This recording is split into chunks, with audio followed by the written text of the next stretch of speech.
Hello everyone, welcome to What If Issei was abandoned and became Wukong Jin Mori from God of Highschool Part 10. Before we start, please go support jokersHearts for writing that awesome fanfic. This is the translated version I made. There will be some mistake in character's gender, but of course Issei is a male. Chapter 50, Shopping Pool. Shigaraki, Kyojiri, get rid of them, said the gray hair with a dull tone of voice, but I could feel annoyance coming from him. Plus he pointed his finger towards the entrance of this type of bar. Everything I hate came together, a brat, and a rude guy. Kyojiri, at least listen to them, Shigaraki. They even came to visit us, said the black mist to the gray-haired man. Besides, that great agent brought them, said, referring to a middle-aged man behind the blonde girl and the black-haired man. They must be valuable goods, said the mist. Apparently that man named Jiren. A kind of mediator who helps the League of Villains recruit people with useful quirks. Jiren, villain name, gray hair with a side fringe, a tiny mustache and goatee, a gap between front teeth, wears round gray glasses, wears a purple jacket with a white shirt, always carries a cigarette. Jiren, I don't care what you do with them, I'll collect my commission, Kyojiri, said the man without interest in the two young men. He only wants his client's money. But he walked past the two young men. But, at least I'll introduce them. Let's start with the pretty student. The man began to introduce the girl first. They carefully concealed her name and face from the press, but she is a suspect in several deaths by bleeding out. It was a simple but very informative presentation of the girl's man. Girl, I'm Toga. Toga Himiko. The girl introduced herself with a slight smile, showing some beak-shaped teeth, the normal thing for a kawaii girl from Japan. Apparently the girl wants to be like her idol Stain, a certain face of obsession with everything dangerous. But what does she mean by an easier world to live in? Who knows? Let me join the League of Villains. Tamura-kun. Himiko is a slim, medium-sized girl with blonde hair, which she styles into messy buns on either side of her head. She also sports short, straight bangs along with two strands of hair falling down either side of her face. Her eyes are large but slanted, amber-colored, with long eyelashes. She is often seen smiling, highlighting her canine teeth, which are much more pointed than others.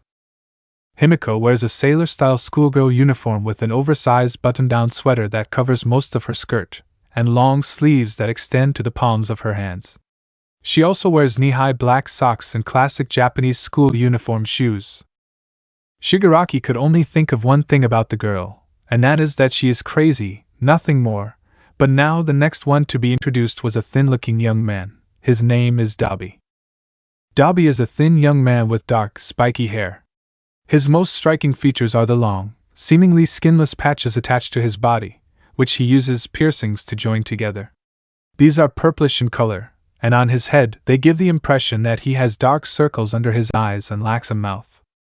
He wears dark pants that fall above his ankles and a dark coat over a simple shirt, along with dark shoes. He also wears a belt and what appears to be a small leather pouch around his waist. Unlike Toga, Daby has not committed any serious crimes, but he adheres to the ideology of the hero killer Stain. Stain, someone Shigaraki had a meeting with to recruit him, but it turned out very differently than planned. The ideology of both were very different. There was no common cause, which ended on bad terms. Daby apparently seems somewhat reluctant to this organization, which bothered Tamura, in addition to having been negative about saying his real name. But one thing is certain, he would fulfill the will of the hero killer. Joining this organization would simply be a means to fulfill it, no matter what it takes to achieve it. Stain this, stain that, it really bothers Shigaraki that this false villain is everywhere as a topic of debate about what he said about his ideology. It was more of a topic of discussion than the attack on the ESJ that he planned, leaving it out as a second plane. That bothers him quite a bit. Stain doesn't like him at all, but those two young men in front of him seem to be interested in that stupid ideology of that false villain. He wouldn't accept people who follow that bastard in his league. A murderous look was thrown towards the two young men in order to break them down.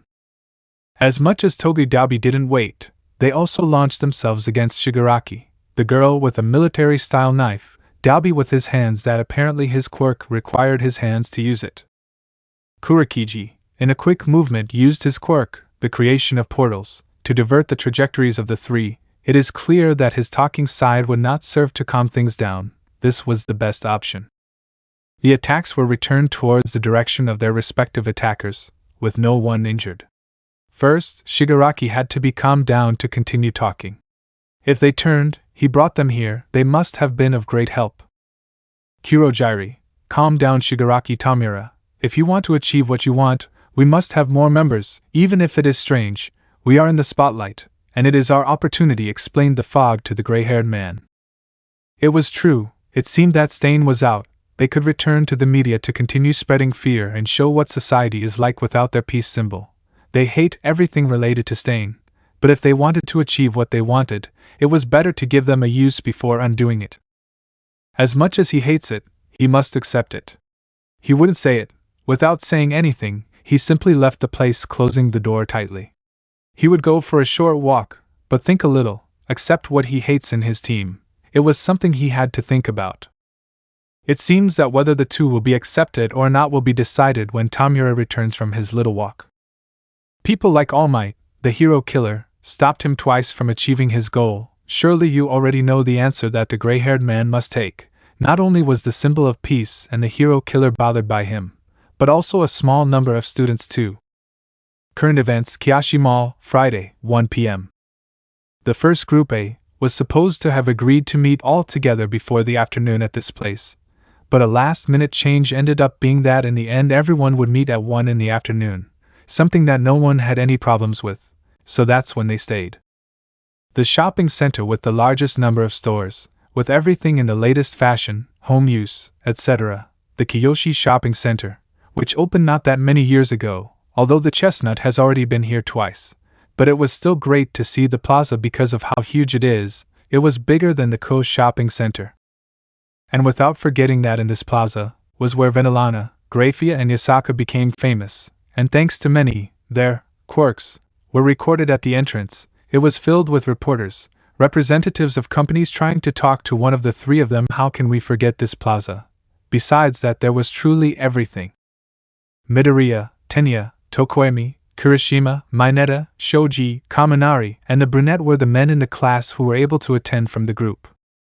Uraraka, Mina, Hagakure, Kyoka, Momo, Serafal, Ravel, Lefei, Kanu and Ophis were the girls who went. Well, it would be all the girls from the first Group A, with the extra inclusion of Lulu, who despite not being from the group, was a friend of the girls, plus she would also go to the camp with her group. They all wore casual clothes, normal when young people go out with their friends in their free time, and as expected, the group was recognized by many of the passers-by who passed by. Apparently, the fame they had acquired thanks to the sports festival made them easy to recognize, and even more so the brown-haired boy, whether as a champion or as someone dangerous, but in the end, it's all about him. Midoriya, who arrived with his parents and sister to this plaza, but Hisashi and Inko along with Izumi said that he had to buy things separately and that he wished him to enjoy his time with his friends. Apparently his parents and his sister were plotting something, but he didn't give it any importance. This place had everything, not just everyday items or anything like that, clothes for all body types due to the manifestations of metamorphic type quirks, even with designs for young people and adults, and if you can't find your type, they make them to special orders, all a good way to generate business. They cover so many body types or shapes that Midoriya's nerdy side couldn't help but come out, as he muttered every time he got excited about something related to quirks, something that if you weren't used to it or didn't know it, you would be scared. But returning to the group, it was normal to be recognized. After all, the majority who stood out at the festival were gathered, although others went more for the group music contest, like Kirishima and Kyoka, although the redhead also stood out in the last stage, but losing against Bakugo due to the time limit of his hardening quirk.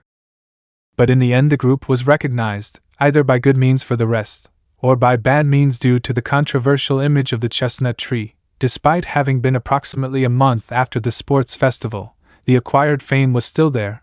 There were several members of the group who were surprised to be recognized. Like a little bit of shame at feeling a little bit of what it is like to be someone recognized, famous in quotes. But without further ado, the group had to go and compare what was necessary and unnecessary for the camp. It was supposed to be a group purchase, right? But apparently the group had different things to buy. As a minor, I was looking for a way to buy lockpicks and drills for who knows what things he would need, or for the girls who had to find a big backpack to carry everything they would need, since apparently Penemu and Azazel managed to get a few people outside the hero course and the academy to go, just a few, like 2 at most, for safety. Or like Kaminari, who needed running shoes, since he needed new ones for the camp, just like Hagakure. But at the end of the day everyone had different things to buy, and if they all went together from store to buy what each one needed, they wouldn't finish the day today, so Kirishima's idea would be to separate and have everyone buy what they need, but in 2 hours they would meet at this same point to go eat together. A good idea. No one refused Kirishima's idea, so everyone would go either together or in groups to go in search of what they would occupy. The girls of the supernatural such as Seraphal, Ravel, Kanu, Leifi, Ophis and Lulu left immediately, leaving out the brown-haired boy. It seems they are plotting something, but who knows what. But in the end it will be a surprise. It is assumed that Momo and Kyoka would look for this opportunity to talk to the brunette, just the 2 of them respectively, but apparently the 2 girls asked the brunette at the same time, something they could not say the reason for the request. No, of course not. So the 3 of them would go shopping with the excuse that the brunette would help him carry some things. And about the chestnut, was it supposed to take up some space? Well, to tell the truth, it wouldn't take up any space to go shopping, but it was fun. He had already gone to something like a camp, to go train for a while with Tannen. Doesn't he? The first time he didn't take anything because it was so sudden, a training planned by Azazel, but the subsequent times, he only took a few changes of clothes and some cans of food, plus a sleeping bag. He didn't take up more space than the 3 previously mentioned. Everyone left the place to different stores, each one or in groups, leaving only Midoriya and Uraraka, both young people with a slightly surprised face that everyone left so quickly. Not even leaving classes were they that fast. Midoriya. They are all very fast, said the green-haired boy, surprised that his classmates were so fast that they were even faster than leaving class. Uraraka. Yes, the girl answered in the same way as the green-haired man, surprised. The girl was not the type to buy many things. It was always what was necessary, never more, all to save as much money as she could. A small habit that she acquired since she was very young, when she saw how her parents strived to earn a living with their construction business. Midoriya. And what about you, Uraraka-san? Asked the green-haired boy, already recovered from the shock. I'll use some bigger weights. He told her what he would buy to take to the camp, since what happened with the girl in the waiting room. A small friendship had formed between the 2 of them, even though either of them realized it, even. Well, this applies more to Midoriya, the bad thing about being someone too kind. Uraraka. I wanted insect, the girl answered her friend, but before finishing telling him what she needed, a question from a certain blonde with a laser on his navel came to mind. Do you like?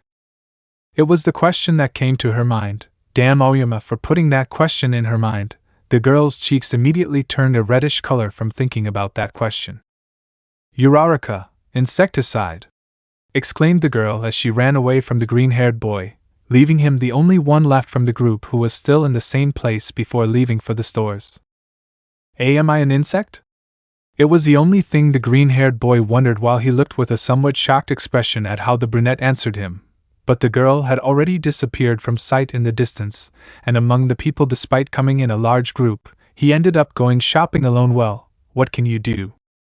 Ochako was running, while with both hands she covered her cheeks from the red they were, while in her mind she told herself that what Aoyama was thinking was wrong. She didn't look at him that way, or did she?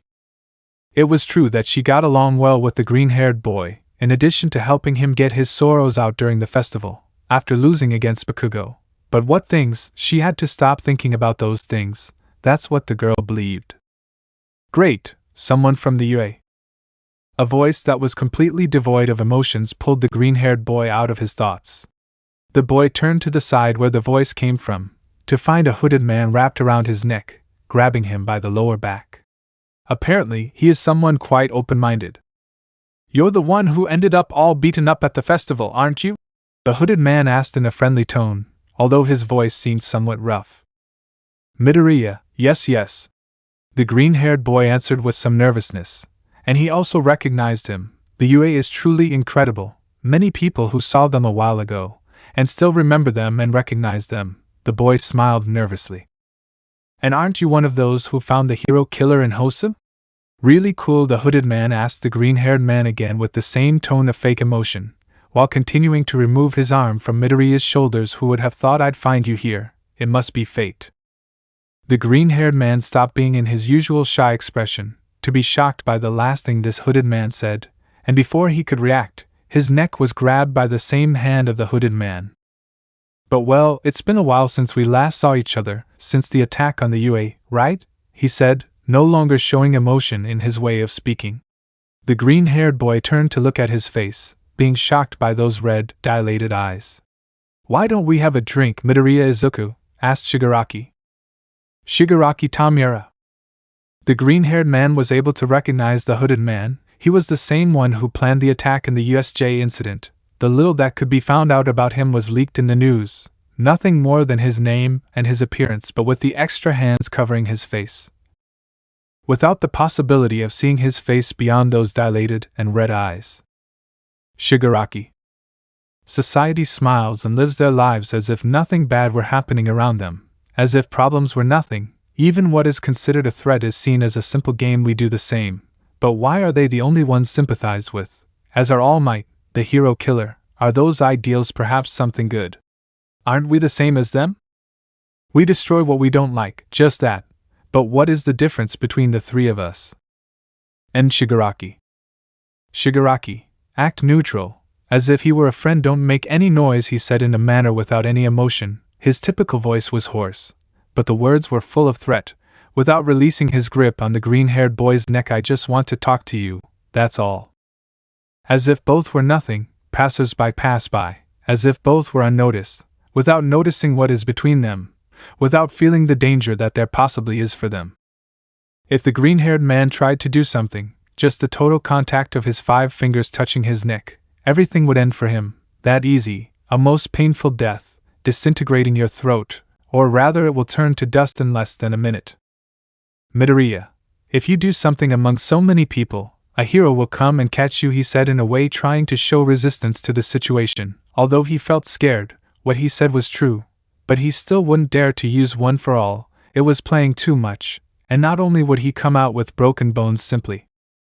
Shigaraki, of course, but look at them, he said with a dry smile, pointing to all the civilians present in the surroundings. So many people with quirk. They are more than convinced that no one will do something like use their quirk at any time. Those laws and rules are only for people with morals. And what assures you that we all have that? Before they catch me, I could finish off 20, no, 30 people, said Tamura sarcastically, but full of threat. Midoriya, what do you want to talk about? He asked without resistance. It was better to lose one life than to lose several. For the moment, there was no option but to follow the orders. Shigaraki was happy when he heard that. Talking was what he wanted for now.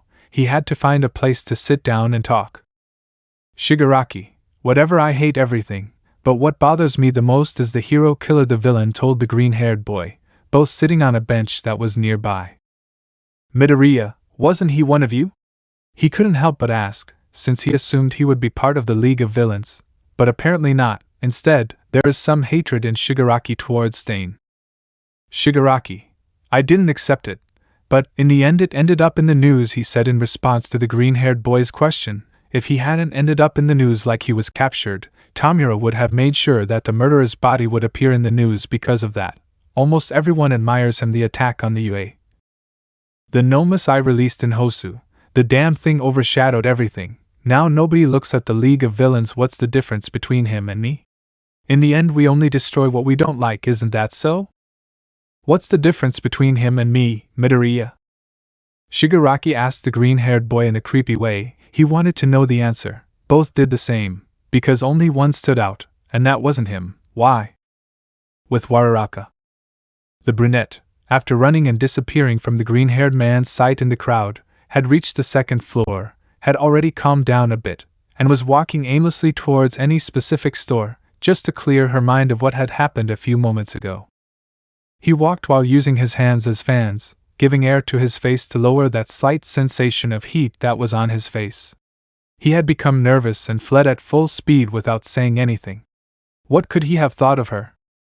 The girl stopped and leaned on a railing, thinking about what had happened a few moments ago. Well, more accurately, wondering what the green-haired man had thought of her or what he was confused about. She felt bad for having done something. She should go back to him and apologize. Yes, that's what she should do. Yes, just apologize, that's it. It's not that she wants to go shopping with him, or something like that. If he's just cool because he wants to be a hero like her, that's definitely it. Without further ado, the brunette returned to where the green-haired man left confused. What Oyama said was ridiculous. End of Uraraka. Returning with Midoriya. What is the difference? Midoriya. I do not understand, nor do I accept what you are answered an heir of the one for all to Shigaraki. I do not agree with the hero killer, but I understand his ideology. Because like him and me, it all started, said the redhead, without reaching any specific point, but even so Stain was a villain. His ideology was somewhat understandable, but the methods were wrong, and while with Shigaraki it was another case. It all started with All Might. The green-haired man with the name of the hero of the symbol of peace finished saying. He remembered well the words that the hero killer said when he was captured. Create a just society. Midoriya, unlike you, he didn't destroy because he wanted to. No, he didn't abandon him in vain like you. The words only came out of the green-haired man, saying what he thinks. The clear difference between the hero killer and Shigaraki, a villain with causes, and another without causes, knowing who is which, was very clear. Although what he did is wrong, he was trying to live by his ideals. Unlike you? The boy had finished saying.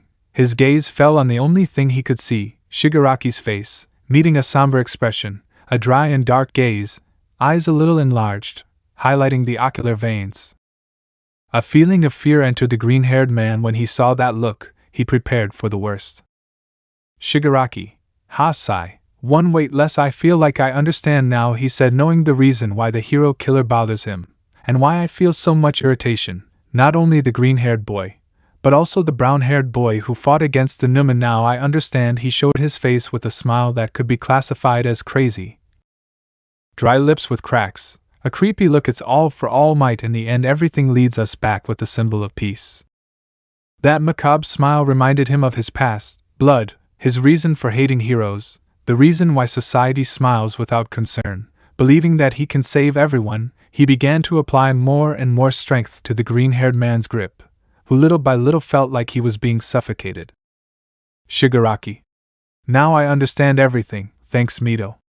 He didn't finish saying his words. His hand that was holding the green-haired boy's neck suddenly felt like he no longer had anything holding on to it, and instead he felt like a strong pressure was exerted on his hands, which quickly turned into pain.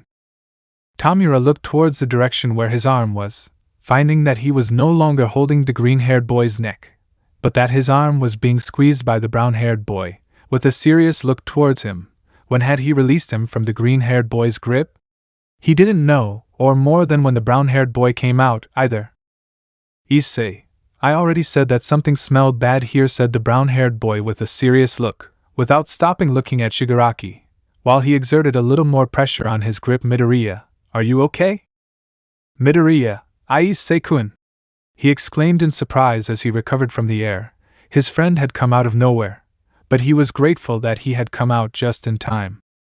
Shigaraki was able to recognize who the brown-haired man was. He would not forget it. He had fought against the strongest Numa that was created to kill All Might, but instead he was able to face him a little more than the symbol of peace. He stood up to face the brown-haired man. Shigaraki, it seems we have an extra guest, he said, looking at the brown-haired man face to face. But behind the brown-haired man he could see a black-haired woman and a purple-haired woman also arriving. It was Momo and Kyoka respectively, who followed the brown-haired boy when they saw him running off without warning in a hurry, thinking that something bad had happened, and the two followed him. Deku-kun? Issei-kun?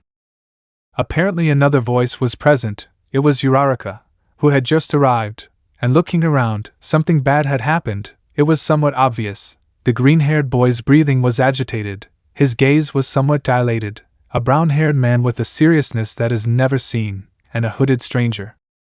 Midoriya, Uraraka-san? Exclaimed the boy upon seeing the brunette. His gaze seemed somewhat worried in this environment. Apart from the three men and the three girls, any passerby who passed by the group didn't seem to notice the tension between them.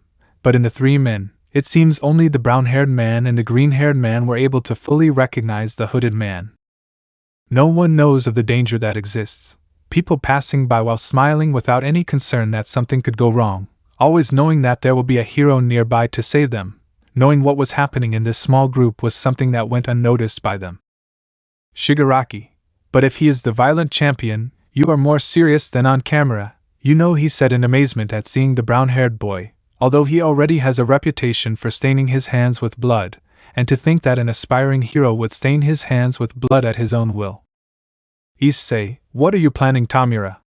He asked seriously without releasing his grip on the aforementioned arm. A battle would not be a problem. Before he could do anything, he would have already left him on the ground. But, at least if he put the surroundings in danger, it seems he had no intention of doing anything other than threatening with words, or so it seems. Shigaraki, can I go out for a walk as a civilian and say hello?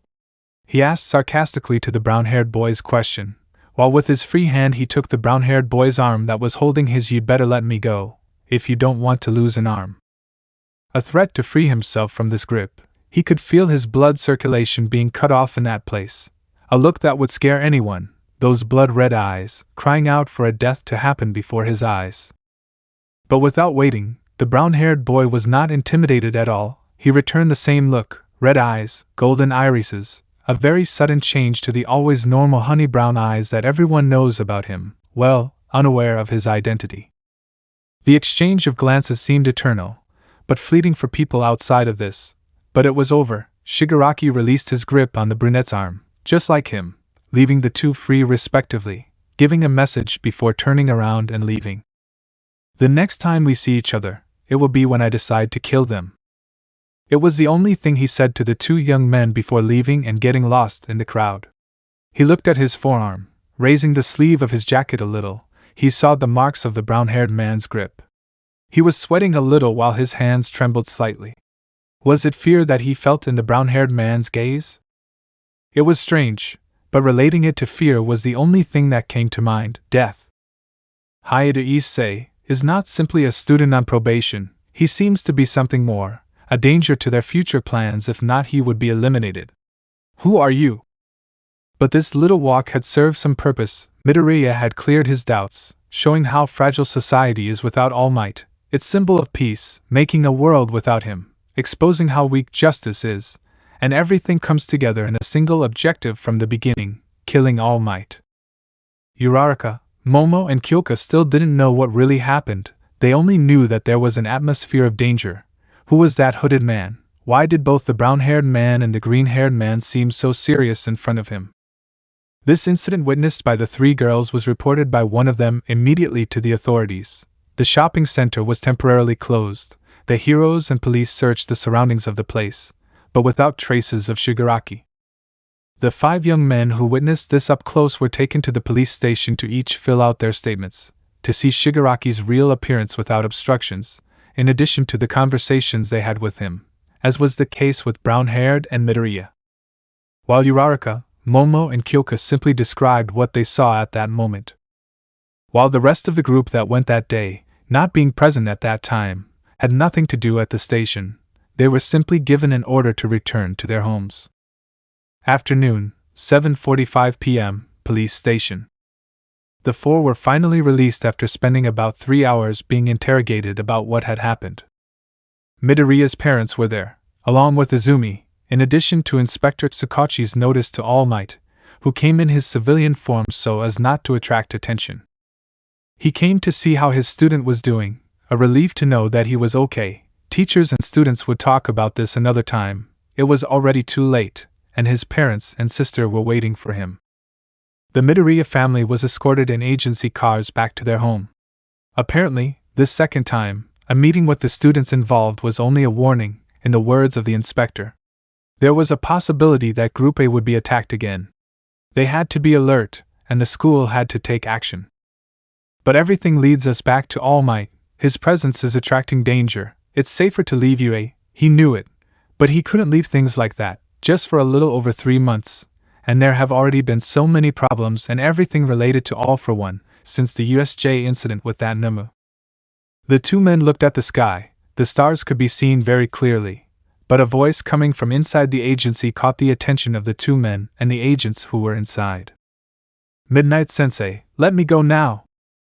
The one who exclaimed was the brown-haired man. Both adults entered the agency to see what was happening, finding themselves in a situation that made a drop of sweat run down the back of their necks, not just the two of them, but any agent present.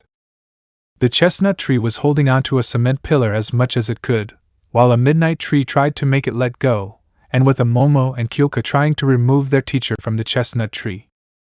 A somewhat strange situation in this regard, the +18 heroine, being like a kind of legal guardian of the chestnut's freedom in what happened in the incident with MT Lady and the missing women, she took charge of the chestnut's problems, with the permission of the Hyoudou lords, of course.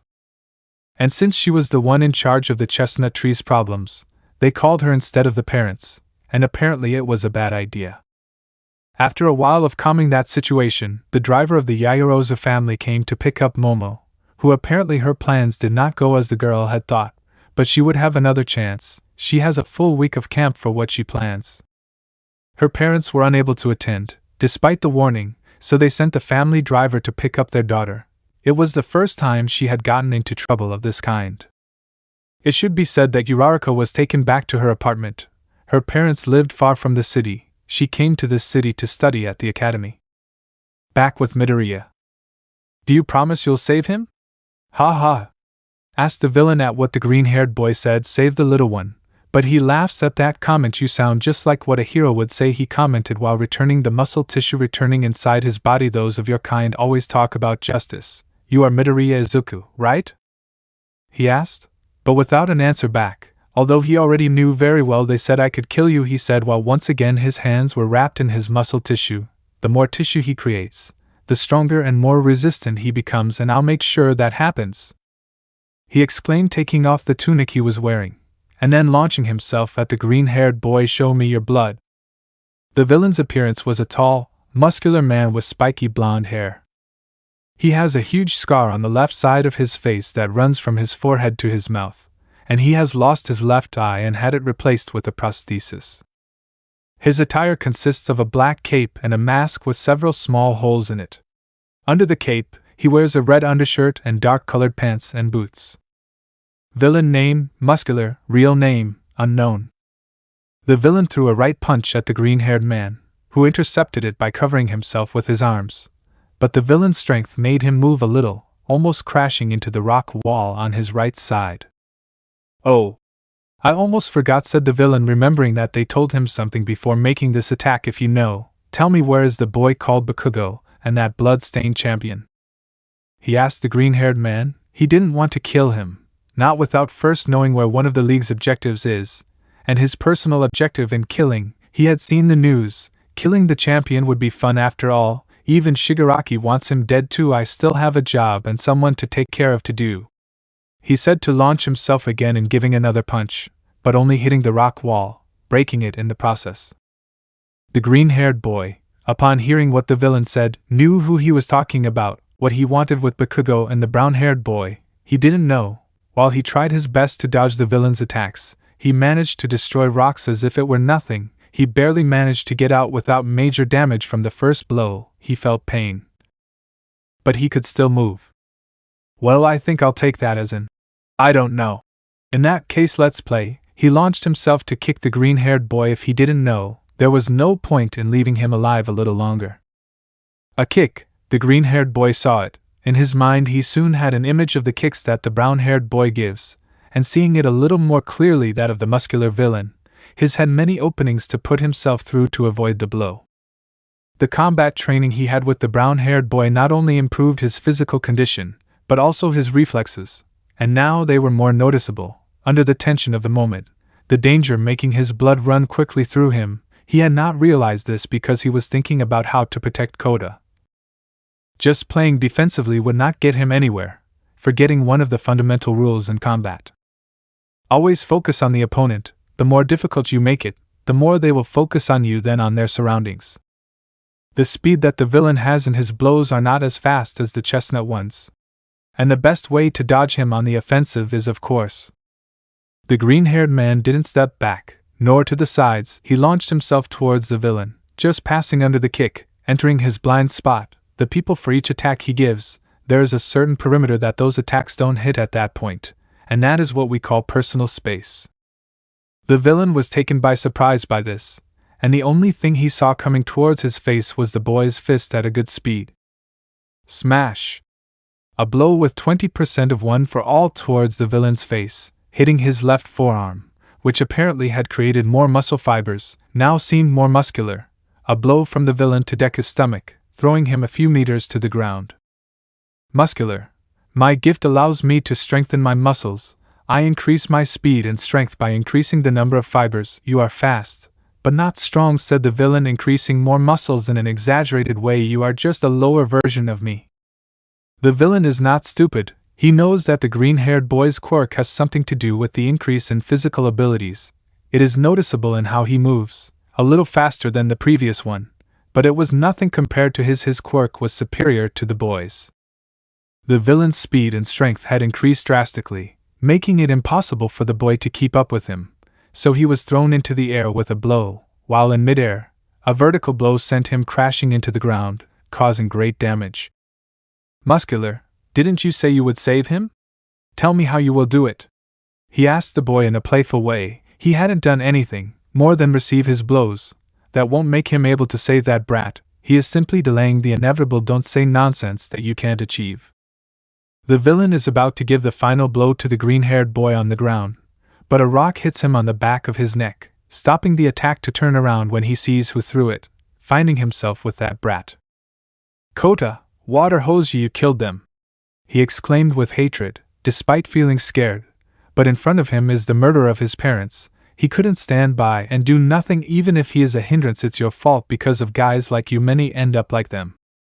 Water hose, the villain. How could I forget the name of those two heroes? After all, it was they who made his left eye artificial. Muscular, don't take it the wrong way, kid. I didn't kill them for my eye.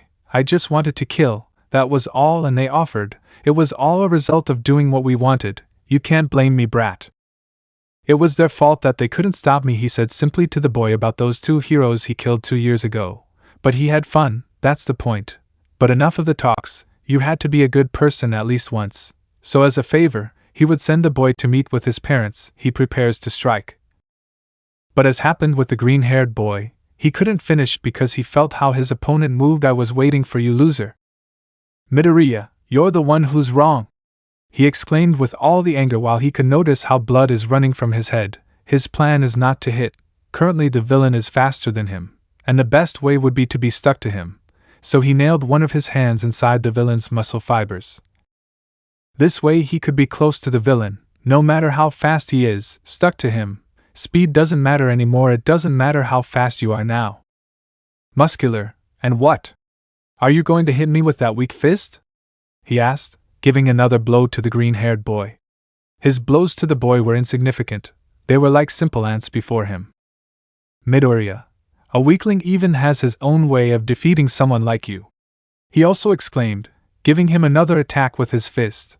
The job of a hero is to risk his life by making those words come true. A society that if you are not a quirk, you are excluded. Even though the laws in society cannot end all that discrimination, the boy has experienced it in all its signs, but that gave him the opportunity to analyze the quirk of each hero or person he could see, and find advantages and disadvantages of quirks in an instant. He may be weak, but a weak is naive, and that is what Midoriya Izuku is now, a naive man who walks the path of the strong in his own way, carrying the torch of one for all. Kota watched this without blinking, seeing how the green-haired man continued to stand up to the villain despite how he was bleeding out. The young man's fists clenched tightly. Giving your capacity was not enough, but giving beyond that. -1 for all 100%.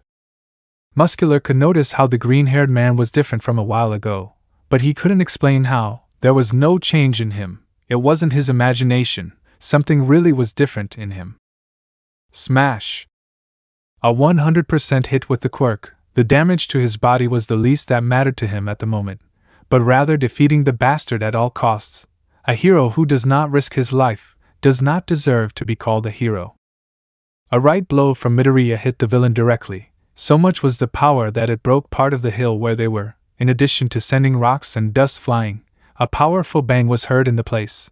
So strong was the gust of wind that it sent Kota flying towards the precipice.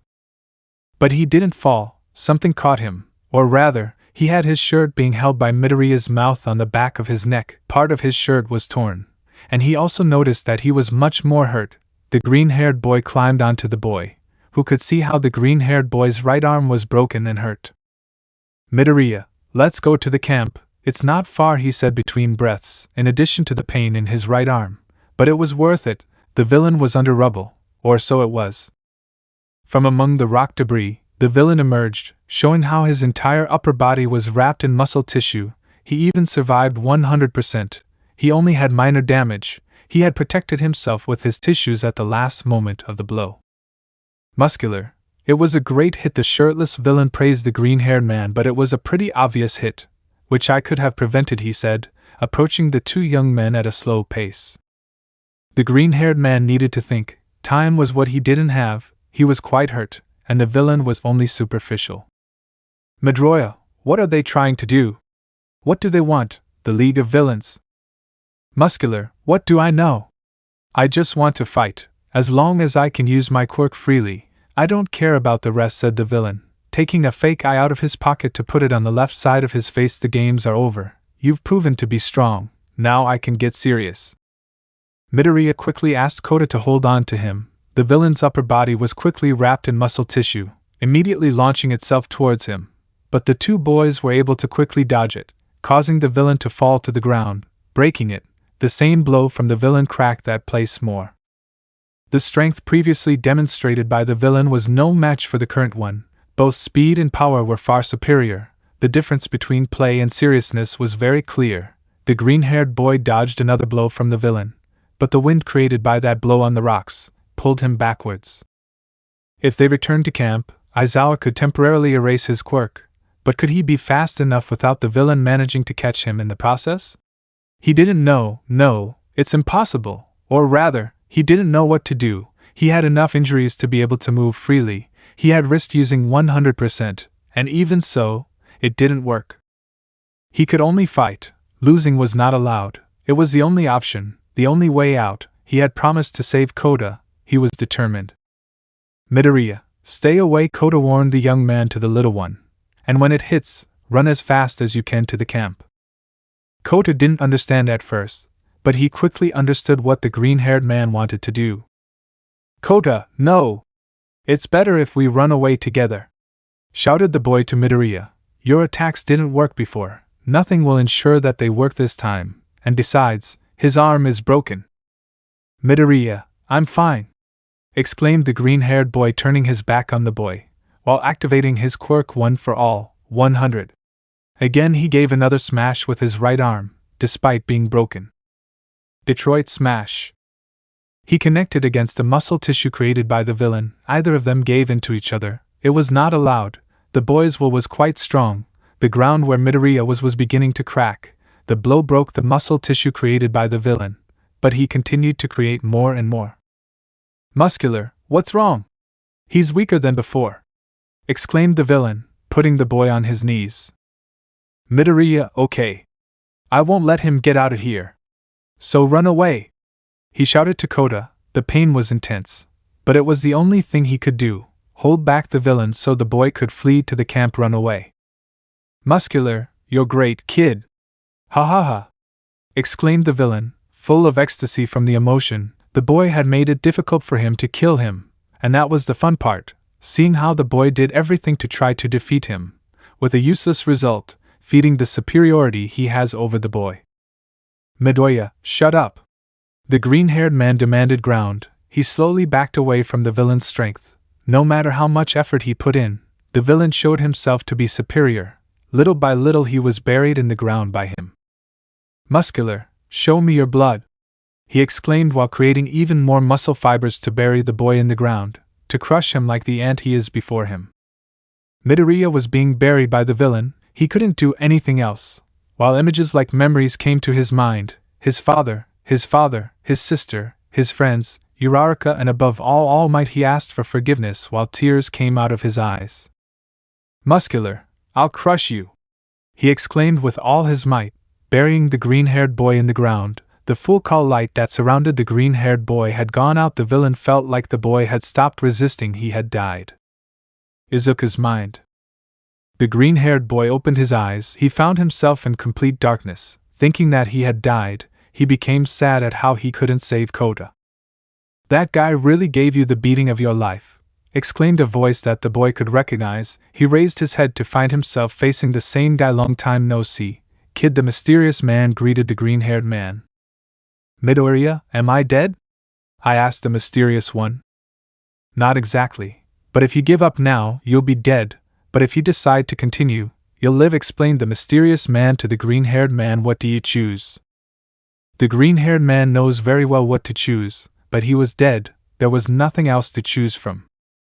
"Hey! Are you listening to me?" I asked the green-haired man, who apparently didn't react. There was no choice. The best way to get someone out of their thoughts is. The mysterious man hit the green-haired man's face, who fell to the ground. He just felt pain. "Midoriya, hey! That hurts." "Wait a minute. Does it hurt?" "I see you've noticed, haven't you? And do you want to live or die?" "I doubt the original would let you die. If you were to die, the original would turn on you just to teach you a lesson for losing," said the mysterious man with amusement. Midoriya had finally reacted. He was in the same place as in his dreams, and with that mysterious, then, that means he was alive. "So, are you going to get up and kick that idiot's ass?" "Midoriya. He is too strong. Not even with one for all at 100% could he beat him. How do you want me to beat him?" the boy asked the mysterious one without much hope. "You have something else in your possession," the mysterious man revealed to the boy, who was intrigued by that. "Midoriya, something more than one for all?" I asked, intrigued. "Does he have a quirk, maybe?" "But tell me, do you want to use it to defeat that conceited guy?" I asked, extending my fist to the green-haired man. "Midoriya, I don't doubt it. I wanted to beat him. No, I wanted to save Kota by defeating the villain, so I didn't hesitate," colliding his fists with the mysterious one.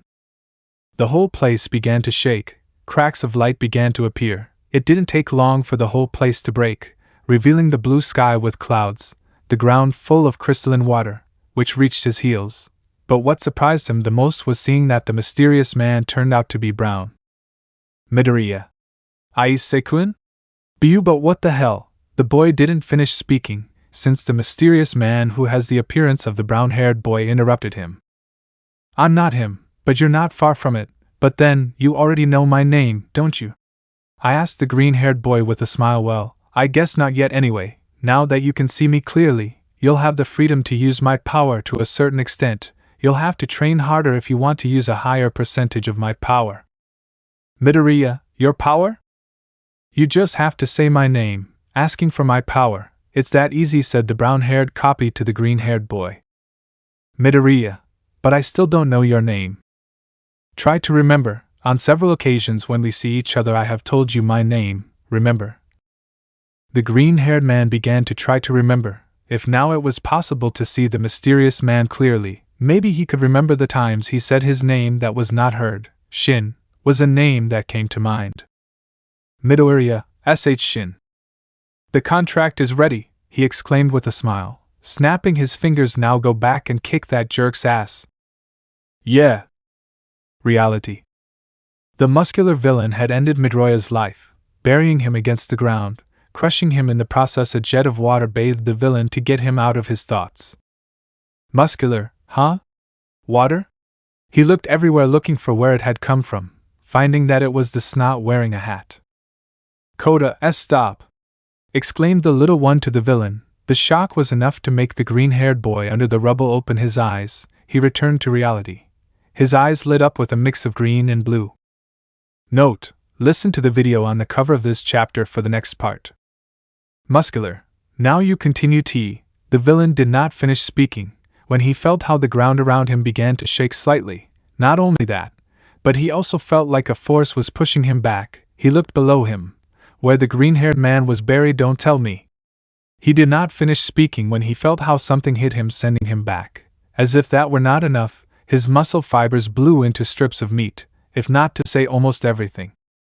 As the villain and Kota watched closely, while the villain was recreating muscle tissue, That blow had taken him off guard, and intense pain was in his abdomen, and that part also had fibers to withstand the blows, but it was destroyed. From the crack, Midoriya stood up. He no longer had his shirt on, only his pants. His green hair was waving slightly, but there were no traces of wind in this place. He looked at the villain, who could see how in the green-haired man's eyes there were two colors like lights, green and blue. Power borrowed, Chariok Yakumo Shin. The green-haired man whispered what the mysterious man with the brown-haired man had said. He whispered the name of that being that was once a mystery, without anyone noticing. In the men's room, in the suitcase that the green-haired man brought, a piece of cloth shone brightly. A silhouette appeared on the green-haired man's back. It wasn't very visible if you didn't pay close attention to it, but as Koda and the villain stared at the green-haired man, they could see a little of the silhouette's appearance. It seemed like a spirit was possessing someone, like in horror movies. For Koda, that silhouette reminded him of a certain brown-haired boy, not to mention that he could only look at the back of the silhouette and the green-haired boy, while for the villain, he could look at the UA champion. It was like the same person, but he didn't understand what was happening. Did that brat have another quirk?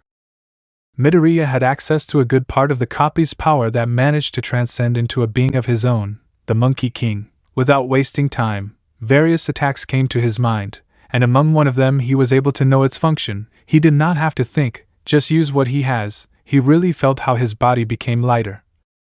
With his hand that was not injured, with his fingers he pecked at certain points on his arm that was broken. Immediately the color returned to normal. He did not feel any more pain. He had recovered. Not only does the original know how to put some magical power into his technique, although your magical power is tiny, the one you call quirk supplants it in part, so go for it. He repeated the same technique, pricking at the injured points, healing completely, only noticing superficial wounds. Muscular. What the hell have you done? The villain was impressed at how the boy had regenerated everything. As if by magic, he couldn't finish speaking, since he didn't see how the boy appeared in front of him, without reacting in time. Full package, smash. Multiple blows charged with the one for all at 50% were hitting. They were so fast that the villain could only cover himself by creating more tissues. The green-haired man had changed in an instant. Now he seemed to hit harder. He could see how strips of fibers were sent flying by each blow. You could feel that each blow became stronger than the last. The pain became more present in him. There it did not stop. The green-haired man pecked at certain points in his mind. Immediately he felt how his body strengthened. Limit removal x3 changing with the one for all at 100,000%. Midoriya, Delaware, Detroit. Smash full package. Every microfiber of the villain's muscle was broken by that blow, which was only the first of hundreds to come. The first blow had pierced all the fibers, reaching a direct impact to the villain's face. It didn't stay there. He gave another and another, followed by another. Without stopping, it didn't matter if the villain tried to recreate it, they broke instantly. All the blows impacted the villain's face. He had lost count and everything was so fast. And as a final blow, the green-haired man gave the final blow by slamming him against the rock wall, breaking it in the process of impact, creating a large crack about 20 meters in diameter, with a depth of 15 meters inwards. With the villain nailed to it, the villain was blank, unconscious.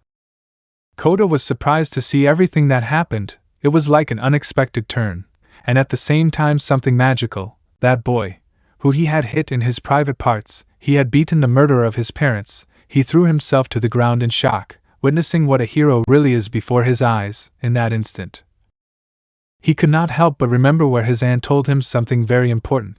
But at that time, he did not accept it, nor did he try to understand it, until now. Koda, your mom and your dad, water hose. It's true that they ended up leaving you, but there were definitely lives saved because of what happened to them. I'm sure that one day you'll meet someone like that, and you'll understand. That was what his aunt said in that memory. The young man in front of him, even though he knew nothing, did a lot for him. He didn't understand why. Someone who risks his life to save you. Boku Boku no Hero, my hero. The boy couldn't help but cry. He had learned a great lesson. At this moment, his aunt's words finally made sense to him, and to that hero in front of him. He had really misunderstood heroes, and seeing them fight against that villain, he had understood. Chapter 54, Campamento, Part 3, Arrest. The chestnut had told a little about the adventures he had, before being reincarnated, and even after, in addition to what happened currently, he had really lived an interesting adventure, not to mention that he slept again for the second time for thousands of years, although who reincarnated him remained a mystery, just like the first time. Only the ancient Jade Emperor knew, but that secret, he would no longer know. The old man had died in the events of Ragnarok. Although what surprised the blonde the most was the number of couples, it is normal in a way, but coming from a monkey like him, an airhead who always thinks about fighting, a musclehead. It was hard to believe in that. After all, in ancient times, human kings had had more, reaching up to 100 in quantity, but coming from the brown-haired man, it is quite incredible and rare, but seeing the time lived as a normal human, it is in a way to expect, but she thought they would finish first along with a certain purple-haired girl. Even the Dushan himself bet his other arm that both of them would finish together first, and apparently, she and the old man lost. This really was something that had to be reported to the king and queen when he returned to his world, not only to the two of them, but to a certain general and a certain closest relative who is for the brunette. Yep. A certain purple-haired girl would definitely get really angry. After all, if she remembers correctly, the day the brunette disappeared, he had stood her up. All those present sat together to listen, in addition to contributing a certain point of view at some moments that were present in the events that the brown-haired man told, in addition to the blonde also telling how her world was currently. The number of people who have the ability borrowed power had risen quite a bit. But everything is under the control of Kogain Bushin, Park Mu-jin, a founder of many academies for the new generation of borrowed power users. Something that Bushin currently governs a country, if not several. But the conversation between the blonde and the brunette was interrupted, when the brunette opened a gap, showing a hurried expression, telling the girls, "Bring Azazel. We have to go back." It was the only thing he said to enter the gap alone, letting the rest catch up with him later. Apparently he sensed something bad in the camp. They had to go back. Base of the League of Villains. At the secret bar, Shigaraki was sitting in the tavern, playing cards at the table, while Kurogyri was standing near him, cleaning a few glasses. "Kurogyri, will they really be okay alone?" asked the portal fog to the gray-haired man, trusting the new ones with that mission was quite strange coming from Shigaraki. Shigaraki, yes, it's not my turn to go out yet. They have what it takes for that mission. Circumstances have changed. She meets the requirements to pass this mission. It's like an RPG, he said calmly, as if the mission were a game. I am the player, and I can use the pieces as I want. It doesn't matter if it fails or not. The message is what's important, to show how incapable the heroes are in moments like this. Kurogyri, so they are sacrificial pawns? Shigaraki, don't be ridiculous. Do I look that ruthless? He asked with a touch of amusement. They are very useful pieces. Even if we don't have the same way of thinking, they have to bring me someone that I asked for, in addition to Sensei's special request, he said with amusement, looking at two photos on the table. One of a certain explosive blonde, with a face more of a villain than a hero, and the second photo, a certain green-haired girl who is currently in her last year of high school. I hope for your success. Back with Midoriya, moments before what happened with Issei.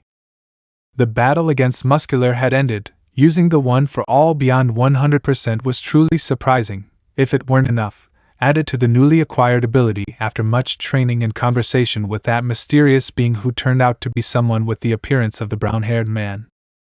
The green-haired boy's arms were injured, and quite a lot, but he still had the power borrowed from him manifested, something that he was able to press on certain points of his arms to heal most of the damage. He still didn't understand what this power was. He felt quite a bit of power flowing in him. He began to breathe heavily.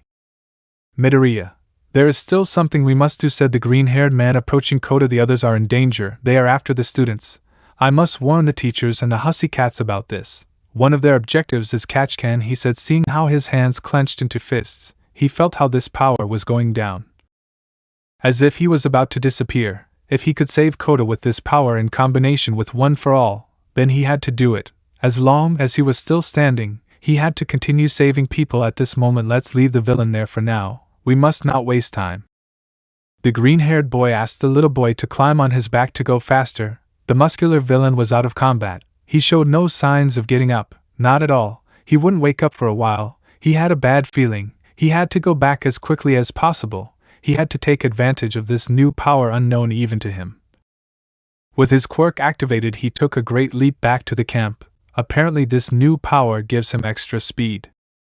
With Midnight and Aizawa, both teachers were taken by surprise by an attack of blue flames from Daby, hitting both of them at point-blank range. After the flames dissipated, the place where the flame was burned, but Daby looked above him, finding both professionals without any damage, Aizawa hanging with his ribbons, and Midnight with the help of her whip. Daby, copy well, they are professionals for a reason, right?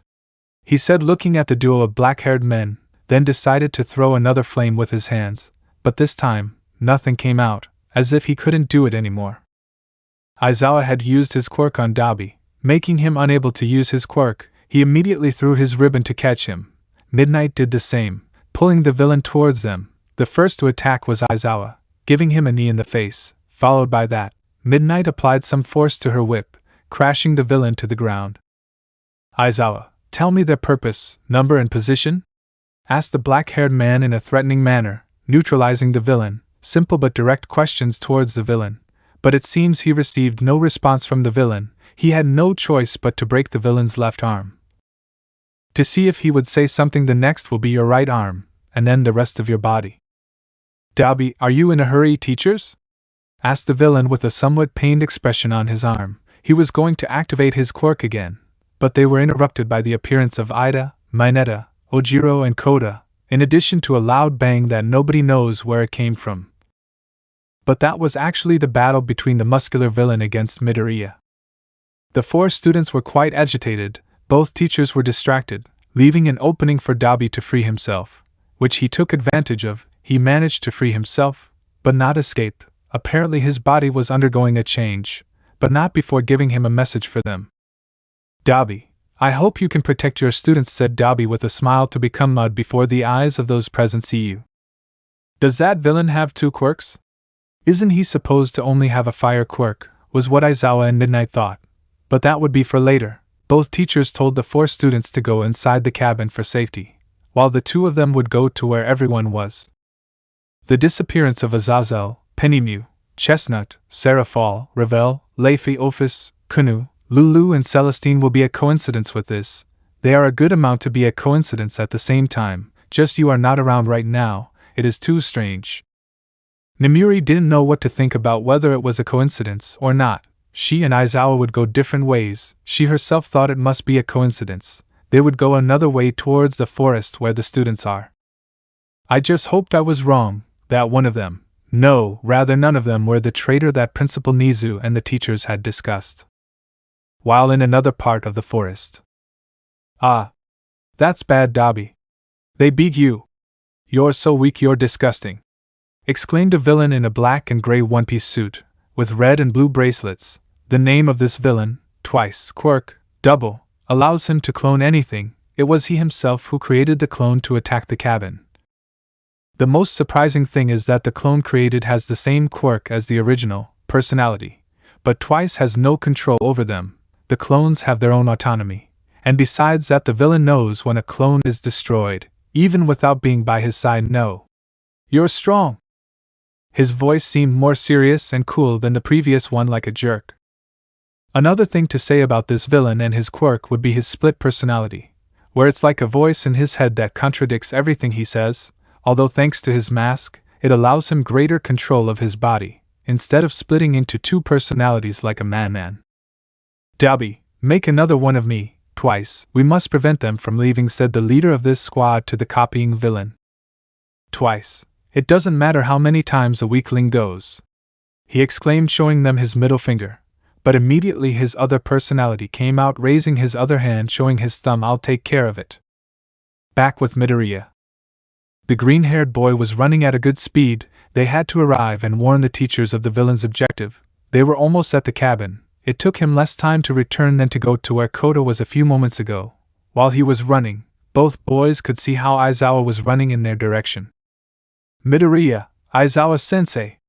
Exclaimed the green-haired boy to his teacher, who stood up, noticing traces of battle, but only superficial, without knowing that he had the toughest fight so far. It's terrible.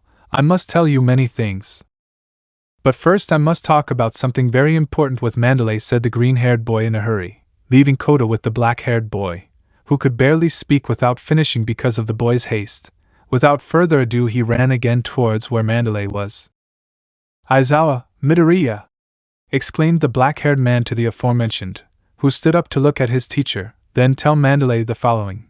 He knew his students well. Many will be able to listen to their teachers and their orders, but a certain group would not. It is clear that it had to be the message for Mandalay.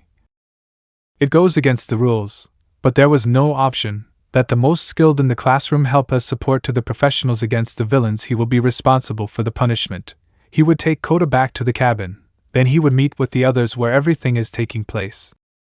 There was no need to doubt, but there was no choice. Their faith in them is very high. After all, they are the heroes of the future.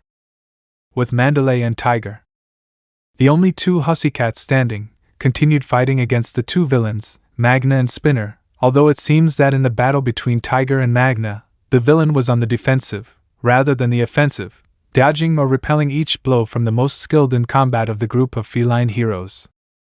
The professional had moved the villain Magna quite far away from his wrapped weapon, and from Pixie Bob, he had to keep it that way, without letting it get close to his weapon and his wounded partner. That's not all. When a fight goes on for a long time, the advantage can be the prediction of the movements. Your way of making the following movements, that can be a very important factor in combat, if you don't want the opponent to be able to guess your next hit. Something that at first glance shows that he is dodging and staying on the defensive, which was to see how the professional moves, and it seems he is achieving it. It is only a matter of time to fully know the professional's movements. For the Mandalay and Spinner fight, the heroine kept her distance with her agility to attack little by little. The big weapon that the copy of Stain brings was too big. To advance to the next one, it was necessary to take that giant weapon away from the villain, which is quite difficult to get close to. And the same telepathy trick would not work a second time on him. Spinner, let me kill you once and for all! Exclaimed the copy of Stain, hitting the ground with her weapon. The heroine had jumped to dodge it, something that the villain did not take advantage of. He launched himself towards the woman, who was in the air. She could not escape, nor move in the middle of nowhere. The villain extended his weapon back to give a cut. A bright silhouette passed over the two of them, breaking the villain's weapon into pieces. Taking down the villain, who had just done this, was none other than Izuka Midoriya, who had returned to this place. Midoriya, Mandalay. Koda is fine, he exclaimed, giving the news to the aunt of the aforementioned, to move quickly towards the villain, stopping just below him, in a blind spot, punching him, who was sent to meet with his fellow villain, and a message from Aizawa-sensei. Tell it to everyone with telepathy. Everyone from classes A and B, in the name of the professional hero Eraserhead, is allowed to battle. It was what the green-haired man said to the heroine Mandalay, orders given by Aizawa himself to the green-haired man to warn the heroine, something that the aforementioned did not hesitate to immediately use her quirk to send them this message. And the order of permission to fight for the students was given quickly, even though they were orders from Aizawa. The woman before his eyes is still an inexperienced young woman. Will she really be okay? Even though being the black-haired man, he should know better than her about the students' capabilities. He only hoped that it would be a good choice on the part of the black-haired Aizawa. Mandalay, you! Go back to camp! Exclaimed the heroine to the green-haired man, while now she began a hand-to-hand combat against Spinner. Now without her great weapon, she did not notice that she had a few wounds, nothing serious, but they are wounds after all. Midoriya. I'm sorry, I can't do that, he said as he started running, entering the forest. Tell them one more thing. Their objective, at least one of them, is Kaken. Tell them by telepathy, exclaimed the green-haired boy, making this information known. The heroine didn't know who Kaken was. The woman couldn't stop the boy to ask. Magna, who heard this, could only think of one person who could have spilled the beans. Muscular. If that's true, the boy had fought him, and the tremors from a while ago were the fight of that boy against him. Muscular should have told him that, knowing that the boy would die. But it wasn't like that. The boy survived. That only means one thing, that this boy had defeated him. It was hard to believe. Not for nothing he was bloodthirsty. But was he really defeated by this boy? If that's true, he had to die. Magna stopped fighting against Tiger, to launch himself to kill the green-haired man. But he didn't see it coming. It was like the green-haired man jumped on him, landing an upward blow, leaving the villain on the ground to continue his way towards the forest, in search of Bakugo. The villain Magna had left out with a single blow from a student. Something that neither of the two professionals present could. Spinner recognized the boy, Midoriya Izuku, one of the names that Stain mentioned in the video that is circulating on the internet. He would not do anything against him. According to Stain, he could be a great hero in the future, he could be a villain, but his ideology is that of a hero killer. False heroes deserve to die, and only the true ones will live to create their story. The villain cursed Magna for trying to go against the boy. He would stop his partner from doing so, regardless of leaving his partner out. But the boy got ahead of him. He had taken out a small knife to throw himself between Magna and the boy, but it seems he didn't need it, distracted by seeing the boy. A kick in his face given by Mandalay left him out. The woman seemed exhausted, but she had to give the last message that the green-haired woman gave her, to warn everyone as soon as possible, so she activated her telepathy quirk again to warn everyone of this. We discovered a target of the villains, one of the Kaken students. Kaken must avoid combat and act independently. Did you understand, Kaken? The heroine's message reached students and teachers. A few knew who she meant by Kaken, only those in Group A. Now with the message given, it was time to handcuff the two villains, but a dark fog rolled the two villains and then disappeared, leaving the two professionals without knowing what just happened. They quickly figured out that it was another villain who did this. They looked everywhere to see if he was nearby. He must have been, to have rescued the two villains. But they didn't find anything, so they went to check on Pixie Bob. Being a rescue team, they obviously had to have a minimum knowledge about the damage to different parts of the body, and they could easily know that the blow of the object given by Magna with his weapon was quite lethal to the blonde's head. There were internal damages that required immediate treatment. It could affect part of her movement system. Just then Aizawa arrives, with Kota already safely inside the cabin, and he had run into Daby, something that he sensed would be like the previous one, turning into Lotus, so it was no problem taking care of him on the way here. The black-haired boy would go to the forest in search of the students, while Mandalay and Tiger would take Pixie Bob back to the cabin to be treated, in addition to contacting the outside. Just before the three present could make their way to the place they would go, they could hear a loud bang. They looked towards the direction it came from. It was from the same direction as the students. In addition, they could notice how something rose into the sky. Looking more clearly, it was like a blue eastern dragon, but it quickly disappeared in addition to noticing how the purple fog slowly disappeared. They didn't know what that was. They had to hurry, so the two hussycats went towards the cabin, while Aizawa would go to the forest. Con Midoriya. The green-haired boy ran quickly to look for his friend Bakugo. He had to find him quickly, and this unknown power seemed to be running out. He felt his body begin to weigh more and more. His breathing slowly began to cut off, as if it were difficult for him to breathe. If he remembers correctly, Bakugo and Todoroki went together in this test. That means they would be close to here. They had to find him before their time ran out with this power, which was slowly going away.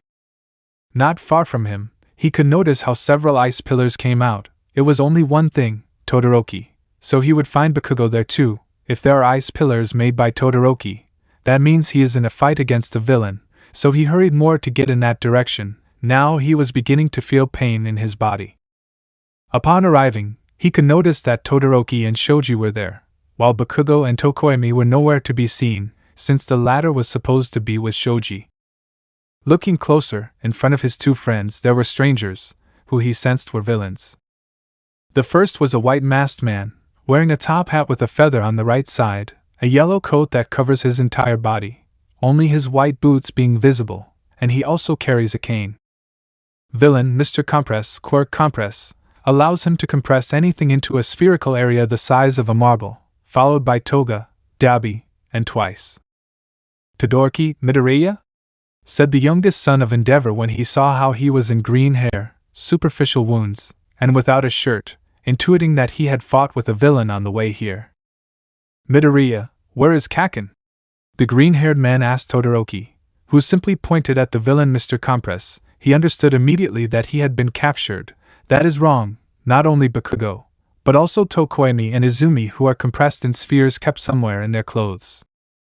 Todoroki and Shoji had managed to take 2 of the 3 spheres from them before the green-haired man arrived, but the villain was quite agile, always getting back, proclaiming himself a magician. This last one caused the green-haired boy to open his eyes in an inhuman way. Looking at the group of villains, his expression of shock changed to one of anger. Without thinking, he launched himself against the villain Mr. Compress, even though he didn't know where the 3 captured were. He would go against the one that Todoroki pointed at with great anger. Toga, who was there too, saw how the green-haired boy launched himself at one of them. His eyes looked at the boy. Something about the green-haired boy made him not stop looking. A smell of blood came out of the green-haired boy. "Midoriya, give me back the others!"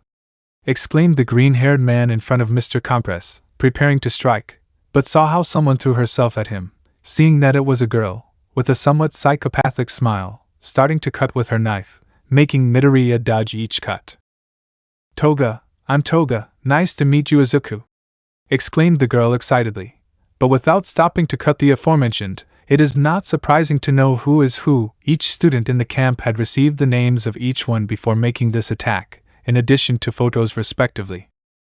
But the girl's attack stopped when Todoroki made an ice wall between her and Midoriya, and returning from the beginning, the boy launched himself again against Mr. Compress, managing to destroy his entire coat and return to his sister and friends. Shoji tried to help Midoriya, but twice got in his way, while Todoroki kept Toga away from the green-haired boy, leaving only Daby free to get between Midoriya and Compress.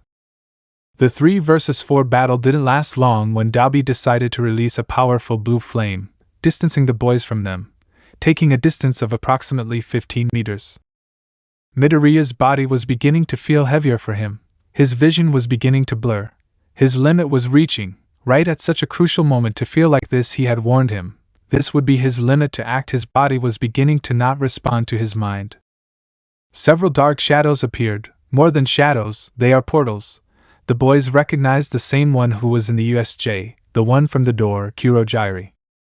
The 3 were surprised to see him. If he was here, that meant they were about to retire. He would not allow them to do that, not before recovering the 3 hostages from the villains. The 3 boys did not move from the impression. Kurogyari had given them many problems in the USJ. "Kurogyari, the signal to retreat was 5 minutes ago," he said in his door or portal form to Daby and the group, opening several portals for them to enter. While he does not lower his guard for the students, if he moved, he would teleport them to another side. Toga said goodbye to Midoriya, as if it were something normal, to enter the portal, followed by twice, leaving those missing only Daby and Mr. Compress. The villain Compress, acting as a magician, was not going to leave a trick unsolved. As a good magician that he is, the least he could do was show where the 3 hostages are, removing his mask, showing that he is wearing another mask, but this one showed his eyes and mouth.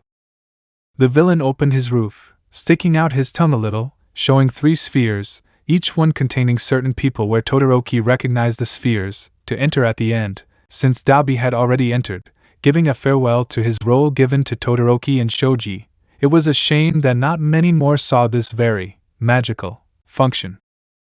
The 3 boys ran with everything. Midoriya no longer had the slightest bit of that mysterious power active anymore. At most it was only like a drop. He couldn't even use his quirk because of how tired his body already felt. He could only run like Todoroki and Shoji. The villain Compress's ego was his disadvantage. Aoyama, who had been hiding in fear this whole time, gathered all the courage he could, fired with his naval laser quirk, hitting the villain's mask and face, grazing him, but it was enough to hit him in the mouth by a few millimeters. The impact of Aoyama's laser managed to make the villain spit out the 3 spheres, burning in the air. The 3 boys would not waste this last opportunity. They had just arrived to take a sphere each, but Midoriya was going to feel how the heart in his body stopped, while a great load of pressure began to be felt in him. As his body fell, a great pressure of water on him, so much so that his eyes almost white, almost in unconsciousness, and throwing himself to the ground in the process, he could only look with the little strength he had left.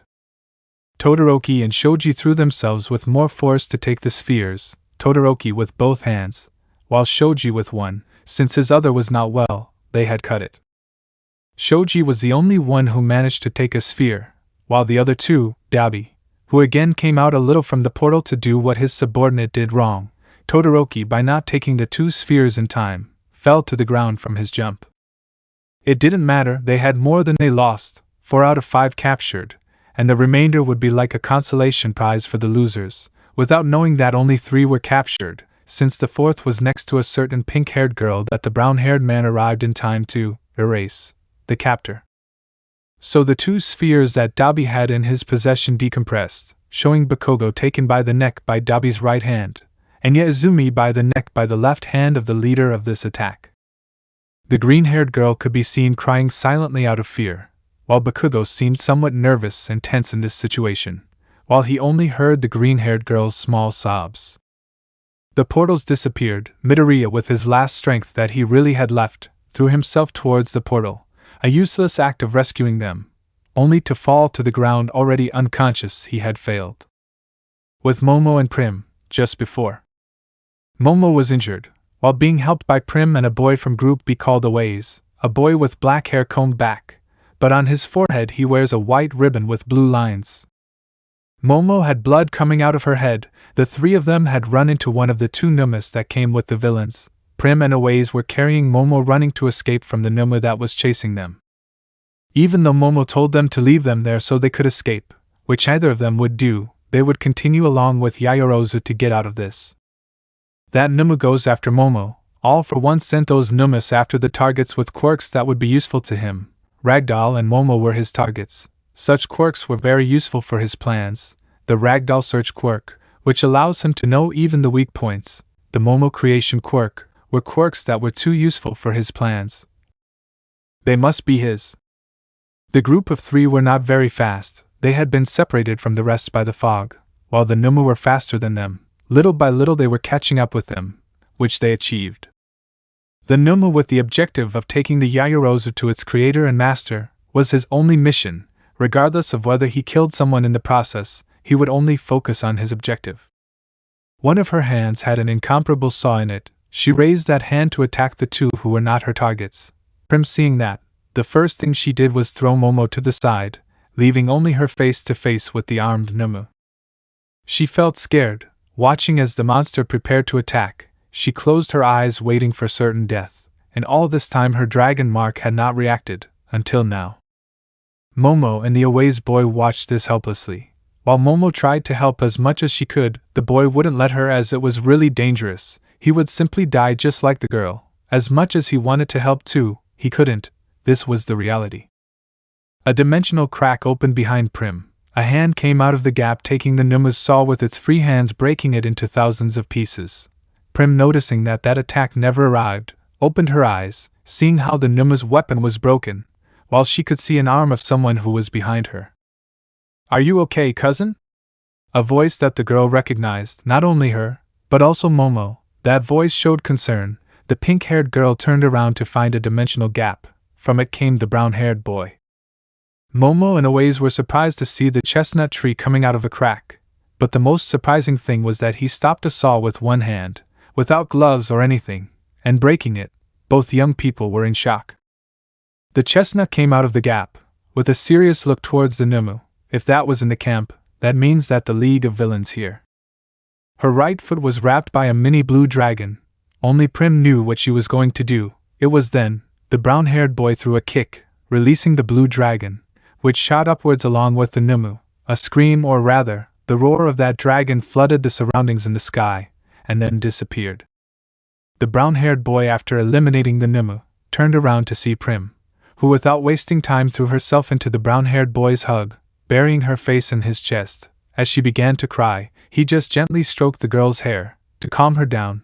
The brown-haired boy's eyes looked towards where Momo and a boy from Class B were. Both had witnessed everything, but the brown-haired boy saw how blood was coming out of Momo's head.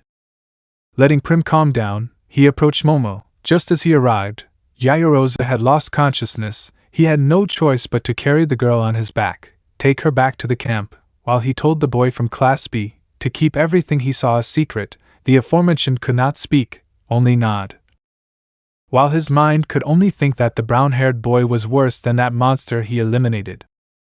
Present. The brown-haired boy walked with Momo on his back, while one hand took Prim's, while the boy from Class B walked along with them, but without saying anything. Without further ado, he had left the forest. It was like a 15-minute walk to return. When leaving, they could notice how other students were taking out others, how Kendo was taking out several unconscious students, Todoroki and Shurji carrying Midoriya and Todoroki respectively, unconscious, while Todoroki and Shijo had lost looks. In addition to Aizawa carrying students leaving them unconscious on the ground, Aizawa, upon seeing the brown-haired boy, simply looked at him seriously, while he finished checking the students, that everyone was complete. And one midnight, giving them some headphones destroyed with blood stains for Mandalay and Tiger, the two hussy cats left standing. She also didn't know how to look at the brown-haired boy, seeing that he appears at this moment. Just then Azazel, Penemu, Seraphal, Ravel, Leifi, Ophis, Kunu, Celestine and Lulu appeared, who came running to join the others present. The group disappeared when they met. Before they could do anything, they were tied up by Aizawa's tape, still without knowing what was happening. Aizawa, the police are on their way. It's better if you tell us where you were, before being arrested on suspicion of this villain attack, said Aizawa seriously against the group. A coincidence that they just now appear. Seraphal, we didn't do anything, exclaimed the Mao against what Aizawa said. She was only telling the truth, and that is that they have nothing to do with this attack, nor did they know that this would happen. Aizawa, then see you at the interrogation, he said coldly to the newly arrived group. Issei, at least let us help put out the fire and the wounded, was the only thing the brown-haired boy asked of Aizawa, who doubted this request. The seriousness of his black-haired teacher was definitive. Even if he said he was innocent, he would end up arrested, not only him, but the rest who went to the underworld. None of the students from Group A or B present, those who were conscious, knew what was happening. Aizawa just said that they were under arrest. What does he mean by that? What did they do? They didn't know. Empty Lady Agency. Another day was about to end. Today the duties as heroes had ended in the agency shared by Yu with his companions Kamui and Death Arm. The woman had changed into her civilian clothes, while she went to the main office, where her two companions were resting before giving a last night patrol.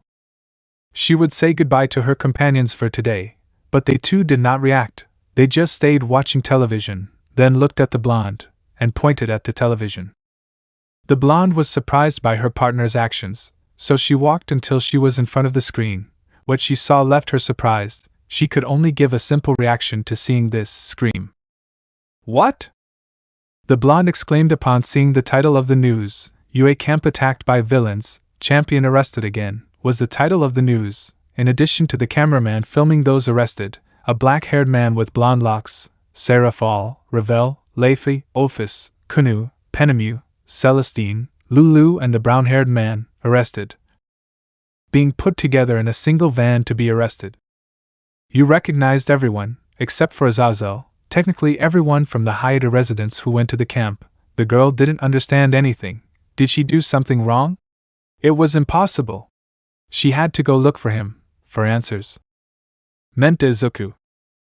The green-haired boy quickly opened his eyes, finding himself with the same mental landscape: blue sky with white clouds, the crystal-clear water floor where you can see your reflection like a giant mirror, and in front of Midoriya stood Shin. Shin, wow, you used more than your body could handle, commented the perfect clone of the brown. For being your first time using it, you really lasted longer than a normal user in their beginnings. Midoriya, why didn't you give me more power at that time? He asked the brown-haired boy strongly with anger. He only needed a little more, to be able to save them. He didn't feel well at all. He thought that with this power he could avoid everything, but time played against him. Just watching how his childhood friend and sister disappeared in front of him, he began to cry from helplessness. Shin, you have given the best you could. That was the ability you have in using my power, explained the brown-haired man to the green-haired man, who was crying. Don't feel bad. Your friend and sister will be rescued, you'll see, he said with a smile. Midoriya, how do you know that? He asked hopefully to the brown-haired clone. Shin, I doubt the original will just sit idly by. The green-haired boy didn't know what he was referring to. Now that he can see everything clearly, who does he mean by original? Hyoudou residence. A magic circle appeared in the middle of the room. where all the residents who did not go to the camp were located along with the chestnut's parents. From the magic circle came out Surzex, Ajuka, and Vala. The three demons left the magic circle, finding that none of those present were looking at them or knew that they had appeared. They were all looking at the television. It must be something that really caught their attention to not even greet them, judging by the expression of Chloe, Maya, Kuroka, Yasaka, and Rossweiss, to name a few. It must be something serious. But what serious thing is so serious that it happens on the programs of this world? So they looked too, finding that Azazel, Chestnut, Penemu, Seraphal, Ravel, Leifi, Ophis, Kunu, Celestine, and Lulu, all arrested, being taken in a single wagon for them by policemen. Chapter 55 Arrest and Escape. The emergencies arrived at the scene, firefighters, police, ambulances, even the media itself to the place where it had to be secret, the camp of the first year of the UA, which only lasted 3 days. This attack made it impossible for the camp to continue. The firefighters were supposed to put out the fire, but a change in the weather changed everything. It wasn't normal, it was as if it was just what was needed for the situation. Before help arrived, a large gray cloud covered the entire burning area. The cloud began to rain, putting out the fire. Surprisingly, it was only raining in the area where there was fire. The injured students were not many, but those who had contact with the purple gas, if there was, only asleep. Luckily it was not a dangerous substance, while those who had injuries, such as Tsuyu, Waraka, Momo, Shoji, Midoriya, the heroine Pixie Bob, were all treated by the brown-haired man with acupuncture, while most, such as Momo, Shoji, Midoriya, and Pixie Bob, although nobody knew what the brown-haired man was doing, in their eyes, he only seemed to sting parts of the body where there is damage, just that, without knowing the effectiveness behind it. But even so, Momo, Midoriya, and Pixie Bob would be unconscious. Even though the supernatural group did not give themselves permission to help, they did it anyway, regardless of Aizawa denying their request to help, something that this time not even the black-haired man could stop them. Being frozen when he saw the brown-haired man's gaze, he seemed like another person, but without the intention of killing. It was only like a threat. Of the 46 students present, if it could still be called that, there were a little more than 15 unconscious from the gas, about 11 injured, and the rest unharmed, but one of the students, one disappeared along with a third-year high school student with special permission to attend this camp. But 7 of the unharmed students were arrested at Aizawa's request, in addition to 2 teachers arrested, along with another guest. Of all the seriously injured, it was Pixie Bob, a strong blow to the head, of which when the ambulance arrived they were simply surprised. It is assumed that Mandalay and Tiger said that she had a critical blow to the head, but it ended up being a slight blow, and that the woman only needed to rest before waking up. The same way it was for Momo and Midoriya, rest, more for the green-haired man, who barely his vital signs reached normal. But in the end, surprisingly, there were no serious injuries, reducing to the majority only minor and unconscious, without knowing how that was possible, although some had slight suspicions. Of the 7 professional heroes who were at the scene, 1 is unconscious, without critical injuries, being taken to the hospital, and the second, the only thing that was found of the latter, was only her broken headphones with blood stains. The body disappeared. From the villain's side, only 3 were arrested. The first was Muscular, the second the one who caused the purple mist, Mustard, and the third the villain that Todoroki and Bakugo encountered, the one in the power suit, Moonfish, being left by his squad. And finally, a group of 11 arrested, 2 teachers, 7 students, 1 adult, Azazel, Penemu, the Chestnut, Seraphal, Ravel, Leifi, Ophis, Kunu, Lulu, and Celestine respectively, but apparently Prim wanted to accompany them, ending up being 12, of which, the group was separated into 4 groups of 3, being taken in different patrols, to be interrogated. By the same UA, they are the ones who should take the reins and the greatest responsibility for this. All this was revealed by the news seen by the whole country, where the Hyoudou residence was no exception. Seeing all this, and thinking if it was good to go and get them out of wherever they are, Surzex, Ajuka, and Vala also saw this. With 2 Mao present, before acting they had to see how the situation was being handled. There wasn't much information about what was given by the news. The news couldn't tell the real truth. They are only hypotheses that try to get closer to the truth. But they also had to wait, knowing that the 12, or 10 of them, could escape without problems by helping the other 2. Judging by the situation, there must be a misunderstanding to arrest them. They could only wait a little longer. But for Alicia and Claudia, these 2 were worried about their cousin and goddess respectively, who had to hide their swords so they wouldn't do something foolish. Just wait. After all, the 12 seemed calm at the time of being arrested. The next day, Yui Academy, 4:36 p.m. The prestigious academy, in recent months had been mocked of its security. 2 times, the USJ and the camp had been a big blow to the academy. News and reporters were at the entrance of the UA, but without letting them pass, all demanded a response from the academy about what happened at the camp. They wanted to know what the academy will do with respect to the families of the victims, in addition to that arrest. The academy at this moment was alone, without students. It was vacation periods after all. Only the heroes who work as teachers at the academy were there. Everyone was discussing the incident at the camp, and what to do with the 12 arrested, to make them say why they weren't there when everything happened. A war seemed to have begun, one to destroy the Society of Heroes. The heroes were naive, they did not think that the place would be revealed so easily to the villains. In the room were a few, while others were in the interrogation room with the arrested. At this moment in the discussion room the director Nizu, All Might, Midnight, Snipe and Present Mike were enchanted with everything that happened in these months. It was difficult to believe that it was a coincidence. But what plans really are behind this? A hero cannot really think like a true villain, no matter how hard he tried. The symbol of peace felt bad for not having been there to prevent it. After all, if it was the League, they would clearly go after him, something that was not allowed to go to the camp. Since he would be the real target, he didn't know what to think about what Aizawa said, that those arrested were not there during the attack. With no alibi to cover their heads, only being able to think that they gave away the place, he didn't know what to think. The symbol of peace has been living with Azazel and the brown-haired boy since months ago, and they didn't seem to be those kinds of people, much less the girls. There must be a misunderstanding, and apparently the group also doesn't want to say where they were when the villain's attack happened. The kidnapping of several people from the academy was really its biggest failure. Criticisms against the UA kept coming, and it was to be expected. In recent years, heroes have pleased many in society, making them believe that everything will be fine, without showing how dangerous a hero's profession really is. About the reason for wanting Bakugo, the director discovered it without problem thanks to his great intelligence. But on the other hand, Hisashi's youngest daughter, he still did not know what he wanted from her. But going after Bakugo for his violent side that was made public at the festival, possibly they want to make him for their side. Showing that the education given by the UA is not entirely good, giving its end.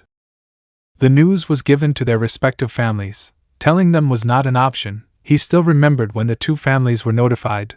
The mother of each went into shock, and then fainted, a great oversight for the director of the institution. The topic of the traitor had been left behind, but it was brought back to talk again. There is definitely a traitor among them, and the location of the camp, only the teachers and the Hussycats knew. Among them there is a traitor, or that the arrested group was them. Something that Snipe accepted was the fact that those arrested were responsible, along with Present Mike, something that All Might refused to do until they found out more about this and spoke with them. But Nomuri, upon hearing the second possibility, just banged the table. It seemed absurd to the woman that they could be the ones who revealed the location. It couldn't be true. She was the one who had lived best with the Hyoudou residents. None of those who lived there could be. But the fact that they don't want to say where they were was possibly the key factor in determining if they had something to do with the attack. Nomuri slightly clenched her fists. She had heard enough. She would go talk to the brown-haired man and company. She wanted to prove that they were innocent. She would not hesitate. After all, no one arrests her future partner. Only her, and not because of the law. Well, besides that, her heart told her that she should trust them, as if it were a strange feeling for her. Without further ado, the woman left the room to go to the interrogation room. After Nomuri left the room, the peace symbol cell phone rang. The blonde answered the call. It was from his friend, Officer Tsukachi. Apparently he has news about the whereabouts of a certain place, the whereabouts of the League of Villains. This message surprised the hero greatly. This had to make him know to those present, which put him on speakerphone so that the officer could give the information. Apparently it was a thing of 2 weeks ago, the officer explained through the call, that they were looking for information about the USJ incident, although the only clue they had was Shigaraki's features, such as his hair and eyes. So several subordinates were sent throughout the city to gather information on people with these two physical features, finding a few with those features, leading them to an abandoned building, in the urban distraction a secret bar, the hideout of the League of Villains. Help from several professional heroes was required in cooperation for this mission, which the symbol of peace had to be as the leader of the group of heroes that will carry out the mission together with police squads. The symbol of peace could only be grateful for having a great friend, in addition to saying, "I'm here to fight back." He said, entering his hero form, he wanted night to come to start this mission. An interrogation. Nemuri had arrived at the room where the 12 arrested were, a large room provided, with no one inside able to leave. The woman sat at a large table. To talk to them, she had to make them say where they were to prove their innocence. Nemuri, they have to say where they were at that time, otherwise, they won't be able to prove that they are not related to the attack, said the woman, trying to look calm, although inside she looked a little desperate. Peimu, we already told you that we have nothing to do with the attack. That's what matters, said the cadre to the black-haired woman. She couldn't say that they went to hell, much less to another world. Leify, no matter how much you try to make us talk about where we were, we can't tell you, said the Pendragon mage too, but she couldn't say it anyway. Nemuri, is that perhaps more important than proving their innocence? The woman asked the group, receiving an affirmation from them. She did not understand why they did not want to say where they were. Is that secret place perhaps so important, more than proving their innocence? Issei, this midnight sensei. The brown-haired boy didn't finish speaking, since the aforementioned interrupted him. Nemuri, if you still see me as your teacher, then I demand to know where they were, exclaimed the woman, looking at the brown-haired man.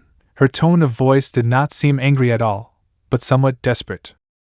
While outside the room, behind a magic mirror, or rather, a special mirror that allows you to see everything outside, but nothing inside, were Aizawa, Blood King, Ectoplasm, and All Might just arrived. Issei, I see her as my teacher, but it's for her own good that she doesn't know that. I can say that not even we know what happened at all, until the police arrived, said the brown-haired boy calmly in front of the black-haired girl. And if he told them, they would think they were crazy. That's why I ask you, sensei, to trust us. The woman did not understand. How could they expect her to believe them, if they do not want to say where they were, or that they went to hell itself, because they refused to say it? Without that, no one would believe them. Azazel, no matter what they do, we won't say where we went. The point is that none of us have anything to do with that attack by the villains, said the former governor of the Fallen, leaning on one of the stretchers that were in the place. They only took a little break. We'll take care of things later. The door to the room was opened. From there, All Might entered in his hero form, but in his formal suit, as a teacher. All Might, young Hyoudou, why don't you want to tell us? Asked the symbol of peace, if not wanting to say where they were was the key to their innocence. But even so, they claimed to be innocent. But there was no way to prove it, and the only way to prove it is where they went. Ophis, because if we told them, they wouldn't believe us either, commented the lowly of Infinity, as if nothing had happened, but her mouth was immediately covered by Leify and Kunu. What the lowly said surprised the heroes. What did she mean by, if we told them, they wouldn't believe us either? What did she mean? Is it some place that has never been before, or is it a secret above all? It was a teaser. Apparently, the girl accidentally let it slip, not knowing what Ophis was or that she shouldn't say that. Nemuri, what do you mean we wouldn't believe it? The woman asked, looking at the group, who took a deep sigh of heaviness. Issei, All Might Sensei. We will rescue Bakugo and Izumi, he said in a determined manner to the symbol of peace. The group could hear about the missing, of which were Bakugo, Izumi and Ragdoll. Possibly they would meet in one place. He along with others from the residents could go to rescue them, but first they had to get out of here. A simple thing, but it had to be made clear first that everything they would do from now on was to help, since during the camp they did nothing because they did not know what was happening until almost the last moments. Nemuri, the woman, still found it difficult to think that they would be bad, under the determined gaze of all of them. Is what they say true, or are they too good at acting? But she felt that they were telling the truth. If they were bad, she would no longer be alive if not for the times that the brown-haired man took her home drunk. She would have had the opportunity to do them. For All Might it was the same, hard to believe the young man who helped him keep his time limit as a hero to a maximum of 12 hours. He had had several opportunities to kill him or kill anyone. Why not do it? Nobody would know. Maybe he is telling the truth. But even so, with just him it was not enough. Well, better said him and Nomuri. And what does he mean by rescuing the two young people? He can't even get out of here. How will they do it? All Might, Hyoudou, I believe you, but that's not enough. You have to prove to everyone that they are innocent, said the symbol of peace. Although he trusts them, the rest don't see it that way. The brown-haired boy smiled upon hearing that the symbol of peace believed in them. That was enough, he would fix the rest later. It was time to escape, but not before asking just one more thing. Issei, Midnight Sensei, could you tell me the time? Nomuri, it's 5 o'clock, why the question? Asked the woman, surprised by that. Serafal, because it's time for us to go rescue Explosive-chan and Izumi-chan, exclaimed the Mao with a smile. Both teachers didn't understand anything they were saying. It was leading nowhere, taking both of them by surprise. An intense light, a bright white light, illuminated the entire room, blinding the two teachers inside along with those outside. The brown-haired man had taken out a small part of his cloud, creating a powerful discharge of light blinding everyone, using this to escape. I'm sorry, All Might Sensei, Midnight Sensei. I promise I'll tell you everything after I rescue Bakugo and Izumi. The chestnut exclaimed before disappearing along with the rest of the supernatural in a magic circle that no one could see with this intense light. The heroes, all could not see what he did, only hear what the brown-haired man said. The light only illuminated the room for a few seconds, but it was enough to escape. When the light dissipated, they were no longer there, no traces of any kind of struggle at the door. They had simply disappeared. The only way out was the entrance, which is the same exit of this room. They did not know how they did it. Even the handcuffs they were wearing were on the floor, broken. Those present went to look for them immediately, but All Might stopped them. Something strange for him, to tell Aizawa something. Aizawa, they are on our side. I will assume all the consequences if I am wrong. This was what the symbol of peace said to the black-haired man, who doubted what he said. You are their teacher. You should know better than anyone that they are not capable of being bad. Trust them, like me.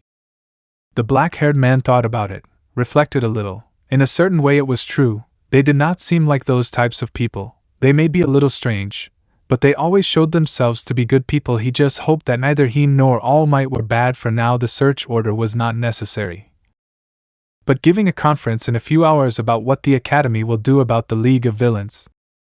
Nomuri, the woman, was surprised that they had escaped so easily. More than that, how fast it was.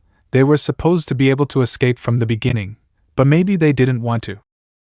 There was nowhere for them to go, even though those present by All Might and Aizawa didn't want an arrest warrant, and with what the brown-haired man had said before disappearing into the light, he said that he would explain after this. They didn't know where they went, but the black-haired woman had a small idea.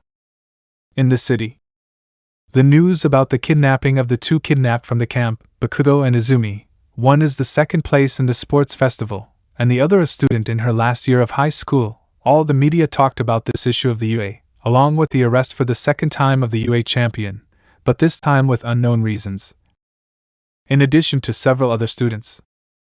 These were hit songs that they talked about at the time, all linked to the League of Villains, in which they called themselves the Vanguard Squadron of the League, bringing up again the subject of the USJ and the attacks of the Numas in Hosu. In addition to the hero's killer water hose, the muscular villain arrested, where the son of the two deceased heroes was there as well. And about the criticism of the Academy, many programs said they have a problem with the administration. After all, that Academy had the best security in Japan, and it has been mocked twice. Nobody wanted a third time. Whether attacking the Academy through the media for personal reasons or not, such as one of the critics, whose son did not get into the Academy, it seemed to be a good idea that he had not been selected. Villains Bar. In the secret base of the League, they watched on TV. All the media talked about them, but above all, damaging the prestige of the UA. For Shigaraki, seeing all this was like publicity for them, because it really is. The League of Villains attack on the UA camp was something the entire media was talking about. He couldn't be happier. Now his organization is being made known, after being silenced twice. The gray-haired man turned off the TV to look at the two guests who were at the bar. Not only was he there, but also Toga, twice, Magna, Kurogiri, and Spinner. All the villains saw the two chained, Bakugo and Izumi. Both were chained to a metal chair, tied from the feet with belts, in addition to weights on their arms all wrapped up, preventing them from using their quirk, the same way it was for the green-haired girl, although unlike the blonde, she was so scared. She could barely stop shaking or sobbing, while Bakugo seemed unfazed by the presence of the villains, and instead just looked at them angrily. Shigaraki, they're good advertisements, aren't they? Asked the villain looking at the two captured. You don't agree, Bakugo Katsuki and Midoriya Izumi. But there was no response from the two of them. Although for Shigaraki, he asked for Bakugo to be brought to him, but he didn't understand why Sensei wanted this brat.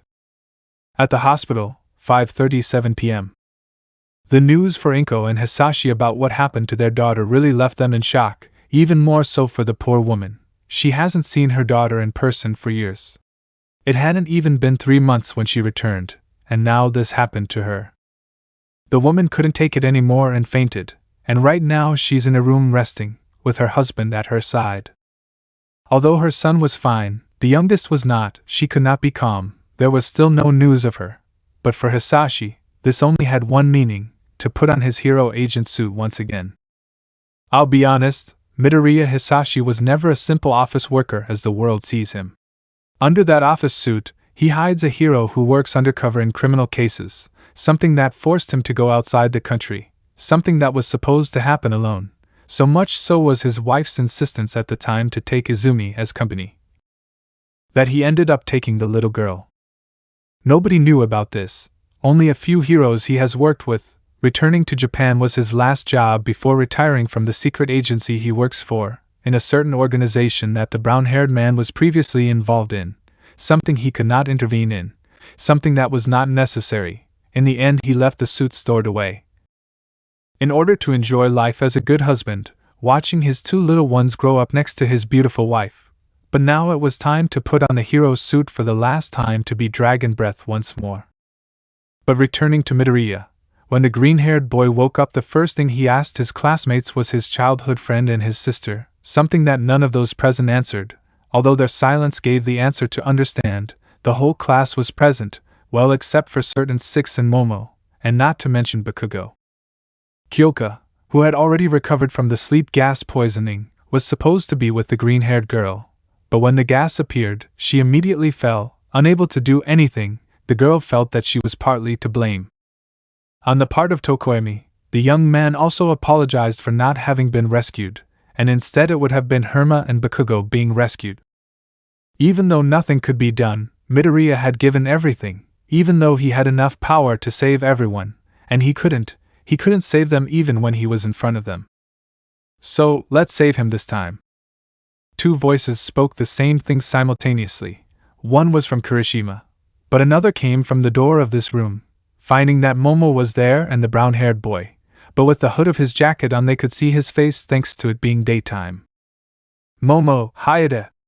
The whole room exclaimed, seeing the two newly appeared. Apparently Yayorozu was already fine. After all, the doctor said that despite having received a strong blow from one of those monsters, but it was simply a small blow that only left the girl unconscious, without knowing that most of the damage was healed. Kirishima, dude! They already released you. What did you do to get arrested along with Azazel and Penemiya-sensei? The redhead asked his friend. Not only did he want to know the truth, even though the news said that they are suspects, no one here believes it, well, most of them. Issei, well, yes and no, said the brown-haired man, rubbing the back of his neck with a nervous smile. He didn't know if he should say that he had escaped. That would be crazy. But going back to what Kirishima said, the brown-haired man along with Momo surrounded the group to talk. We have to rescue Bakugo, and your sister, said the brown-haired man to everyone, but it was more for Midoriya. It was then that Kisashima and Todoroki began to talk about what they heard yesterday when they were going to see the green-haired boy, passing by the room where Momo is, listening to a certain conversation that the girl had with the symbol of peace and Officer Tsukachi.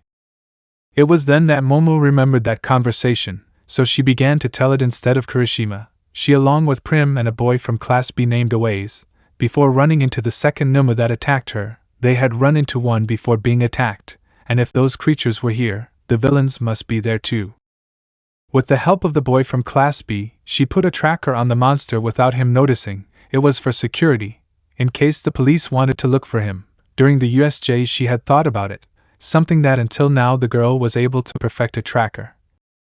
And she thought it would be useful to know the location of the villains in case it was required. She gave the two adults a device that received the frequency of that signal, being at a certain distance, approximately 4.7 kilometers, so much so that the symbol of peace and the officer could not be more grateful for this great contribution, the girl finished saying. Although she still felt frustrated at not being able to be more helpful, doing that was the most she could, but All Might said to leave the rest of them. The young people had worked hard at that camp, and it was time for the older ones to do something about it. Tenya, this means you'll make another receiver? The class president asked Yaoyorozu. Todoroki, and what about that? Todoroki asked in response to Tenya's question. It was the only way to find the villains where he has Bakugo and Izumi.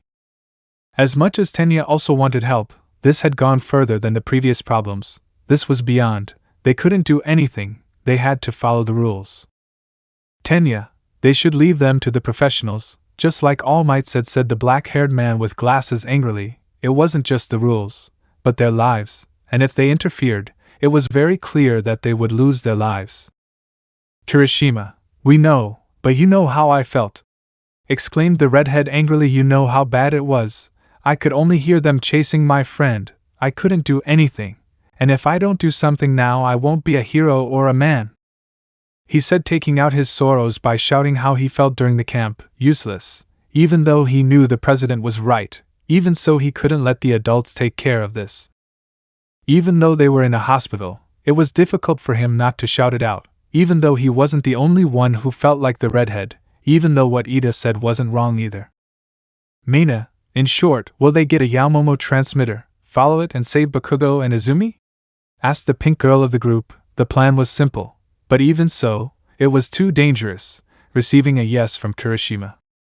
Todoroki, although the villains talked about killing us, they took Bakugo and Midoriya's sister alive. They are probably alive, but they could kill them later. Kirishima and I will go, said the boy with quirk and ice. Although it was dangerous, he also did not want to do nothing, and leave it to the heroes, especially his father. Issei, don't forget about me, said the brown-haired boy calmly to Kirishima and Todoroki. You'll come, won't you? He asked the green-haired boy in bed. Tenya, you can't do such nonsense, exclaimed the class president.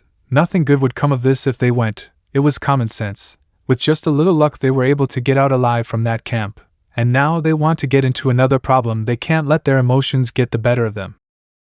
Many agreed with what Ida said. Leave it to the professionals. After all, those present are only inexperienced students. It was better to leave it to the professionals. If they go, they would only hinder their work. Tsuyu, as much as the kidnapping of Bakugo-chan and Izumi-chan surprises us, but think about it calmly. No matter what you feel, if you decide to fight again, you will break the rules. It is the same as acting like a villain, said the frog girl, who always says the first thing that comes to mind, saying what they are. Students, they can't do much. Just wait for news from the heroes about how it all ended. A silence fell in the room. No one had words to say. Well, the brown-haired boy remained silent. Although he could go rescue Bakugo and Izumi without any problems, that would be at night, just in 2.5 hours. He just came to see how everyone was, to see if they were better now, and it ended in a rescue conversation. The silence was broken when the door rang, the doctor entering, with the diagnosis of patient Midoriya, which was quick. The green-haired man had no serious injuries. Beyond the scars, everything was fine. After the report given by the doctor, everyone left the green-haired boy's room, but not before Kirishima said something to Midoriya about doing it tonight.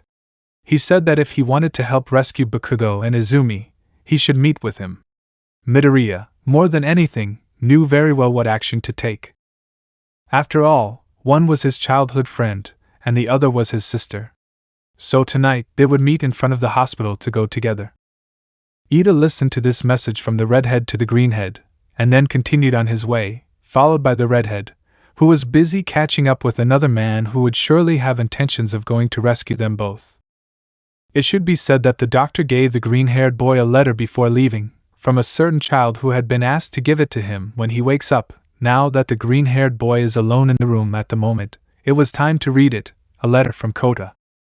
With the chestnut.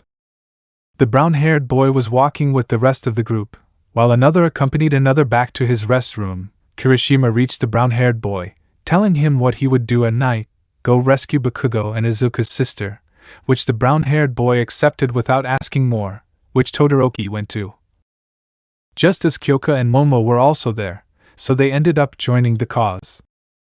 On Kyoka's part, she felt a great deal of guilt. After all, the green-haired boy's sister was with her, and without realizing it, everything went dark for her, and when she woke up, she was already in the hospital, and knowing that Bakugo and Izumi were kidnapped, she had to do something, even though there wasn't much she could do.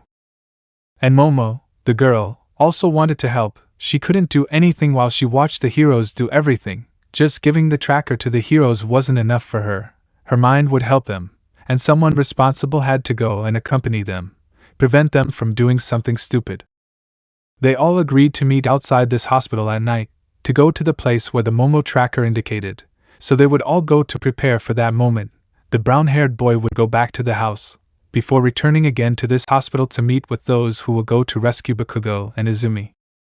Hyoudou residence. It was already 6 in the afternoon, an hour and a half until nightfall. The brown-haired boy returned home. He would prepare to go rescue Bakugo, something he would talk about with the girls, since at the moment they escaped, they returned to the residence, while Azazel said he would go see a certain woman to see how she was. And finally the brown-haired boy, who went to the hospital where Midoriya was, before returning home.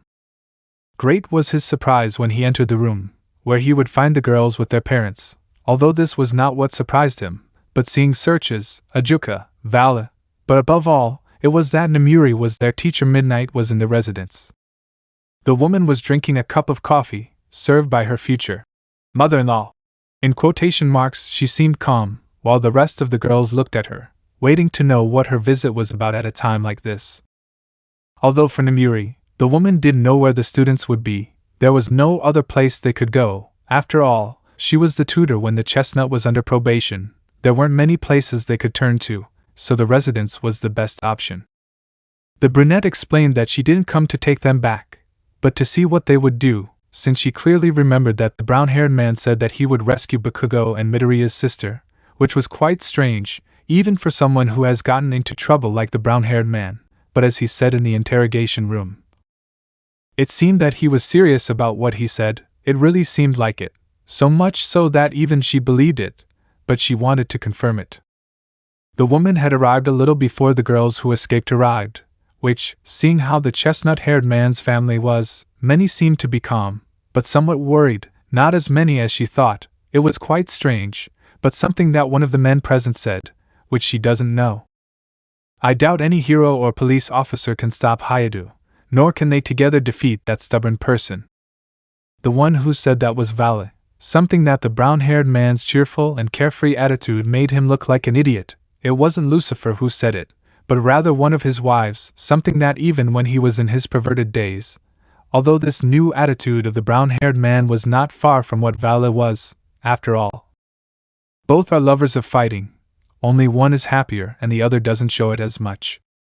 What the white-haired Namuri said she had heard, without knowing that Vala cares in the least about the woman's presence, which for her, she did not understand what he meant with what he said. But will he be so strong that for someone to say that, or is it simply exaggerations?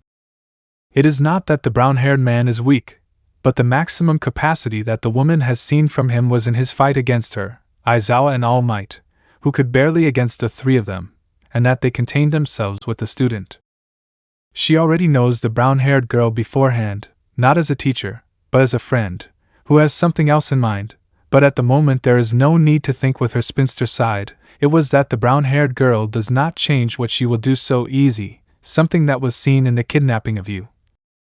Despite the fact that the professionals and officers denied their help, he ended up doing the rescue, even more, and without thinking about the consequences, something that she would be sure that this time would not be the exception for the brown-haired girl to do the same.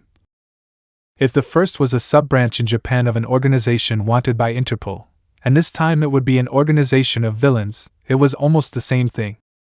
It was obvious that the brown-haired man was planning to go look for the two kidnapped young men. She couldn't stop him, nor would he change his mind, so the least she could do was go with him, to get him out of there when there was danger. Okay? How do you plan to rescue Bakugo and the little girl? That was what the woman asked the brown-haired boy, who was surprised. He thought she was going to stop him, take them back from where they escaped, but instead, she was letting him do what he had planned. Even the girls who study at the academy were surprised, hearing that from a teacher. But on one condition, that I will accompany you. With Azazel. It's almost 7 at night. The former governor was walking slowly towards a certain house. Knowing that woman, she was surely in a bad mental state. For that woman, her son was the only thing she had left. Her husband was no longer with him. A few months ago she and her husband divorced, because the husband had an affair with his secretary, which made the woman fall into alcohol, which ended up with her meeting Azazel in a small bar, the woman taking away her sorrows with alcohol. With no intention of socializing, the former governor ended up listening to the woman's sorrows, not just once, but on several occasions, which in a certain way, there was a friendship, but without letting Bakugo know. Although in a certain way, the fallen man was beginning to feel a certain appreciation towards the woman, he didn't know, but it was a sense of concern. Before coming here, he went to her apartment to pick up some things, or rather, a few inventions. He would go see the woman before going to meet with the brown-haired man, to see what they would do from now on. After a few minutes, he had arrived at the woman's house, a 2-story house, the normal thing for a family. Well, before the divorce, now only she and her son lived there. He knocked on the door several times, hoping the woman was home, but there was no response to Azazel's action. But the door opened, revealing a woman with a good body. Her clothes were a little untidy, and she also released a strong smell of alcohol. Bakugo Mitsuki, Bakugo Katsuki's mother, a jovial-looking woman, with short, uneven ash-blonde hair, somewhat messy for a woman's hair, and slightly slanted but large red eyes. In addition to the strong smell of alcohol, the fallen man could see that the woman had a bottle in her hand. In addition to traces of tear marks in the woman's eyes, he could deduce that the news about her daughter was a strong blow to the woman. He had nothing to say, or rather, he did not know what to say to the woman about it. Tell her that everything will be okay. Or ask her how she was, he did not know. Although she didn't have to say anything, the woman, seeing who it was, walked into the fallen man's personal space. She hugged the man, beginning to cry into the former governor's chest between sobs, not caring that she was getting the man's suit wet, although he didn't care either. Azazel simply hugged the woman gently, trying to calm her sorrows. Something in him hurt to hear the woman's cries. While she said that it was all her fault, she had not done her job as a good mother, this was her punishment. Although the fallen one did not think so, he could only tell the woman one thing. I will rescue your son, don't worry Mitsuki, I give you my word, he will return unharmed. It was the only thing the fallen man said, taking out his black wings surrounding the woman, with a little magic making her sleep. It was the best way, for her mental health. Azazel carried the sleeping woman in his arms, taking her to a room, letting her rest in a bed. With the woman already asleep in bed, the fallen man kissed the woman on the forehead, to leave through the window. But the fallen man gave one last look, to fly away with his black wings, towards the Hyoudou residence. With the chestnut. Him. Along with Leify, Ravel, Lulu, Serafal, Vala and Nimuri. Well, the reason for only 3 pieces, simple, the smaller the group, the better it will be to go unnoticed, although the plan from the beginning was to go rescue the 2 of them alone, but in the end he will have to go patiently. And about Vala, well, since he arrived at a time like this, it was a better action for him than a conversation. The group arrived at the meeting place, meeting Todoroki, Kirishima, Momo, Kyoka, Midoriya and Ida, although it seemed that the class president was saying something to those present. It's not that Ida doesn't want to help, but the consequences of doing this would be serious. The small conversation that the leader of the police gave him would be nothing if they continued breaking the rules. The 2 of the 4 people who stopped him in their hatred of revenge against Stain were about to make the same mistake as him. They wouldn't let them do it, this was too much, they are all just minors. If they did something else like this, it would damage the academy even more, which was already in a very bad position. It would only make the adults increase their responsibilities of guilt. Midoriya was going to speak, but the same black-haired man with the lens hit him in the face. In front of everyone and the newcomers, he also wanted to help, but this was not the way to rescue a classmate. Reality told him that before he could rescue the blonde and the green-haired girl, they would be dead, and that worries him, not as the class president, but as his friend, Ida Tenya. While the black-haired man continued to say how dangerous it was, the newcomers came closer, to make themselves noticed, and the first to speak was the brown-haired man. Everything will be fine, no one will lose their life in this rescue. That was what the chestnut tree told the group that they would go to. Before those who planned this rescue, when they saw Namuri they tensed, thinking that they would stop them, but the woman said she would accompany them. Only if there was imminent danger they would take them out of there, in other words, the surveillance and care of an adult. And about Vala, well, simply out of interest in what he will do, even though the brown-haired man introduces the boys to Lucifer, who obviously didn't say his last name, only Vala to the boys, and that he would help us with this. But it must be said that Midnight is not wearing her hero costume, but a civilian one. Todoroki, we know we won't win, we'll get him out without a fight, was what the boy with the winter quirk said to the class president. It will be like going in cover, in other words. Kirishima, this is how we'll do things, without crossing too many of the rules, right on the edges, said the redhead seriously. Ravel, nothing will happen, just like Issei-sama said. So you can stop worrying about that part, said the Phoenix. It was more than anything the chestnut himself would be taking care of everyone. That's what she's there for, as support in case someone gets hurt. Issei, I don't know how heroes are nowadays, but one thing is certain, if I have to choose between going to subdue them, I'll face the consequences, said the brown-haired boy to the president of the group. We may all study to be heroes in the future, but if necessary, I'll even leave the UA. This way, it won't affect their situation. What the brown-haired man said really left all the students surprised. They all thought for a moment, but another voice brought everyone out of their thoughts, looking in the direction where he went, seeing that it was none other than Azazel, who joined the group. Momo, Azazel-sensei? What are you doing here? Did they also free him like Issei-kun? The black-haired girl asked the fallen one. Azazel, well, about the release, I think it would be better if Midnight told you, he said with amusement to the students. He was on his way to the residence, but he saw them on the way, so he followed the brown-haired girl. The students looked at the aforementioned for an answer.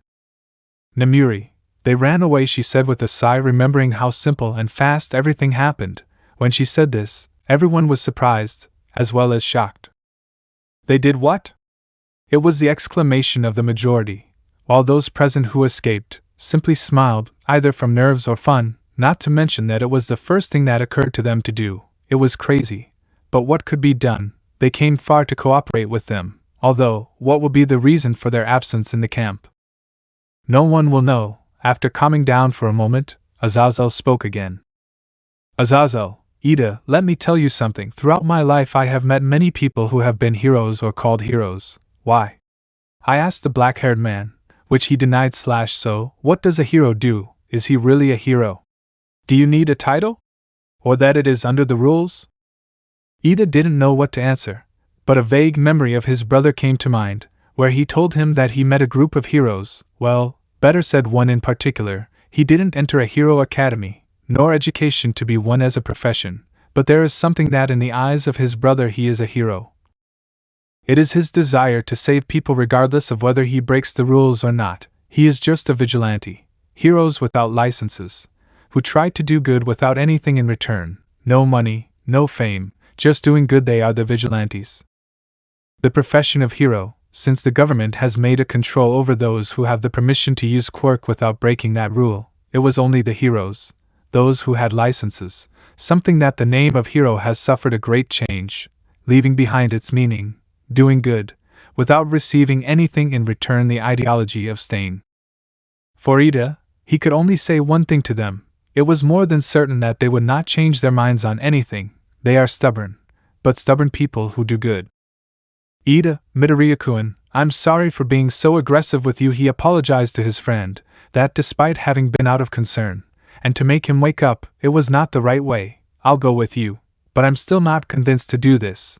But if there is any sign of combat, I along with Yayorozu Azaze and Midnight Sensei will make them come back immediately, said the black-haired man, receiving the nod of the two black-haired women, but not from Azazel, so it will be like a kind of watchman for you. Azazel, I'm sorry, young man, but the peeling is something that we can't avoid. It will always end up happening, he said, looking at Vala, the brown-haired one. Even Lulu herself was cleaning her gloves with her knuckles. See, even the little one wants to fight. I'll fight anyway, it's a personal matter. Issei, good. It's time to go for them. I hope you do the same thing you did at camp, Midoriya said, the brown-haired boy with a smile, bumping his fists, and he didn't seem to care how much with you, Momo. Momo, hi. Issei, she said, taking out a second tracker. Although rescuing Bakugo is a task for professionals, I am the same as you. I cannot stay without doing anything, but do not forget. The Yayorozu did not finish saying the last sentence. She wanted everyone to avoid a fight. A rescue without a fight would be difficult. It is too unrealistic. But the brown-haired man interrupted the girl. Issei, you don't have to worry about anything, Momo. No one will get hurt while I'm here, he said with a smile to the black-haired girl, who was surprised by the calm attitude he shows, despite the fact that he has run away to do this with them. But the girl couldn't help but think about what he said at the USJ. Lulu, let's kick some bad ass, he exclaimed with a smile as he climbed onto the brown-haired boy's back. Finally going to kick some bad ass, and this time, not even the brown-haired boy will be able to stop him from rescuing you. Kyoka, I'm still surprised at how you're taking it, as if it were something normal, said the Jack girl, although it's true, who would get excited in a situation like that, or even be so calm? Leify, we are the same as you, but you're welcome. It's better to try to stay calm. It won't help us to feel frustrated. We can only wait for the moment to come, and act with caution, said the Pendragon to her companions, who found a bit of reason in what the blonde said. Besides, there are more dangerous beings at their side than the villains. Seraphal, let's go, yay! Exclaimed the Leviathan Mao, happily pointing to the south. Momo, Eto, it's to the north, said the boy. It was still difficult to see that they act so relaxed. It seemed that they had everything under control to act like that. But a memory came to his mind, from the camp, before fainting, a blue dragon, but it was taken out of his mind when he Seraphal upon hearing the direction that Momo said. He immediately pointed in that direction. Seraphal, whoops, wrong direction, he laughed, the girl sticking her tongue out a little. The group couldn't help but laugh, lowering the tension a little, which worked, but well, they had to continue on their way, and according to the Momo, they had to take the train to the city of Yokohama, somewhat far from here. Yokohama, in the Kamino neighborhood. If their calculations are not wrong, they would arrive in 2 hours. At approximately 10 they would arrive. Currently it was 7:30 p.m. Chapter 56, Rescue, Part 1, UA Conference. The symbol of peace, All Might, would be the front of the rescue team of Bakugo and Izumi, together with patrols, not only him, but also other heroes, of which are Endeavor the hero number 2, Best Genius the hero number 4, Edge Shot hero number 5, Gang Orca hero number 10, Gran Torino, Tiger of the Hussycats, Kamui Woods, Empty Lady. 9 heroes working together for this rescue, and several of them are in the top 10, all ready for the rescue, but there was one they didn't count on. He joined at the last minute, Dragon Breath, aka Midoriya Hisashi, next to retire to enjoy life. But before that, this would definitely be his last mission as a hero. To finally just be a good husband and father, after this. This rescue was a very personal matter. An angry father would be the one who would face the villains. The hero's suit is only a means. This is about his integrity as a father, and that no one touches a hair on his daughter and son.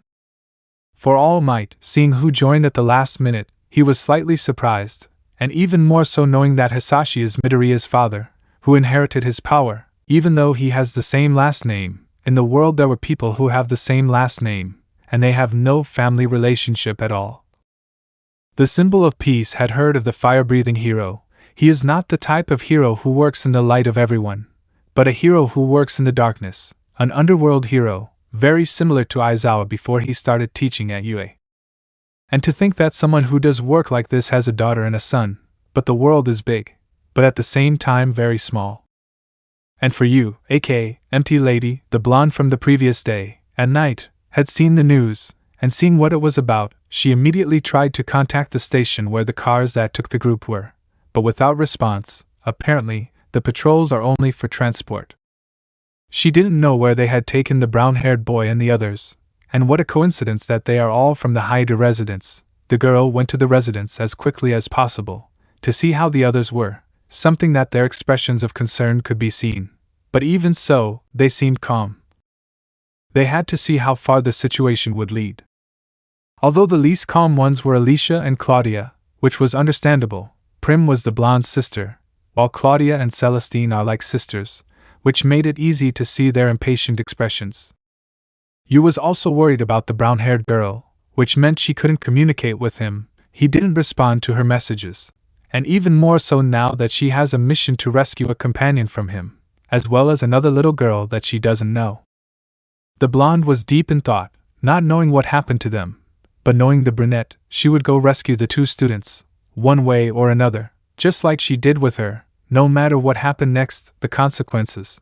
But for now she needed to focus on the mission together with the other heroes. She took one last look at her cell phone to see if there was a message from the brunette, which there wasn't, until the last moment, a message arriving, making the woman quickly open it to see who it would be from, hoping it would be the brunette. "I'm fine, we'll fix the misunderstandings." It was the chestnut's message to you, the woman sighed, leaving her cell phone with her casual clothes. The call of duty has begun. But from the message it was somewhat short, and without explanations. She just hoped that he didn't do something stupid. On the train to Yokohama. The group was in the express train car, with individual seats. Midoriya, Ida, Kirishima and Todoroki were together in the same section. In front of them were Serafal, Leifi, Ravel and Luyu, and next to their section were Namuri, along with Momo and Kyoka. And finally, behind the section of the three girls, were the chestnut, Azazel and Vala. "Vala, I still don't know why we do it this way. Wouldn't it be easier to go directly to the place, and enter directly?"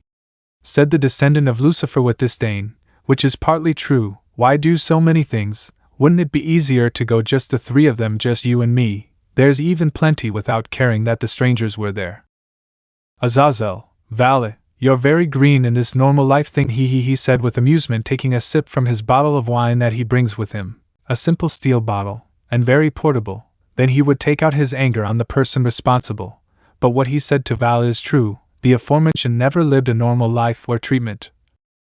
Something that just a few years ago, a normal life, but supernatural, that recently after meeting the brown-haired man, he saw that side, which was only a little bit of adult things and ramen. It was not to be expected that Vala's human sense was something low, so to speak.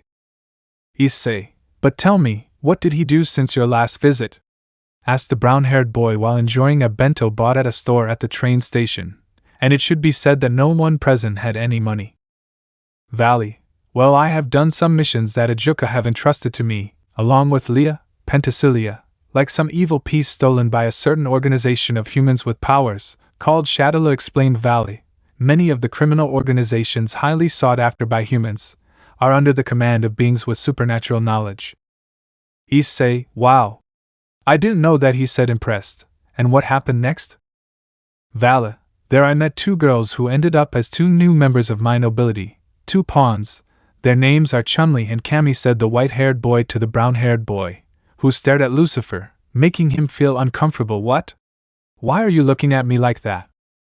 Issei, nothing, it's just that I still find it difficult that you've become a little more social. It seems that Lavnia-san did a good job removing your bitter attitude, said the brown-haired man. At the slight change in the white-haired man, it was still surprising to him.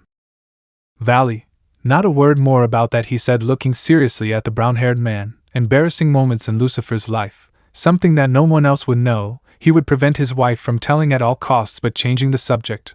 Do you plan to participate in the raiding game? Issei, are you joking? He said sarcastically, then bumped his fist into his palm. Of course I will participate. And I will win. Nothing in the world will make me not participate, hee. Azazel, you have lost many things, Issei, in these 7 years, that you still have to discover, he said with amusement. Outside of the three men of the supernatural, A certain trio of girls heard everything. Well, to be more precise, it was Kyoka. She knew it was rude to spy on conversations, but it was possibly her imagination. But a feeling of powerful passed through her. Jack. They were like waves, and listening to this conversation, she didn't understand anything they were talking about. Kyoka, hey Momo, doesn't it seem strange to you? Momo, what are you talking about, Gyro-san? Kyoka, about what Hyoudou and that man called Vala and Azazel-sensei are talking about. Their conversations seem like something out of their imagination, the girl said to Momo. But in passing, Nomuri also heard, so she ended up joining the conversation of the two girls. Midnight, I imagine you noticed, right? Said the woman to the two, who raised an eyebrow. Then I imagine not, she said, seeing the expressions of the two girls. Let me explain to you, little ones, the meaning of a mature woman. Tell me, have you ever seen that Issei-kun behaves like a normal boy? She asked the two girls, who nodded fine. But I suppose you've seen that sometimes he appears more mature, as if he were an adult instead of a young man his age. Momo, what's Midnight Sensei getting at?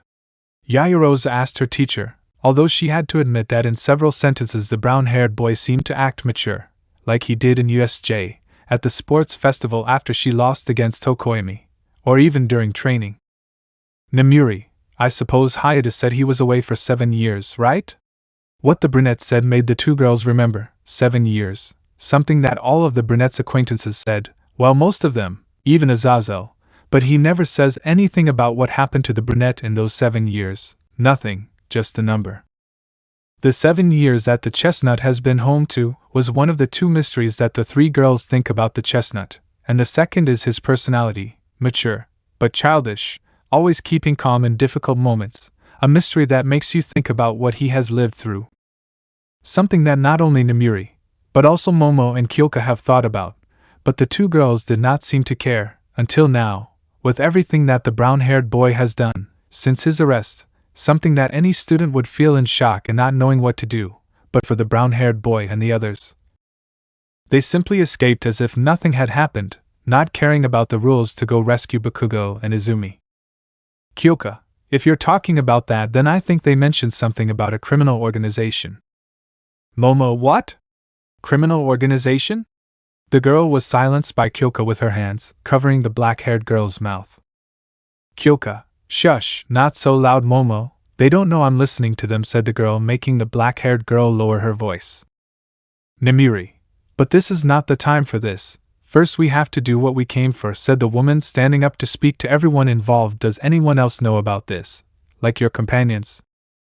Todoroki, yes, they know it, answered the red-haired and white-haired man. They wanted to stop them when we said it. Kirishima, afterwards, Uraraka also said something strong, the redhead said to everyone. He still remembered very clearly what the brunette said, which was very true. I think Bakugo-kun will feel humiliated to be saved. That's what Uraraka said. Todoroki, they know that we are doing something dangerous and selfish. That's why they don't want anyone to do it, said the youngest son of Endeavor. It was something of common sense. No one will want to do something like that.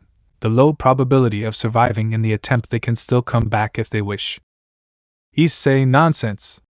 We'll go for him whether he likes it or not, and then he can get as mad at us as he wants, commented the brown-haired boy, peeking out from his seat, raising his head. Isn't that right, Midoriya? Kirishima, I won't let the villains get away with it, he exclaimed angrily. The explosive blonde was like his best friend. Todoroki, and what about you, Midoriya? Step in when you're not needed, that's the essence of being a hero. One of the words that his mentor All Might told him, about what it is to be a hero, which is not only his license, but his introverted attitude of wanting to help, even when no one asks you, he felt sure of his answer. It all started with All Might. The symbol of peace gave him this opportunity to be a hero. He chose it, he would not back down. At any time, even if it makes his parents worry, this is his path as a hero. Midoriya, I can't go back, he said with determination in his eyes, a firm voice that denotes his determination. He was determined to go rescue his childhood friend, and his sister. What kind of brother would he be, if it weren't for his sister? Without noticing that a certain spirit smiled at this. Azazel, everything will be fine. It's not like we're going to die or anything like that. We'll give the person responsible a beating that they'll never forget, the former governor told the kids. Ida, Azazel-sensei, it wouldn't be a good idea to get into a fight, it's for your life. Azazel, young Tenya, a wise man once said, when words are of no use, use your fists. Ida, and who said that, if I may ask? Azazel, I just said it. And so, the train continued on its way, towards Yokohama Station. No one wanted to back down, everyone had in mind to rescue the blonde and the green-haired girl. A confrontation against the one behind all this was imminent. The timer had started. Yokohama, Kanagawa Prefecture, Kamino neighborhood. 10 at night. This place was full of lights, shops that only open at night, bars, or 24-hour stores. Despite being night, there were many people passing through this place, although it was not surprising as it is a place of commerce. Kirishima, where are Yayorozu? Exclaimed the redhead, very excited to the aforementioned. He wanted to know where they were now that they arrived at the city.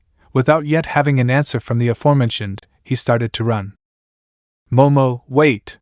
She exclaimed with a little anger at the redhead's attitude. They had to calm down first. Since they had to be careful in this, we have to be careful. The villains know us, remember? And they could attack us whenever they want, said the girl.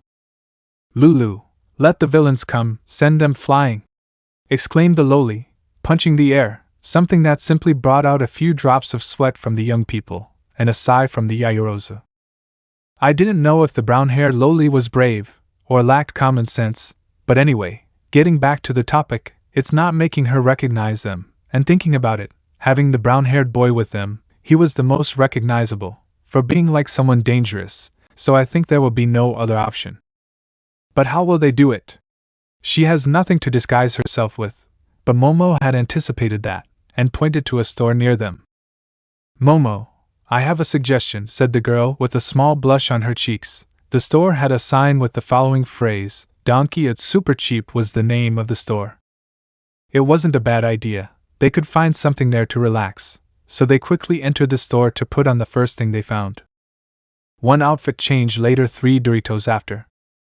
Midoriya was wearing blue pants, a light pink shirt, and over it, a jacket of the same color as his pants, as well as sunglasses, and he combed his hair back, combined with a necklace that looked like gold, but imitation. In short, he looked like a gangster, who even adopted the attitude of a Japanese criminal, like those who appear in movies. Todoroki wore navy blue pants, a white shirt with his sleeves rolled up, with a vest of the same color as his pants, and since his hair divided into 2 colors was something that would be recognized, he would wear a film, with bangs covering his burn on his left eye. Momo, the brunette, had opted for a pink dress combined with dark glasses, in addition to changing her hairstyle, but keeping the same way of combing, only now her hair was slightly wavy. She really looked like a rich woman, even though she is. But with this appearance it made her notice that she is very eccentric. Ida, the class representative, opted for a short-sleeved white shirt, with black pants, which are tied with a pair of ribbons horizontally passing over his shoulder, in addition to having taken off his glasses, combed all his hair back, and with some fake thin mustache. Kirishima had let his hair grow down, along with 2 horns as an ornament, a white shirt, a jacket, and biker-style pants of a brown color. Kyoka, the girl, had dressed like a rock star, a white shirt that said dead, a leather suit with metal-like details, dark but slightly transparent stockings, with traces of having been torn a little, black boots, and as a final detail, a blonde film hiding her hair along with a jack. Namuri, she didn't change much, she just put on a little makeup, some glasses, and changed her hairstyle a bit, in a ponytail leaving it fall on the right side of her shoulder, but to clarify, the hairstyle of death in an anime. Leify, the Pendragon, wore a uniform dressed like a Gaul, in addition to leaving her hair loose, and as accessories, ornaments that a Gaul would wear. Lulu, no change, just a red cape with a red hood like the cape, and a cesta, like a Little Red Riding Hood. Ravel, the Phoenix, the blonde, wore a maid dress. The distinctive colors were black and white, the same design that a maid cafe would use. Seraphal, the Mao, opted for a costume very similar to the one she wore when she was not in her magical girl outfit, only as an extra, a beret-style hat of the same color as her clothes, a bluish-greenish. The brown-haired boy, well, nothing, he simply said that he would cover himself with his hood, something simple, but effective, but since his spiky hairstyle was too striking, he had to comb it all back, with only a small lock of hair sticking out on his forehead. And it should be said that the group discovered that the brown-haired boy's hairstyle was natural, unlike Kirishima's. Azazel, nothing, he just put on a simple, but elegant hat, and combined with the suit he was wearing, he looked like a private detective. It wasn't much, but that's not the point for him. And finally, I valley that nothing, I had no relation whatsoever with the UA, so as I entered the store, I left as I entered. Now that the group is disguised, continue with their rescue, although for Vala, this was only delaying things, was what Lucifer thought. It would have been better if he had gone on his own, he would save the train, and go directly to the point, that is if he knew where it was, since he did not know the two kidnapped. Although he would have asked Kuroka to use a little senjutsu for the search. But since it's not bad to walk a little, today he had gone shopping with his wives, and wow, Sigvera went overboard, buying half a store's worth of robot models that he likes so much. Issei, Momo, wouldn't it have been better if you used your creation quirk? Ofino to the brown-haired girl, who got nervous at this, and had to think of an excuse quickly. She couldn't say that she was curious about the store. Todoroki, that's true. Leify, that's true. Ravel, now that you mention it, it's true. Kyoka, that's true, since we broke the rules anyway, one more doesn't make a difference. Momo, that's against the rules, exclaimed the girl with a bit of stuttering, while in her head she thought of a good excuse for this if I do something with my quirk, the circulation of money, and yes. As a citizen, that's it. I must increase the flow of the economy, said the girl with a smile, while sweating a little. I see, she just wanted to go in and see that store. That's what everyone said, but the brunette didn't seem to hide it in what she said, so they could only come to one conclusion, and that was that she wanted to go in and see that store, the curiosity of a rich girl. But the path to the objective had to be followed, so Momo with his tracker guided everyone on the path. But before they could start the path, several voices made the group alert, well, the young people and Amiri. Oh! It's the UA! A voice exclaimed, causing the group to look in the direction it came from. Had their disguises failed? So fast? But the surprise the group got when they turned around was that they were not being referred to as UA, but rather on a giant screen that was broadcasting something from the academy, or rather, a certain duo of a teacher with the director of UA. You could see that there was a header that said, UA Academy Emergency Press Conference, and those who were there were none other than Principal Nizu, Aizawa, and Sekijiro, alias Blood King. Both teachers were well-dressed, well-groomed, and well-groomed. Black suits were being broadcast, an apology video from the academy for what had happened. Everyone started to look, to see what the academy would do in response to what had happened. Even Midnight herself didn't know what they would say, but she knew that this was going to happen. Transmission. Aizawa, we apologize for the incident that left many of the first-year students in the hero course hurt. We apologize for disturbing society, and for our negligence in defending an area of learning, said the black-haired man seriously, while bowing next to Blood King and Director Nizu before the cameras. We are very sorry. Reporter, I'm from the Yomiuri News Channel. Since the beginning of the year, students have encountered villains on multiple occasions. This time there were even injured students, and as if that were not enough, they arrested several of their students in the process. How will they explain that to their families and us? Was the question that the reporter asked Aizawa, and if that were not enough, many media outlets say that the first-year champion, Hyoudou Issei, was the one who revealed the location, which was the cause of his arrest and that of his accomplices. Is that true? The intentions of a reporter today is not in search of the truth. Only a few show the truth, and the rest, instead, prefer a scoop of scandal and controversy. And this reporter seeks the truth that society believes it is, without considering what it really is. In his eyes, UA are like the bad guys. Nizu, increase surveillance of the area. We will review the security of the school, ensuring security with a strong position. That was what we said, answered the director of the academy firmly. Reporter, let's say they did it, but what about the first-year champion?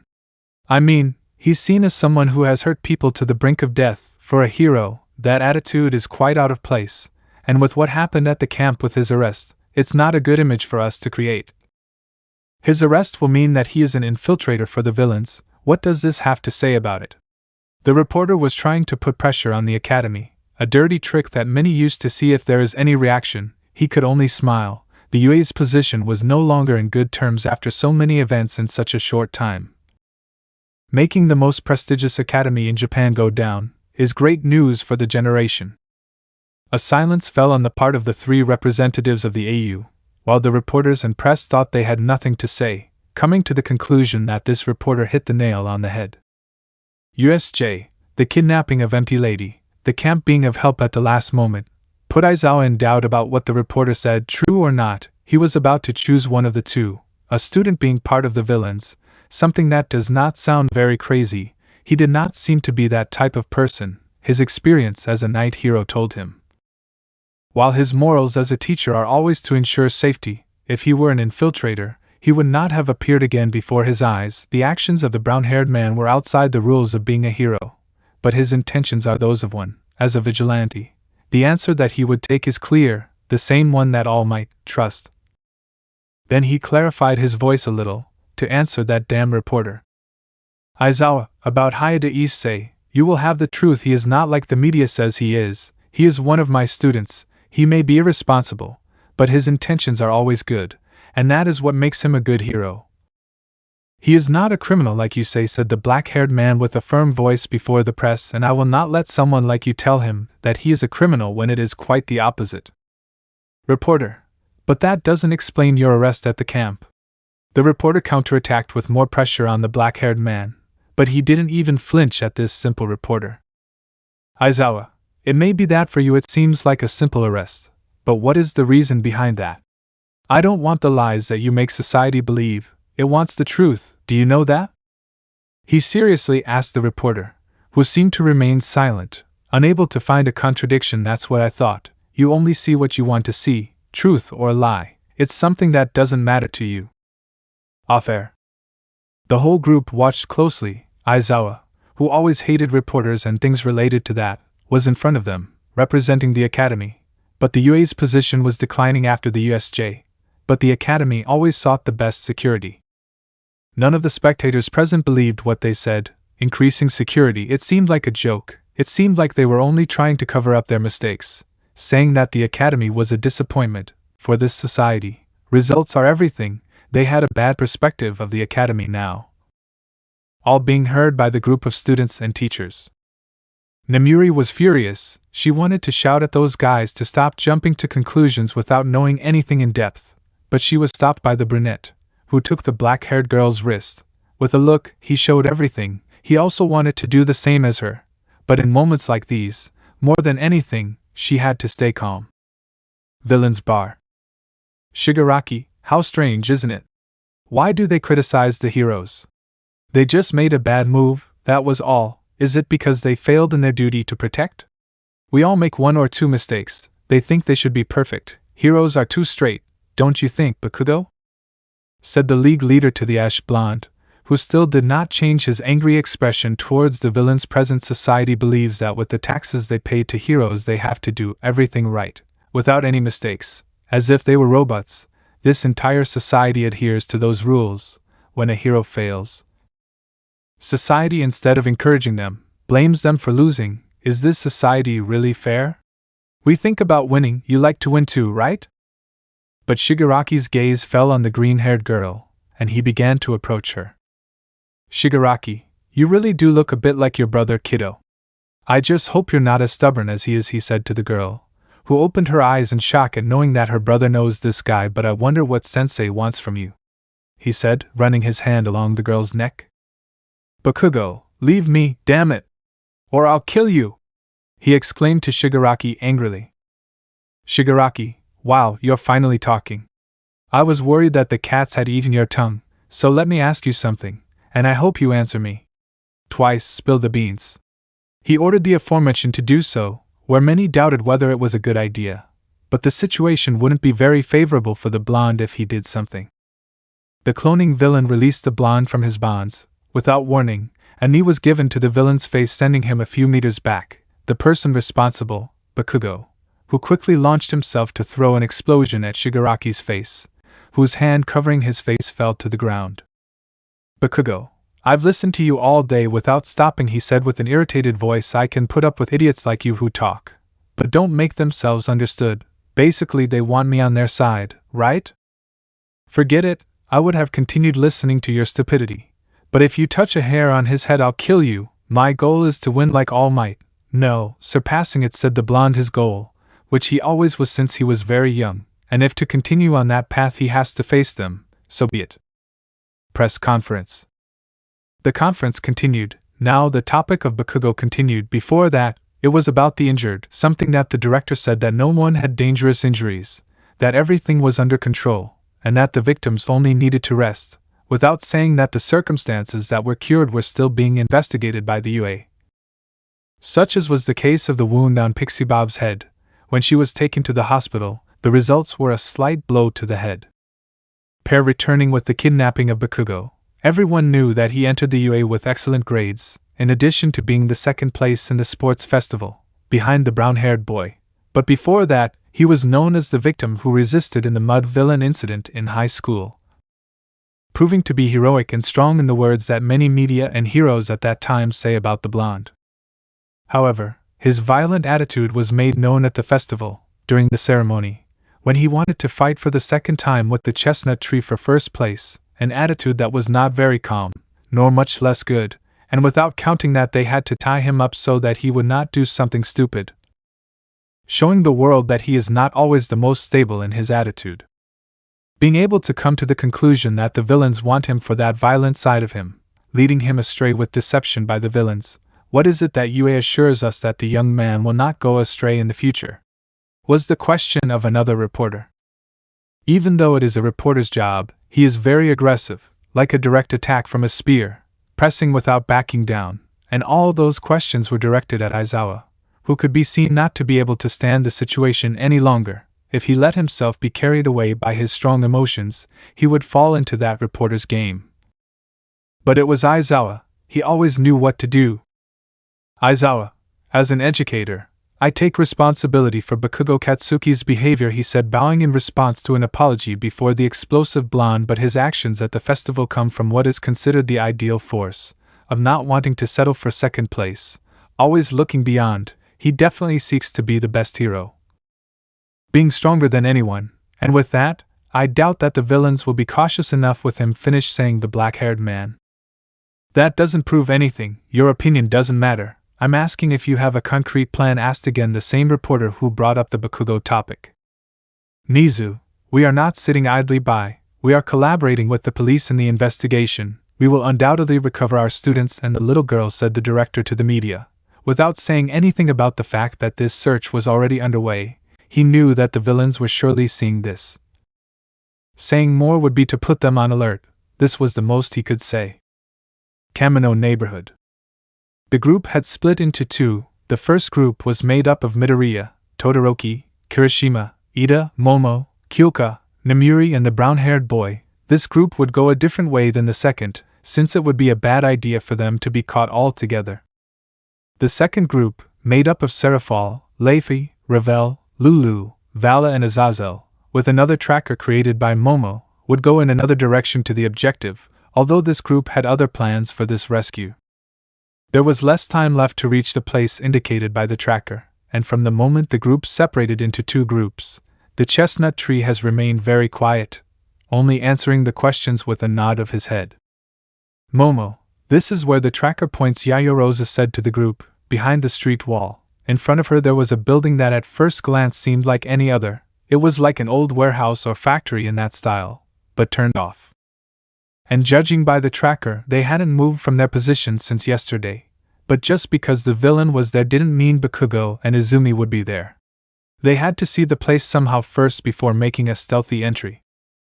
The good thing is that Jiro was with them. They could ask him to listen to what was happening inside. But first they had to get as close to the building as possible. Looking around, the best place where they could be close to that building was through a small, very narrow alley. So they would go through there. Although for men it was not a problem, for women it was the opposite. The path was very narrow for them, well, except for Kyoka, who was not as endowed with breasts as Momo and Namuri, a left hook for the attributes of the poor girl compared to her friend and teacher. This was the only way they wouldn't be seen around here. Arriving under a small window with bars, they would try to see inside the building, while Kyoka would use their jack to listen to what was happening inside. For them, that window was quite high, and there was no light inside. Would they be able to see in the dark? Momo would create some night vision goggles, but Kirishima already had that solved.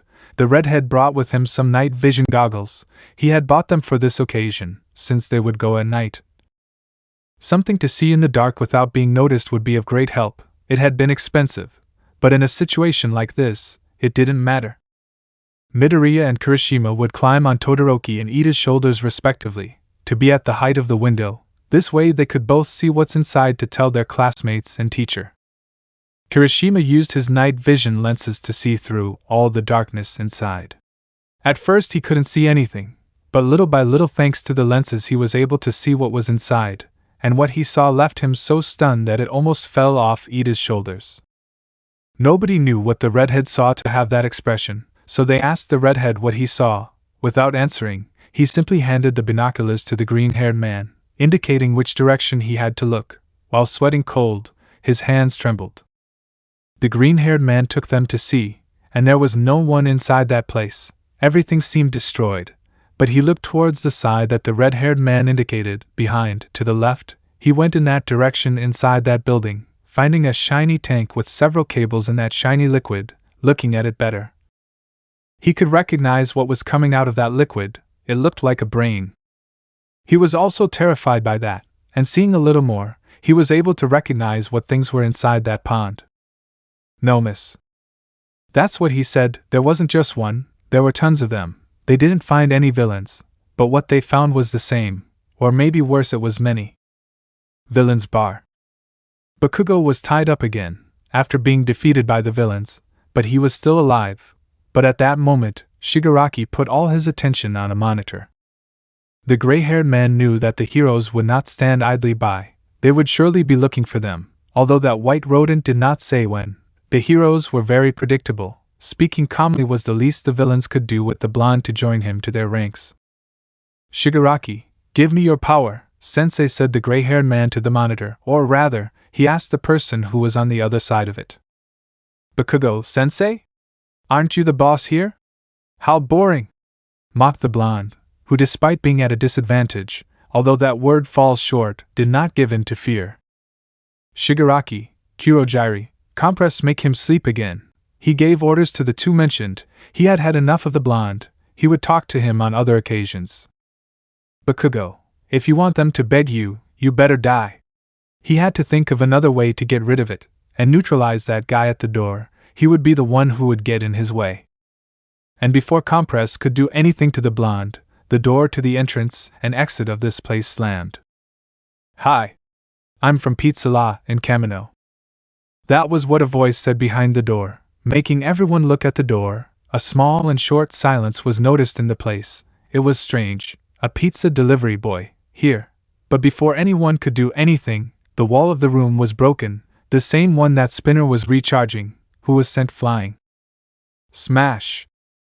The one who destroyed the wall was none other than All Might, taking all the villains off guard, but they reacted very quickly, using Kurogiri to escape. But the symbol of peace did not come alone. He came with many reinforcements. Followed by the muscular blonde, Kamui entered, who with his branches wrapped around all the villains. While if anyone tried to use his quirk, a quick blow would be received by Gran Torino, as was the case with Daby, who tried to use his flames to free himself from the branches that imprisoned him, but a kick from the retired hero knocked him out temporarily.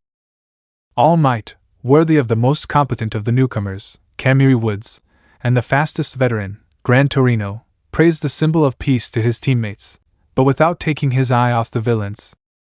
You can't escape, League of Villains. Why? Because we're here! The symbol of peace exclaimed with his hero's phrase to the villains. From the door, a hero entered without opening it, the professional hero Edge Shot, with a hero suit very similar to that of a ninja.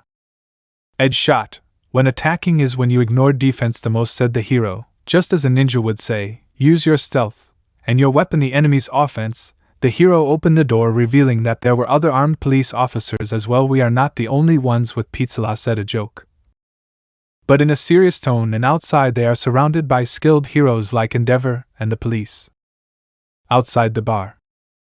Endeavor: "Hey, Sukachi, why can the American come in while I'm guarding the perimeter?" complained the number 2 hero. "Watching for him is like keeping a clean slate, and he wouldn't accept that." Sukachi: "In case we don't catch them all there, it has a wider field of vision," the policeman answered hero number 2, who reluctantly accepted what the officer said. Back at the bar. "All Might, they must have been scared. They were very brave," said the symbol of peace to the 2 young men, already untied. "I'm sorry, everything is okay now." Hisashi Izumi: "You don't know how worried you had your mother and me," he said to the father, already out of his serious character, hugging his daughter as if the rest no longer mattered. If it weren't for his mask, you could notice that it was raining cats and dogs, as if that was his quirk. "Izumi, Tutu-chan?" she exclaimed, surprised to see that her father was among these heroes, and more knowing that he has a hero suit, or rather, he is a hero, since her father's job was to be an office worker, but seeing him that way, she had many questions. "Bakugo, I wasn't scared. Not one bit," he exclaimed euphorically at what All Might said. He wouldn't admit it, and never will, who only gave him a thumbs up for good work, completely ignoring what the blonde said. Shigaraki: "After the problems to prepare it, why do you come to me?" he asked coldly to the symbol of peace. His face could not be seen, but his look said it all, and the situation. Everyone was tied up, they could not escape easily. He cursed himself in his mind. What can be done? "We are not the only ones here. I say the same to the last boss." "Kurogyri, bring everyone you can," he exclaimed loudly to his companion carrier. With the boys. The group continued looking inside this building, surprised by what Kirishima and Midoriya said, but a loud sound of metal being crushed caught everyone's attention, who looked to the side where the loud sound came from, still not knowing everything that was coming. It was empty Lady Yu, who had put a cargo car on her left foot, lifting it to deliver a vertical blow to the building, destroying the entrance. The strong impact created a slight tremor in the place. In addition to a blizzard of dust, the force of the good generated by the impact of the blonde almost sent the boys flying, but they all managed to hold on to something, in addition to the fact that the brunette stood in front of everyone. Back at the bar. After Shigaraki gave that order, nothing had happened, so I look at Kurogyri, who said that the Numas are not where they should be. "All Might, we can't guarantee that. Shigaraki, you underestimated us villains," said the symbol of peace, that the hero group half went to the place indicated with Momo's tracker, while the other half to the location given by the police. "It's time to stop your childish jokes. This is the end." Apparently for the villains, this was over. Well, in the eyes of the heroes, for Shigaraki, they still knew that there was someone else missing, and he was sure that it wouldn't take long for him to appear. English. Gran Torino, you better stay still. Hakishi Kenji, Seiko Atsuhiro, Iguchi Shuichi, Toga Himiko, Bubaiga Jin, said the retired veteran, the name of many of the villains present, letting them know that they have their real names, and that they could capture them at any moment with the little information we have, and the time. The officers spent the night determining their identities. "So, Shigaraki, where is your boss? Nobody came to save you, huh?" That phrase was the beginning of when they met Shigaraki when he was just a kid. "It must have been hard, Shimura Tenko. Heroes, all heroes will be. Everyone thought that and pretended they didn't see you. What made this world what it is? You didn't do anything wrong. Okay, I'm with you." That was the moment when his hatred for heroes arose. This was ridiculous to him. He wanted the heroes to disappear. That memory simply made him enter a psychological state, without answering where the boss, his boss, is. "Shigaraki, I hate you!" he exclaimed with hatred. Immediately spots like grayish-black liquids or portals appeared on each side of Tamura. From those portals Numas came out. Everyone was surprised by their appearance. More and more portals appeared. They must have been Kurogyri's work, but he was unconscious, so it must have been someone else. Each portal he saw, Numa came out of them. They had to do something quickly, so under no circumstances should they let those creatures leave here, much less the perimeter. But the appearances of those multiple portals did not stop, but also came out of the mouths of Bakugo and Izumi, who were consumed by the same portal, before the symbol of peace and Hisashi could do anything. All Might / Hisashi, and oh! Both adults shouted at what happened, both young people were kidnapped again. The same was true for the supports that were outside, portals also appeared there, and Numas also came out of them, the support was also occupied, and the police weapons didn't seem to do any damage to those creatures. The only ones that could keep those creatures away were Endeavor. All those Nomas were supposed to be neutralized by the other group. That means there is another hiding place that they could not find out, so Officer Tsukachi asked for reinforcements, in addition to communicating with the other squad, but the latter did not respond. The star-free sky suddenly began to cloud over, filling the entire area with a large gray cloud. For All Might and Tashinori they only had one explanation for this, and it was and he took the villains too, it had to be that guy. Back with you, moments before. The blonde had destroyed the entrance, but without bringing down the entire building, the heroes who came with her, Tiger, Best Jeanist and Gang Orca, neutralized the Nimbus. Apparently they were very easy to defeat. Another thing was that Tiger had found Ragdoll, he breathes, it was good, but he was in a state, how to say it, like in a state of trance or trauma. His being did not seem to react to the call of his companion. While the hidden group was happy that the heroes had arrived, and also being able to hear that they had the rescue under control, they were happy. With this, they could say that they could leave, they had nothing to do anymore, and looking at the sky, it seemed that it would rain soon. Now all that was left was to send a message to Seraphul's group so that they would know too, although with the heroes here, most likely they already realized it. If the peace symbol is there, there was nothing to worry about, that's what the boys said, although the brown-haired boy continued to remain silent, something that only Nomuri noticed. Apparently he knows something more, it wasn't just him, but Midoriya also felt that something bad would happen. Back in the building, the heroes and officers were doing their job, but suddenly they heard a sound, along with a voice that seemed a little robotic, or that something was modifying its voice. "I'm sorry, Tiger, she always had a good quirk," said the voice, while her steps were heard closer, which made the heroes look to the side where that voice came from. It was the perfect opportunity, and I took it. The heroes wondered if they were from the League, but there was no light, so only their voice and their approaching footsteps could be heard. When my body became like this, I also lost much of what I had achieved. The mysterious voice continued speaking, ignoring the heroes' warnings not to come closer or to stay still. The mysterious voice showed itself, a black suit, a white shirt, but what stands out the most is the helmet he is wearing, which looks a bit like a skeleton on top. After coming out to show himself, the Best Jeanist hero immediately, with his quirk of manipulating fibers at will, tied himself to the man in the black suit, with the same threads as that man's suit.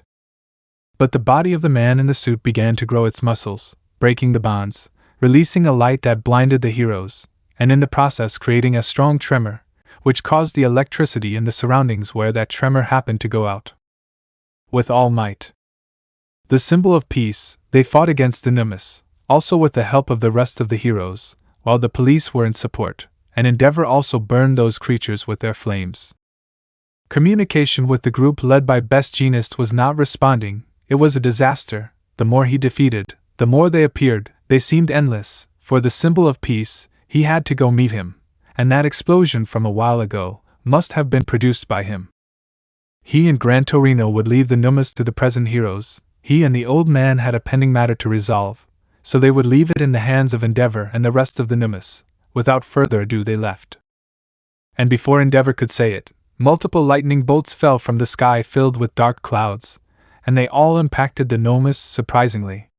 For Endeavor, this reminded him of what happened in Hosu. The same climatic phenomenon defeated the Nomas. It had reappeared. He still didn't know who was behind this, but it was a great help. With Midoriya, the guy in the suit was applauding, while everything around him was in rubble, and the wounded heroes, although they should have been dead along with the officers, were all alive, but wounded. But the one who was really wounded and bleeding was the hero Best Jeanist. Apparently he had something to do with everyone coming out alive. As I expected from number 4, Best Jeanist, I thought I made them all fly. manipulating everyone's clothes and pushing them aside in moments. Those quick decisions and skill, you must have nerves of steel, praised the man in a suit to the mentioned hero, while he was floating in the middle of the air, seeing everything he caused with his attack. For best genius, the only conscious hero present, he looked at that guy, and a flashback came to his mind before starting this rescue. And it was that the League had a leader, whose strength was comparable to All Might's. At any cost, avoid fighting him. That was what the high command of the police said. A confrontation is inevitable. That guy who has the same strength as All Might was in front of them, or rather, only best genius. Avoiding a fight at all costs went against the orders of his superiors, so what? He is a hero, and that is what a hero does. With his quirk of manipulating threads, he used the same ones as his clothes. The threads were quickly going towards the man in a suit, with the plan of capturing him. But he extended his right hand, firing a gust of compressed wind towards the hero, directed towards the stomach. Moments before it hit the hero, a black streak disappeared with the hero, leaving only a few simple trails of black feathers. The man in a suit looked surprised, looking around, but there was no trace of the hero. "Hey, behind you," said a man's voice, behind the man in a suit, who turned around immediately without seeing anything. "Here, in front and below on the ground," said the voice for the second time, mockingly. "To cause that you are too slow, you know." The man in a suit looked in front of him, meeting a man with short black hair with some blonde highlights. He was wearing a kind of brown sack-like suit. It was Azazel, who was carrying the unconscious best genius hero like a sack of potatoes. "Azazel, yar, you really are slow, but that doesn't matter," said the fallen one, putting the hero together with his companions who are also unconscious.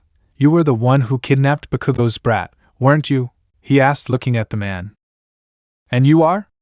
asked the man in a suit. This man in front of him had saved that hero, in front of his eyes, and he could barely see a black spot. He supposed it would be a super speed quirk. It was the first time he saw a speed quirk so fast. A quirk like that had to be his. It was very useful. He would give it a better use. And as he received no response, he simply extended his hand, releasing several black threads that quickly went towards Azazel. "Your quirk, it will be a very good disposition for Tamura," was what the man said. The threads went quickly towards the fallen. They were not normal threads. They, if they were to make contact with you, could steal your quirk. Azazel didn't even move from his place. As if he had everything under control, he created a spear of light, cutting those threads into pieces. The man was surprised. Even though his mask didn't show his expression, had that man created a spear of light? It didn't seem to be something he had seen before, and he thought his quirk was super speed, but apparently he has a second quirk. People with a double quirk were almost a rarity, and more so if both were useful. "Interesting," was the only thing the man said when he saw Azazel. With Midoriya and the group, the students did not know what had happened. Just a few moments ago, the heroes had gotten rid of the Nomus, and from one moment to the next, they now found themselves defeated. They did not know what had happened. They felt so afraid that they could hardly speak or breathe. They were as if frozen, while their minds processed what had happened. The heroes had been defeated in an instant. And about the voice that they heard, out of fear, they could not recognize that voice, and on Nomuri's part, the woman saw the expressions of her students. They were all static, except for the brown-haired boy, who seemed to be trying to listen to what was happening. Apparently this did not affect him as much as it did the boys. The boys had to flee at such a moment, but their bodies did not react at all. Fear consumed them, making their bodies remain static. It was the first time they had witnessed something like this, and it was quite terrifying. She could recognize that voice. It was Azazel's. It was definitely his, always mocking. If he was there, that means he is fighting against that guy. And if he was there, the rest of the group that is with him must also be close. Plaff, damn it! What the hell? In addition to other voices appearing, many were able to recognize two of them. They were able to recognize Bakugo's voice, while the other was a woman's. But she didn't speak, she only coughed, which the only one who recognized was Midoriya. It was his sisters.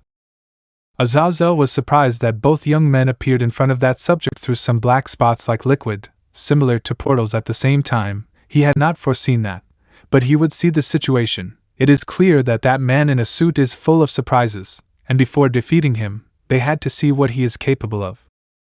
I'm sorry, Bakugo, Izumi said the man, and then more portals appeared from the same one that brought the blonde and the green-haired girl. From them came Shigaraki, Spinner, Magna, Compress, Twice, Toga, Daby and Kurogiri, the latter two unconscious.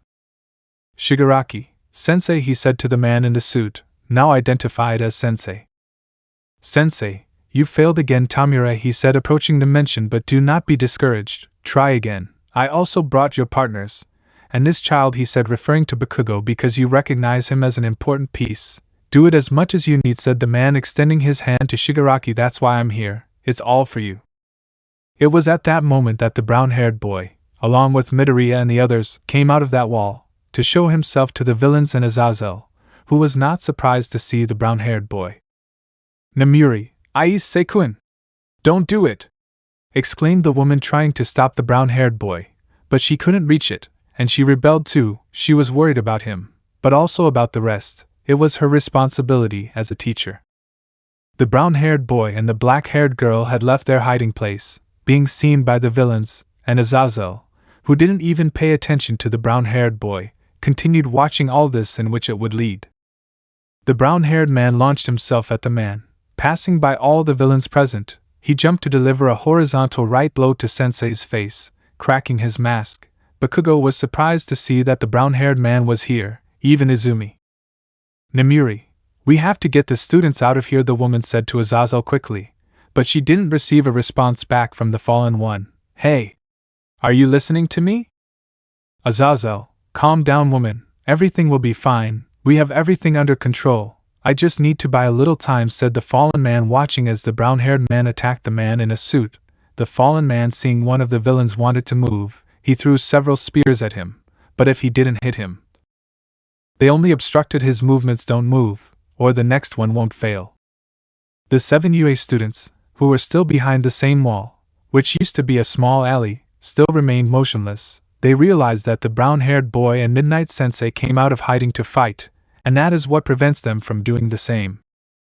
Midoriya, he was Katsuki's friend and Izumi's older brother, staying here still without being able to move. What kind of brother and friend would he be? He clenched his fists with all his strength to be able to move, while unconsciously activating the borrowed power, just a small part.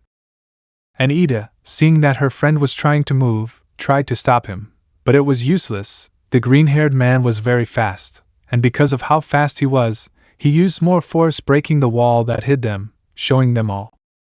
Even so, Midoriya did not stop, and continued running towards where Bakugo and his sister were, to get him out of there as quickly as possible.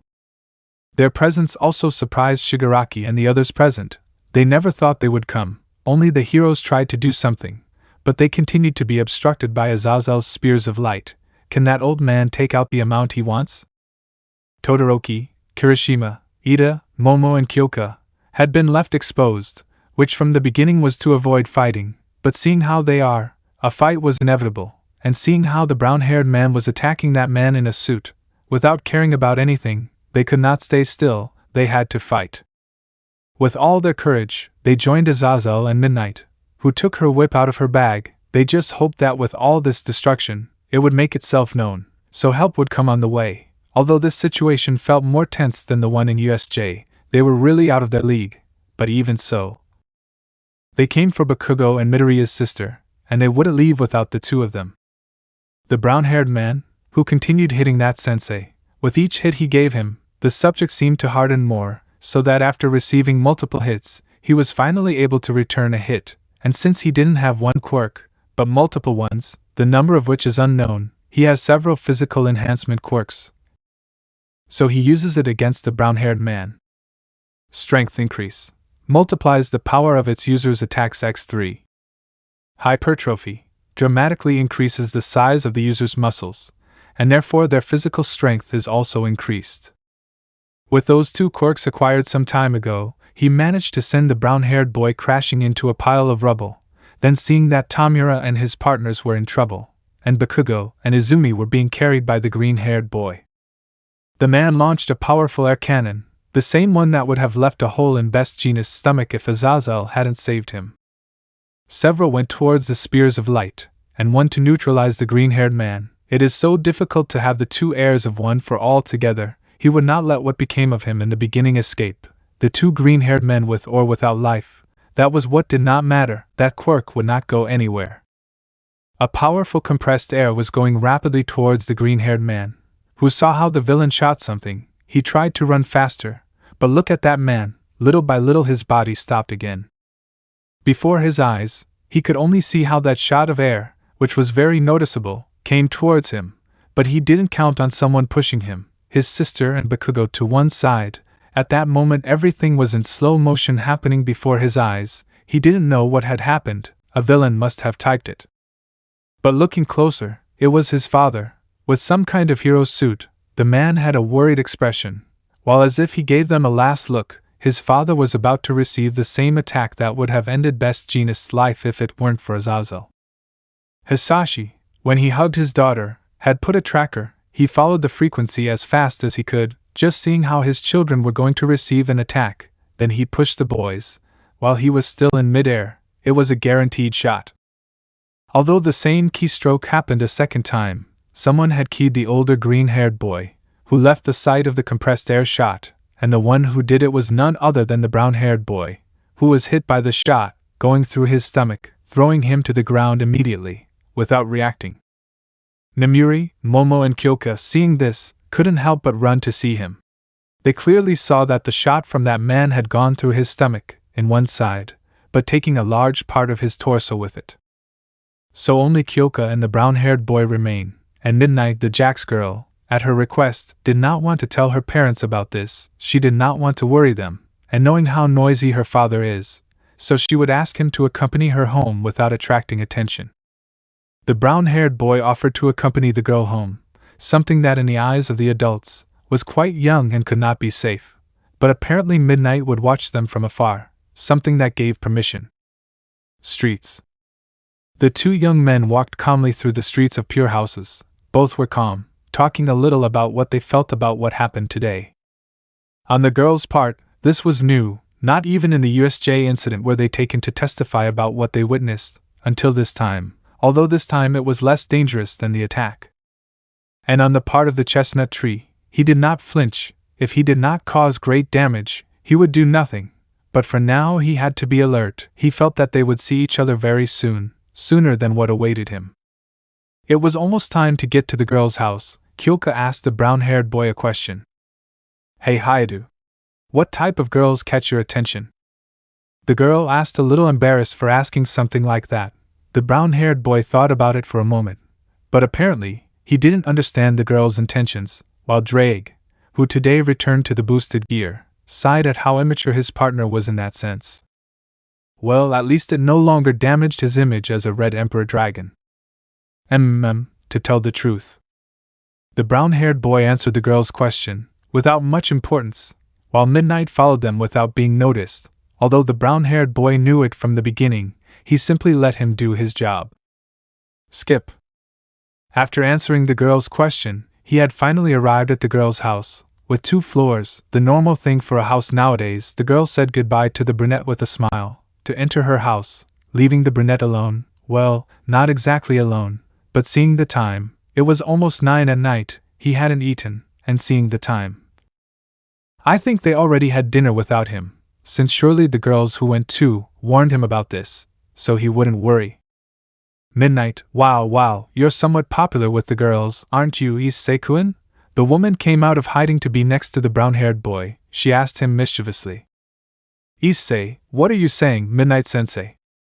Nemuri, call me Nemuri, there's no need to be so formal. I'm not on my duty as a heroine, said the woman. It was true, she wasn't wearing her heroine costume, and instead she was wearing civilian clothes. After all, security agents know the identity of many heroes. But changing the subject, do you want to go eat something?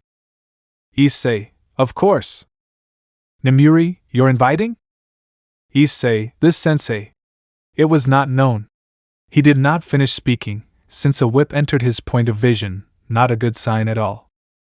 Nemuri, I told you to call me by my name, Nemuri and Imuri, did you understand? The woman said and asked, taking out her whip, pointing it at the brown-haired man, who nodded in affirmation. That's great. Now where are we going to eat? She said in her cheerful tone, getting very close to his personal space. Issei, to Ichiraku, but one thing, aren't teachers supposed to invite students after leaving an interrogation? Namuri, don't be like that, Issei-kun. Be more chivalrous with a lady, or you'll never get a partner of fufu. And so, the brunette and the black-haired girl both went to the most delicious ramen restaurant in the city, just hoping that the black-haired girl wouldn't get drunk like the previous time, when she simply bumped into her, and the restaurant owner ended up ordering the same brunette to take him home. Skip, Saturday, UA Academy, one of the academy pools. The first Group A, hero courses, full of beautiful girls, on Thursday, just after giving notice and meeting up on Friday to go shopping with most of the group.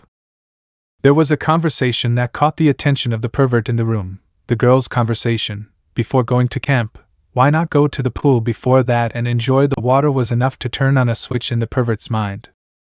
Beautiful girls, swimsuits, breasts, the big three gathered in one place. It's paradise.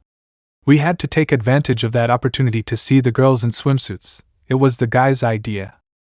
Mineta had told his friend and perverted companion, Kaminari, to carry out this plan, and what better place to carry that out than the school pool? No one would suspect the true intentions. But with just Mineta and Kaminari, it wouldn't be enough to ask for permission to use one of the academy's pools.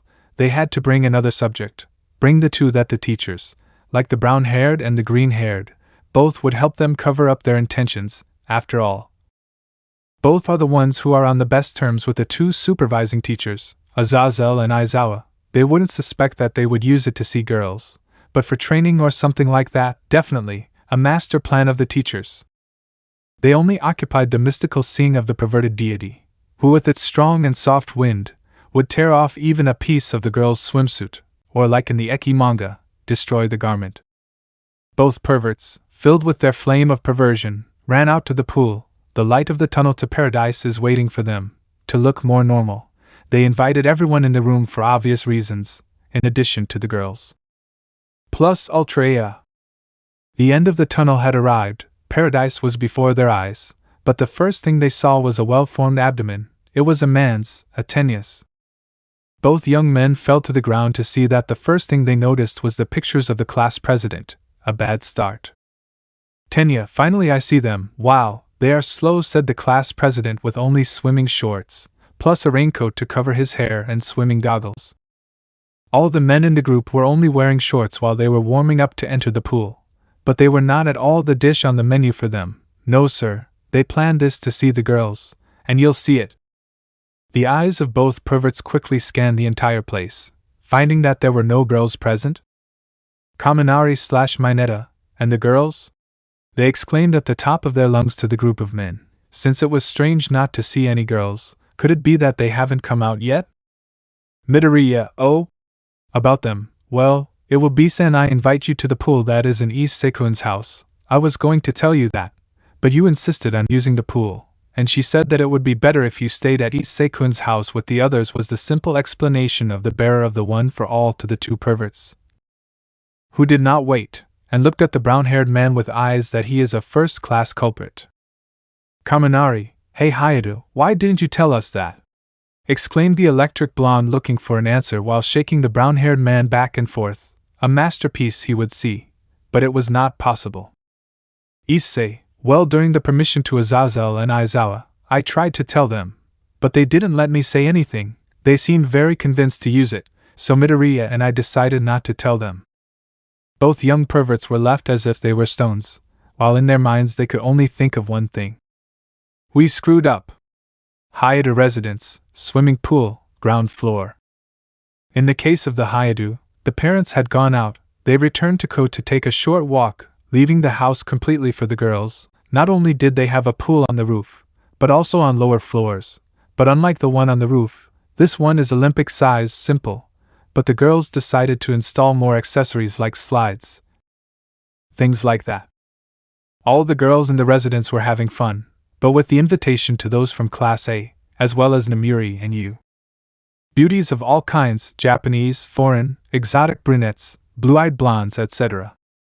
And each and every one of them, wearing a swimsuit that doesn't hide their good body at all.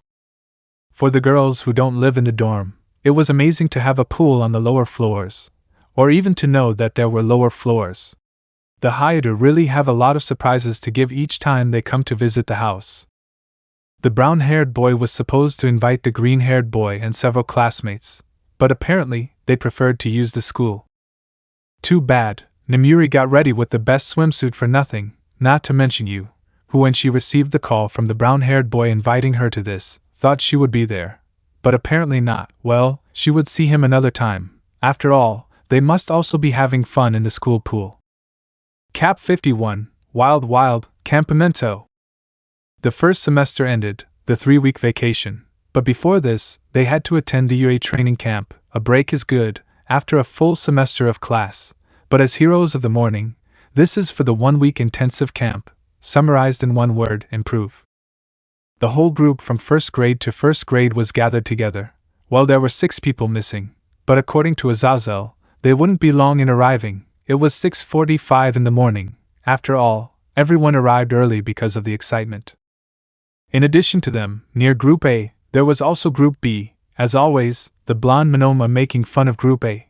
But he was knocked out by the president of his class. Apparently Lulu has not arrived either. In the end, those missing were the students from the Hyoudou residence, in addition to Pennymew, and regarding the teachers who would go, they would be Aizawa, Azazel, Nomuri and Blood King, the latter being the advisory teacher for Group B. But returning to the group, it seems that not only would people from the school go, but also Izuku's sister, Izumi. They will ask themselves, what is she doing here, right? Someone who is not from the school, going to the camp.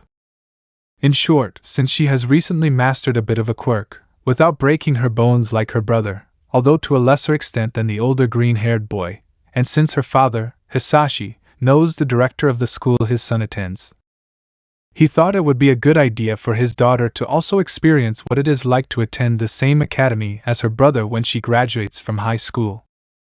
Her friendship with Director Nizu allowed her to have special permission for her to attend. After all, she also went on vacation. It was better for her to go to camp, instead of trying to escape and go out to take pictures of heroes, although what the man really wanted was to make up for lost time with his beloved wife. Now that the children would be gone for a week, the adults rule. Many of the group were surprised that Midoriya had a sister, since at no time had he mentioned her, although they never asked about it either. In fact, no one in the group about his relatives, and while the few who knew, like Momo, Kyoka and Mina, and a few more, had already met the green-haired girl. Although Bakugo was surprised to see the sister of that useless guy, but upon learning that she returned, he seemed a little more serious than normal about seeing the girl, even though in the past, she was not someone with whom he had much communication. The girl introduced herself to everyone as Midoriya Izumi, in a polite way, and she spent a whole week training with her brother's group. The good thing was that she didn't feel so alien, since Momo and Kyoka were there, whom the girl met when her brother took her to the Yayorozu mansion to help her control her quirk a little, in addition to finding a way to train. Although it is almost the same as her brother's physical training, it was to a lesser extent. The girl looked everywhere, and did not see the brown-haired boy. After all, he applied the same training methods to her as to her brother, but adapted for her, but they were not found. And where is Hyoudou-senpai? The girl asked her brother, to which he replied that he had not arrived yet, but would arrive in a little while. As his brother said, the brown-haired boy, Serafal, Ravel, Leifi, Ophis, Kunu and Lulu arrived, and teacher Penemiu. The group of 8 did not come alone. They were accompanied by 2 girls, one blonde and the other with pink hair. Many recognized the 2 girls who came with the group, since many had met them when a small party was held at the Hyoudou residence.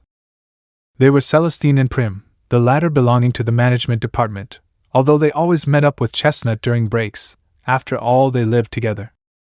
2 beauties that give off a high-class atmosphere, a blonde with emerald eyes, like a supermodel, and a young girl who looks as kind as cotton candy. But what are the 2 of them doing accompanying us here?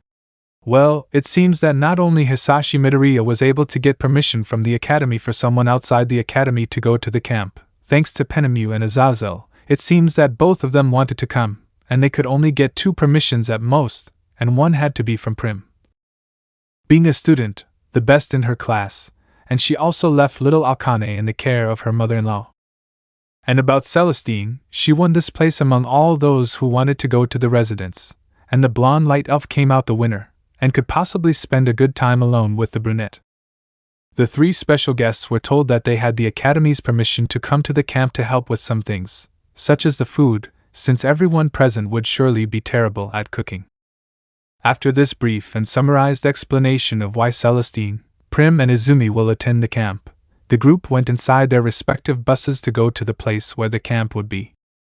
Both Group A and B would go on their respective buses, and the 3 guests would go on Group A's bus.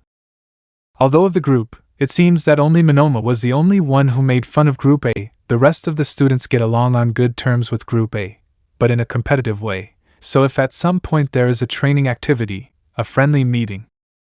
On Minetta's part, although with the girls from Class B, it was a plus of succulencia, a buffet of the best, first class, rich class, taller than the rich who consume caviar, and for desserts, 2 beauties from the Hyoudou residence, a pink-haired girl whose breasts are apparently bigger than Ajui's or on par with Momo's. And the crown of the entire buffet, a blonde with emerald eyes, a foreigner, breasts with a possible measurement of at least 110 centimeters, drooling came out of her mouth. It should be said that Celestine used a little magic to make her ears look like a human's, although in this world, it may be normal to have elf-like ears, but she didn't know how to say it. But a simple quirk, it could be. But it was better that way. After all, every time someone other than the residents entered, Olga, Chloe and she used a little magic to hide their ears. Anyway, the 2 groups in their respective buses left for the place, but the bus of Group A would go in a different direction than that of Group B at a certain point along the way. Apparently they have something prepared for Group A. Skip. As they walked along the way, the group talked about casual topics, whether it was what they saw on social media or things they brought to camp.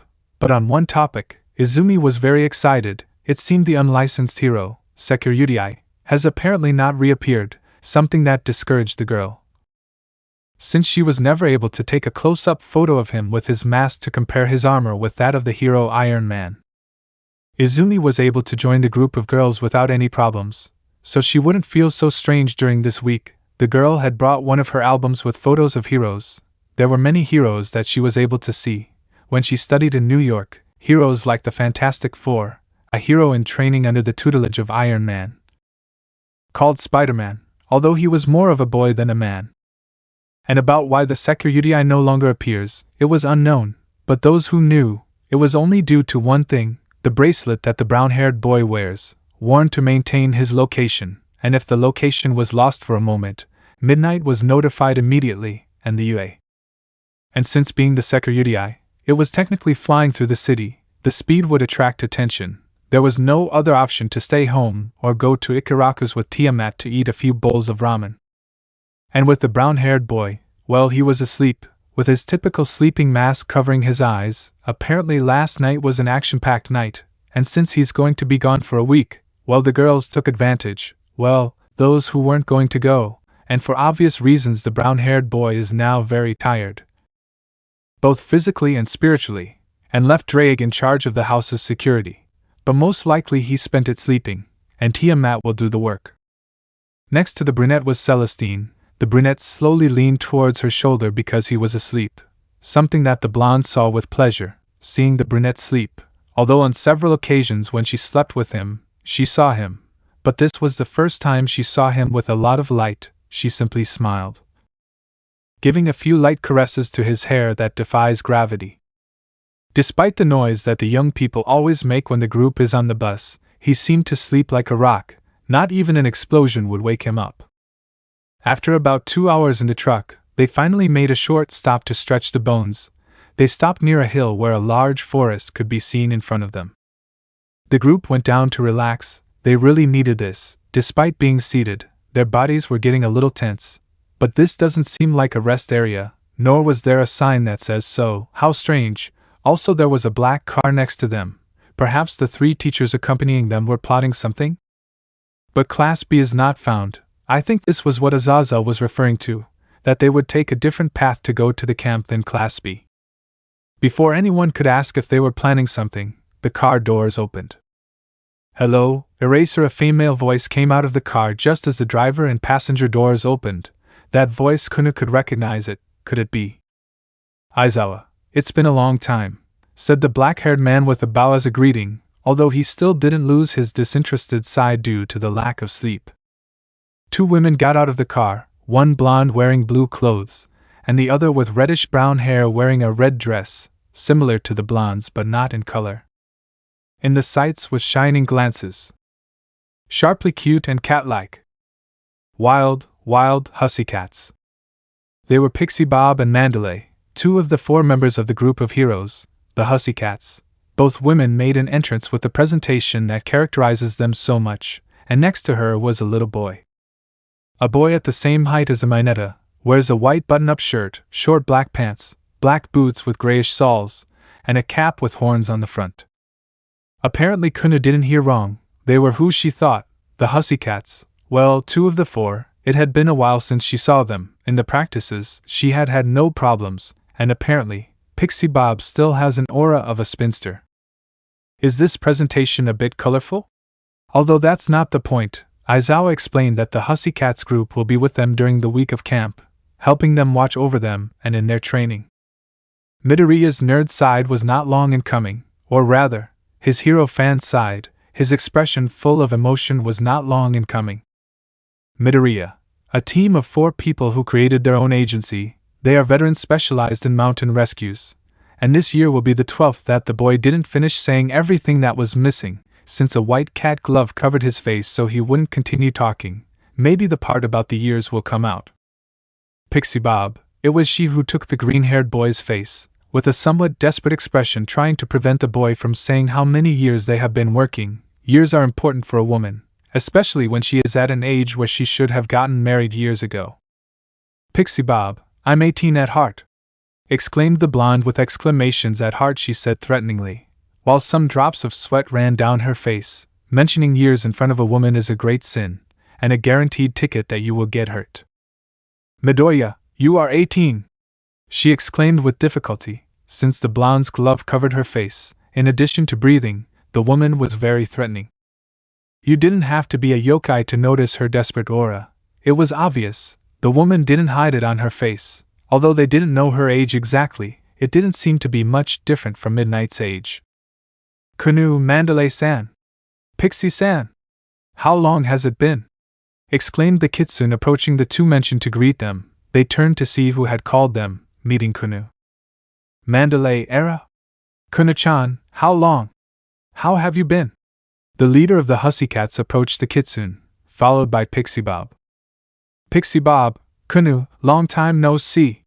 Tell me, did you bring me a gift? The blonde greeted and asked jokingly to the kitsune.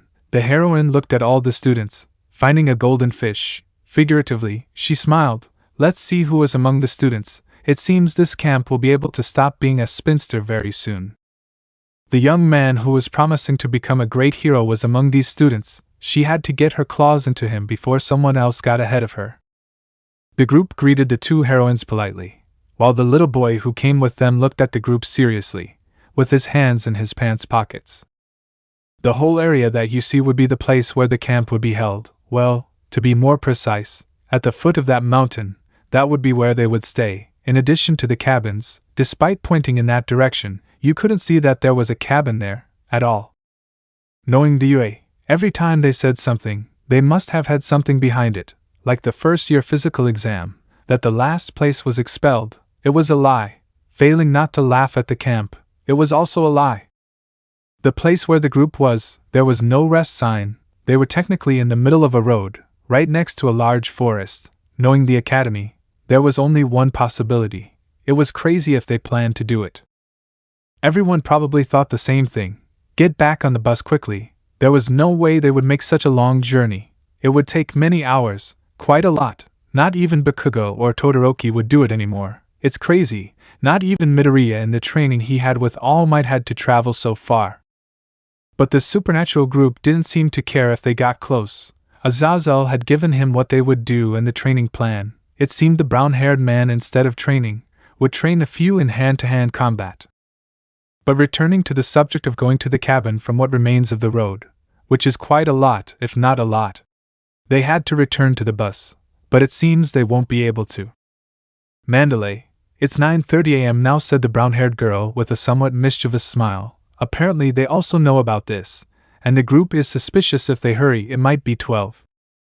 Or not, that's really what the whole group thought, most of them. They want to make them cover the rest of the road. The group quickly turned around to go back inside the bus. It wasn't a fast pace, but running, like someone trying to escape from a surprise exam. Exactly, it can't be done. Mandalay, the kittens that arrive at 12:30 will not have lunch, Mandalay exclaimed to the kids. It was normal to see them express themselves that way. But an old saying said, if it doesn't hurt, it doesn't learn. But in one particular case, her eyes focused on a group of 6 people, a boy and 5 girls, who passed her, approaching the wooden railing that prevented someone from going over the limits of the hill so as not to fall. The girl recognized Kunu obviously, in addition to the brown-haired boy, famous for being the champion of the first-year festival, as well as the same one who seriously injured those responsible for the disappearances. The woman continued looking, until she saw how the group of 6 jumped over the railing, falling right down the hill where they assumed Pixie Bob would send the girls. Apparently the 6 of them did not take care of this. The woman approached to look under the hill, finding that the group had already left, so quickly, but in the impact of the fall. They left a small grotto from the impact. After a moment, the rest of the group were sent flying by a landslide, created by Pixie Bob, to use to push the students, causing the group to fall into the forest. In addition, after falling, Mandalay gave them permission to use their quirks to make their journey easier, in addition to giving them a 3-hour time limit to reach the camp, or as a consequence, they will not eat, in addition to the fact that the forest is full of beasts, according to the woman. The beasts, as Mandalay said, were not long in coming. They really are beasts, monsters, but made of earth and rocks, with some wooden parts stuck to them. The test had begun, without warning, which was to be expected from the UA. Despite knowing it, they are always caught off guard, unprepared. If this is a test, so be it, let the test begin. With the teachers, Azazel, Aizawa, Midnight and Penemu, as well as Izumi, Prim and Celestine, these last 3, not being part of the group, it was not necessary for them to get involved in this test, so they would go like the teachers, on the bus, although both the blonde and the pink-haired girl thought that when they arrived at the place, they would already find the brown-haired girl and the others waiting. The group had been through a lot just by being in their first semester. Villains don't wait for new heroes to sit around. They move while aspiring heroes emerge very slowly. This camp was designed for the group to gain as much experience as possible before entering their second year. And with Pixie Bob, the woman was using her viewfinder to see the brown-haired boy, who was already a good distance away from her group, quite fast, her target. Thanks to the forest, they have several cameras installed to monitor. She could see how he and the 5 girls moved quickly. Each beast in his path became rubble, the champion. The media classifies him as someone with a great future as a hero. Despite what he had done in the case of the missing women, there was a lot to learn. But even so, the media that talks about issues related to heroes classifies him as in the future, a great hero of his generation. The wise woman of this, her free time as a spinster, allowed her to investigate a little about the men that attract her, generally young, no more than 22 or 24. She has on the list who would be the possible young man with whom she would try a relationship before marrying him, and the brown-haired man is at the first of her list. Then follows Todoroki, at the end Bakugo among others. But having the brown-haired boy so close, he couldn't miss this opportunity. He felt his hair stand on end. It really excites him. He might give it a try sooner than planned. The little one, who was watching how the group destroyed those earth beasts created by Pixie Bob, his serious expression did not change, but instead he could only think one thing about the group. How useless, they are idiots who want to be heroes. After thinking this, he turned around to get into the car. Mandalay called him. They had to leave this place, to go to the cabin to welcome the kids, but above all, knowing that they wouldn't arrive in 3 hours, they would make dinner. 3 hours is the average it takes a professional to arrive. Skip camping, 12:30 p.m. It had already been 3 hours since the group began their journey in the forest, and the teachers along with the 2 hussycats had already arrived at the cabin approximately 2 hours ago, along with Izumi, Prim and Celestine, and with the little one who accompanies the 2 hussycats. All of them had already unpacked their things in the rooms that were assigned to each one. At this moment they were waiting for at least one of the students to arrive at this time. although both teachers and the two heroines knew that it was impossible for the young people due to their experience. They were not yet prepared to tell the truth. Those 3-hour limits were the average hour that a professional hero took to travel the distance. For the young people it would take longer. If their calculations are correct, they would arrive around sunset time without exceptions. But since among the group there were young people with a potential that could exploit their maximum capacity, and this test would only be the first part of what is planned, a tougher camp, compared to those who attended the camp last year. Everyone looked towards the forest, waiting for someone to arrive. As much as Azazel, Penemu, Prim and Celestine knew that the supernatural group would arrive soon, although apparently at a certain point, they should have walked calmly, since if not, they would have arrived before the adults. The bushes in the forest began to move, sounds of footsteps also emerged. Everyone looked to see who they were, meeting the Chestnut, Seraphal, Ravel, Leifi, Ophis and Kuna. The 6 of them had some dirt on their uniforms, indicating that they had a bit of difficulty along the way. But they did not show any signs of fatigue, something like a kind of facet, having their clothes a bit dirty, in addition to a bit of dirt on their faces. In the end, only the 6 of them managed to arrive at the time indicated by Mandalay. The group was congratulated for being the first to arrive, in addition to meeting the given time limit. It should be said that Group B was also there, but in another cabin, which is a little far from the cabin of Group A. But today they would not meet with Group A in the same training camp. Today they had other things to do, in the words of their teacher, Blood King. While in the cabin of Group A, Mandalay and Pixie Bob were found as those who would help keep an eye on the students of Group A. In the cabin of Group B, the 2 remaining members of the Hussycats, Ragdoll and Tiger, would be found, who would take care of cabin B. But returning to the 6 new arrivals, seeing how dirty they were, it would be best for them to take a shower. After all, each cabin had group bathrooms, but separated by gender. After taking a shower, then changing clothes and going for some food, they should already be hungry. Well, the group followed Pixie Bob's order to go take a nice hot shower, and went for a change of clothes to put on after the shower. The 5 girls went to the hot spring-style showers, while the brunette, being the only man who arrived, would bathe alone. Something that did not go unnoticed by Midnight or Pixie Bob. The mind of a single woman thinks about things that a normal woman does not. They could simply smile, but hide it. Celestine, she asked for permission to be absent, to go rest, like taking a bath with the girls, although her mind was thinking otherwise, just like Prim, only the latter would go with the girls, although at the last minute Penemu joined them, leaving the job of receiving the group to Azazel and Aizawa. And the rest of those present would wait for the other students to arrive. Although they also knew that they would arrive around dusk, but since it was in the middle of the woods, they had to be ready in case one of them got lost. I am. The chestnut tree was inside a large bathtub, in a room without a roof, overlooking the sky. The design of this entire place seemed like an onsen type, but unlike being a natural hot water, it is generated by gas. The pleasant sensation of warmth consuming her body was pleasant, very pleasant. So much so that it sank down to the bottom of her face, without paying attention that someone had entered.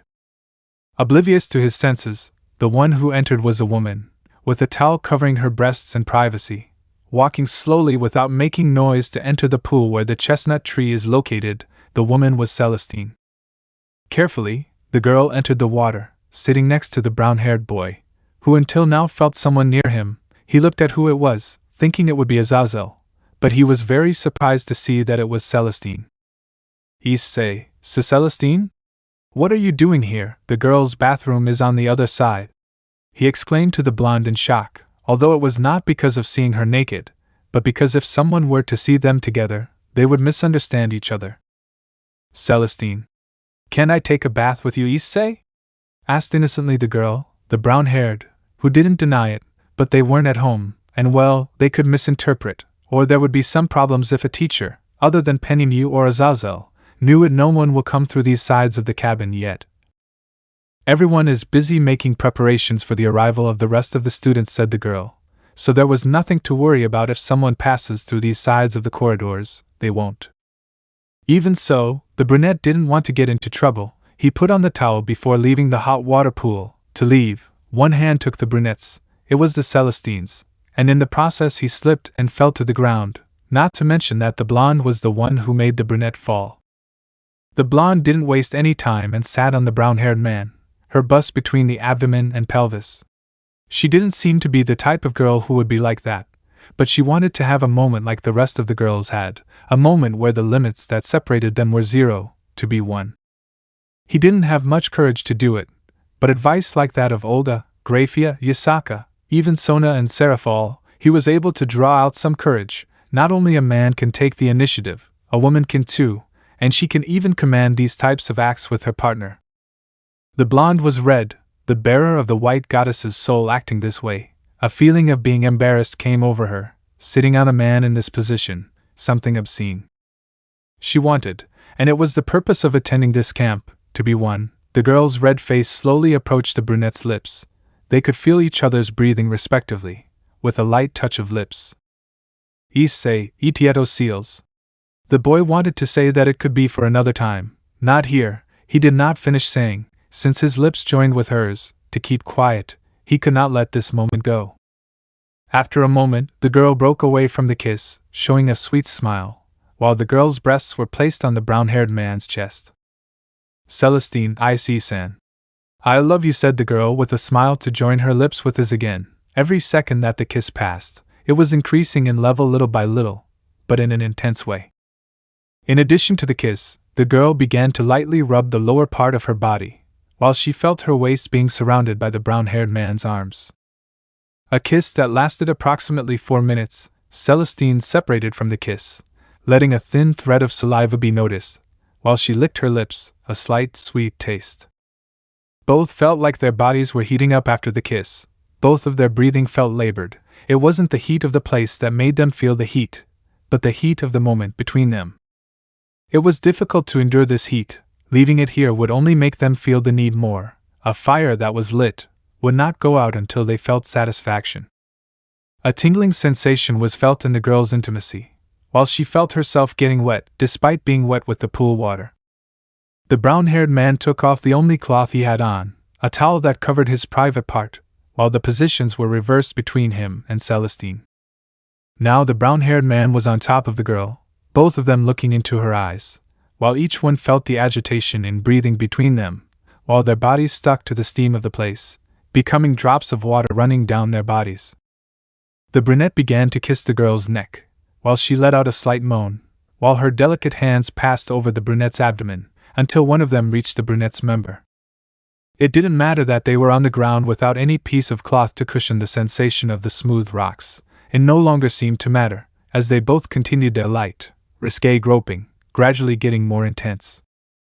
The brunette stopped kissing the girl's neck, to slowly go down without removing his lips from the blonde's body, going down from her neck, towards the neckline of the girl's well-formed breasts. But it was not enough. He continued going down with each kiss, under her breasts, then her smooth abdomen, then her pelvis, ending with his face facing the blonde's intimate entrance. The brown-haired boy stared for a while at the entrance to the girl's most intimate part, but the girl's somewhat trembling voice brought him out of his thoughts.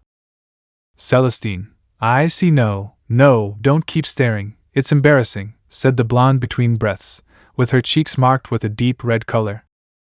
Issei, hey.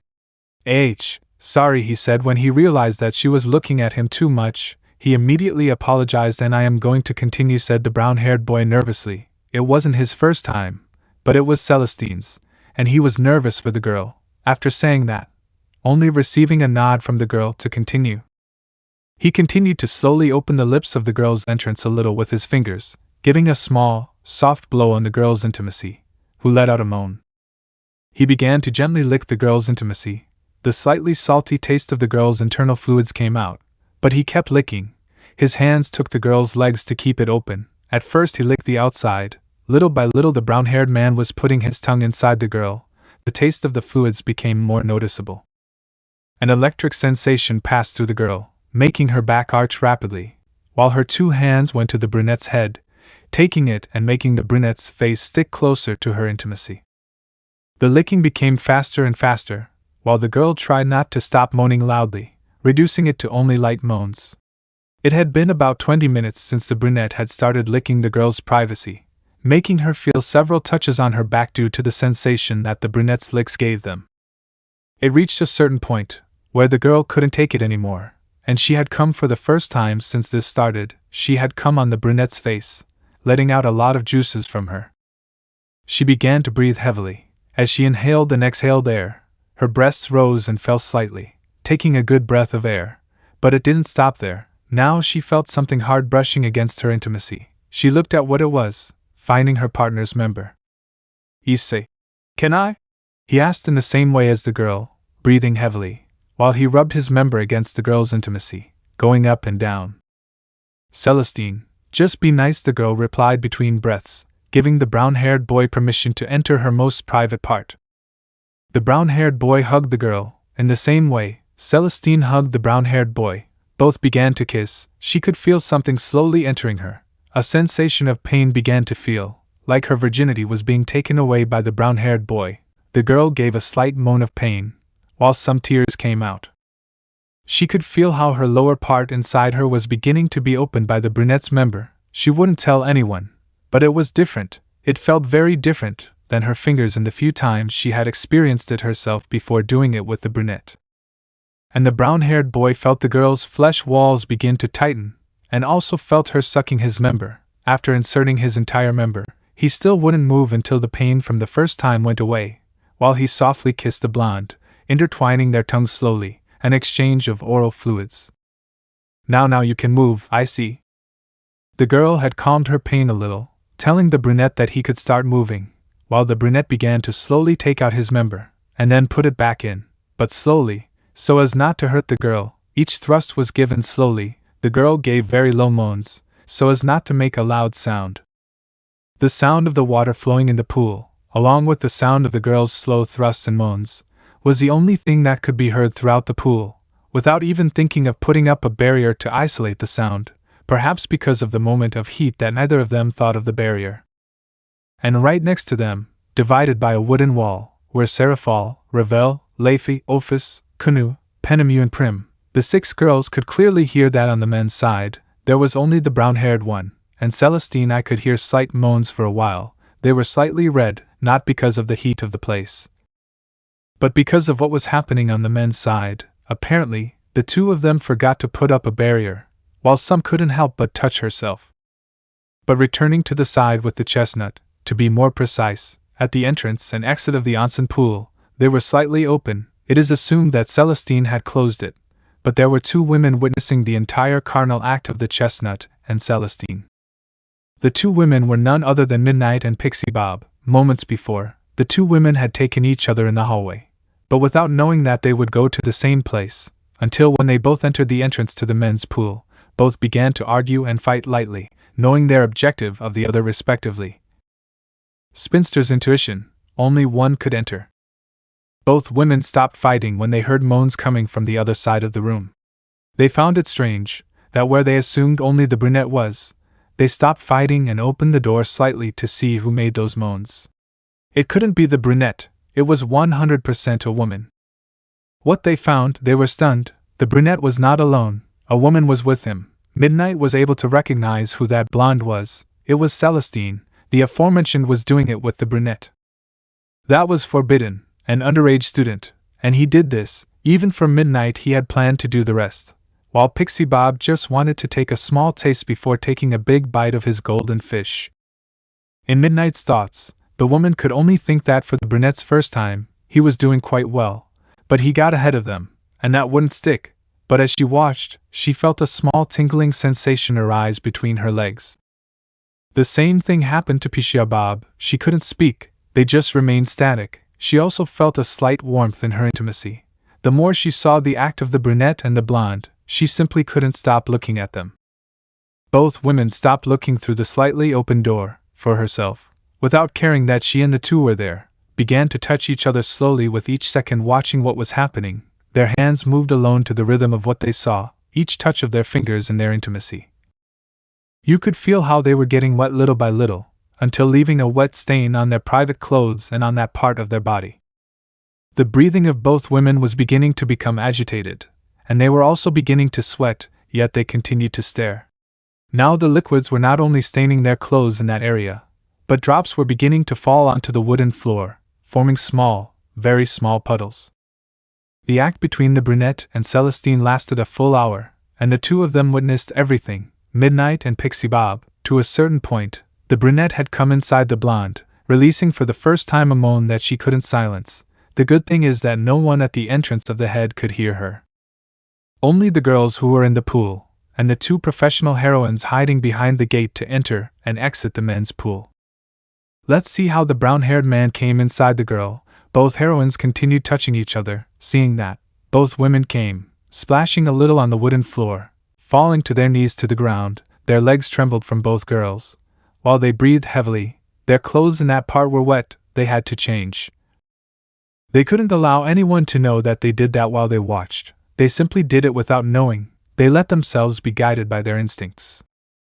They quickly cleaned up the liquids they left on the floor, to return to their respective rooms for a change of clothes, and both agreed not to say anything about what they had done, and that this would mean investigating what relationship the brunette had with the girl, although for Midnight. It seemed like a good idea to use what she witnessed with the brunette anyway. Both women left without saying anything about what they had witnessed or done. Cabin entrance. At the entrance, more than an hour had passed since Midnight and Pixie Bob said they would go to rest for a while, just as both of them left the cabin meeting with the other teachers, and Izumi, who was still there waiting for his brother. Both women had changed their clothes for identical ones, but their faces were somewhat red, so Aizawa asked his partner, and Mandalay asked hers, why they were so red. Both women could only dissemble with just one answer: nothing, it was just the heat, something that seemed strange to them, but since it is summer, it is not that bad yet, but since they did not give it much importance. Skip 5:20 p.m. It was already afternoon, and sunset had begun. It was supposed to be time for the students to appear. At the entrance of the cabin were Azazel, Aizawa, Midnight, Penemu, Mandalay, Pixie Bob, Izumi, Prim, Celestine, Seraphal, Ravel, Leifi, Ophis, Kanu and the Chestnut. Everyone was waiting for the others who were missing from the group. They could arrive at any moment, and so it was. Everyone came out with dirty or torn clothes, full of dust, a few superficial wounds, in addition to showing signs of extreme tiredness. But they still walked, in addition to seeming to have overused their quirks. When they left the forest, the first thing they did was lie down on the ground to rest. They were dead, also from hunger.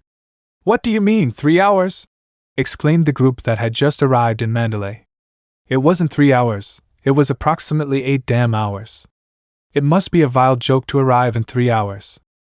Mandalay replied that those 3 hours were what it would take an average advanced professional, which was obvious, showing off what a professional is capable of. And if that were not enough, Mandalay mentioned the only ones who arrived at the time, she said, pointing to the group of 6, made up of the group from the supernatural world. Everyone was surprised, and no wonder the brown-haired boy and half of the girls were nowhere to be found. They were fast, too fast, there was no strength left to ask how they did it. They wanted to rest, eat, and above all, relax with a nice hot bath. Although for Midoriya, luckily, his sister was there, ready with a bottle of water to welcome her brother, something that the green-haired boy really needed, to hydrate himself. His sister had saved him. After drinking the water and recovering a bit, Midoriya noticed a boy who came with Mandalay. She introduced the boy as Koda, the son of Mandalay's cousin. Midoriya approached to greet the boy kindly, introducing himself, and the only thing he received in return was a blow to his private parts, causing him to grab his pain gems, falling to the ground, but being held by Ida, who reprimanded the boy for hitting his friend's scrotums. Something that Loda did not respond well at all, responding in an angry and somewhat abrupt manner in his comment. "I don't intend to spend time with guys who want to be heroes." It was the only thing he said before leaving the place. Now that the group is complete, they could take their respective things from the bus to their rooms, then get off to have dinner, then bathe and finally sleep. What they did today was just a warm-up. Tomorrow they will really start training, so, let's go. DxD World, Underworld Capital, Lily TH. In the great capital city of the Underworld, Lilith, in the streets, full of pure reincarnated demons walking quietly, living their day to day. The arrival of the envoy of the Jade Emperor, Sakurai Ryo, sent his trusted person to take a message to an old friend who had taken 8 years to find, until he found him, in another world, beyond the realm of the wise, and other existing realms.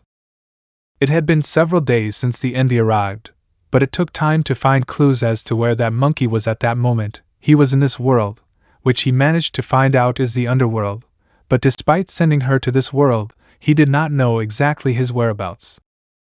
Until days of investigating, I find out, the news that speaks among many demons, a new territory had been born, called Yakumo. Apparently many both lower, middle, and upper classes, several moved to that territory.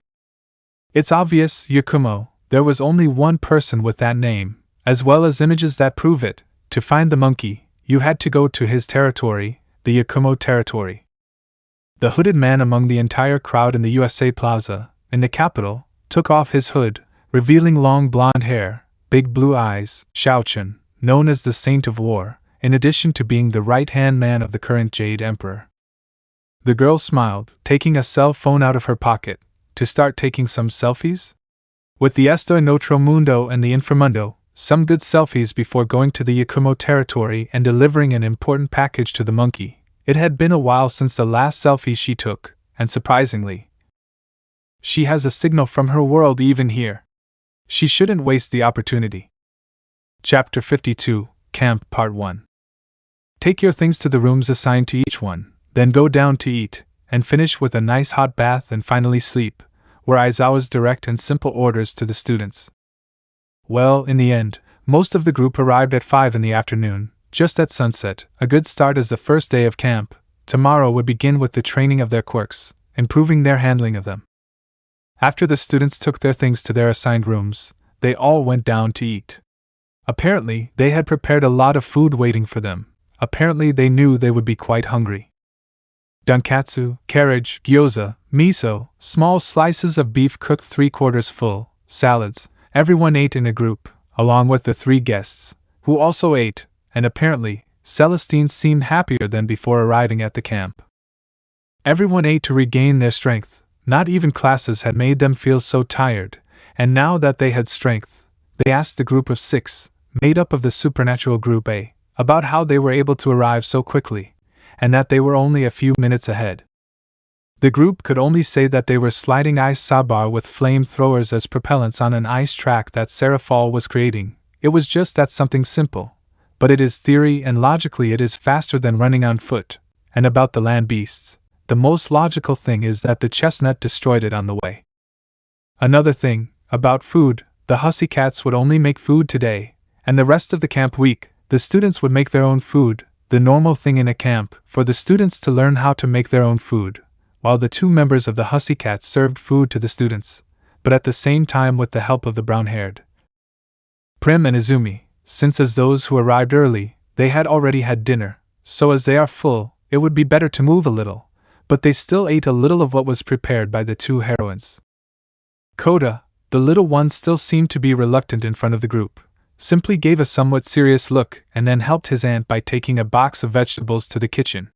This look from the boy did not go unnoticed by Midoriya. It was difficult to see a child behave that way. Not even Kaken was that bitter as a child. The hidden glances of Pixie Bob and Midnight towards the brunette, they still could not believe what they saw that he was doing with the blonde guest, and now seeing both of them, it seemed that none of that had happened, but the brunette knew that she gets along well with the girl and the brunette. But she did not know that much so, and that several times she went to the Hyoudou residence to visit with the excuse of seeing the brunette of his behavior. For a minor he does quite well, but if Nemuri remembers correctly, isn't Celestine a distant relative of the Hyoudou? That's what her future husband's mother had said. Well, it hasn't been made public yet, only the woman already has her eyes on him, a young man with a great future, and time doesn't wait for a spinster like her. The boy was ideal. He was neither very handsome nor ugly, but he was above average, although sometimes he could be like any other young man his age, but you could feel a sense of maturity coming out of him, someone mysterious. She still hadn't found the ideal moment to talk about what she saw of him in the bathroom. She may be a teacher, but she was a woman, using that to her advantage. It's not that she's bad, but it would be fun to extort the brunette a little before making him turn away from her. Skip, shower time, men's restroom. The meal was over, it was delicious, but not enough to satisfy the hunger of a man with dreams. ATT, Mineta Minoru. Anyway, after eating, they spent some time sitting around waiting for the food to pass. Taking a shower right after eating is not good for the body. Now the whole group of men were enjoying a good hot shower. The place was quite large. It was also for the women's side, but obviously divided by gender.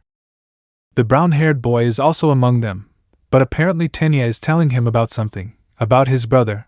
Apparently yesterday he was discharged from the hospital where they were, and about whether after the holidays, the brown-haired boy could go to apply acupuncture so that he could recover the feeling in his feet. A promise that Tenya himself asked the brown-haired boy to help him. Thanks to Midoriya's revelation, not only can Recovery Girl cure serious wounds and broken bones.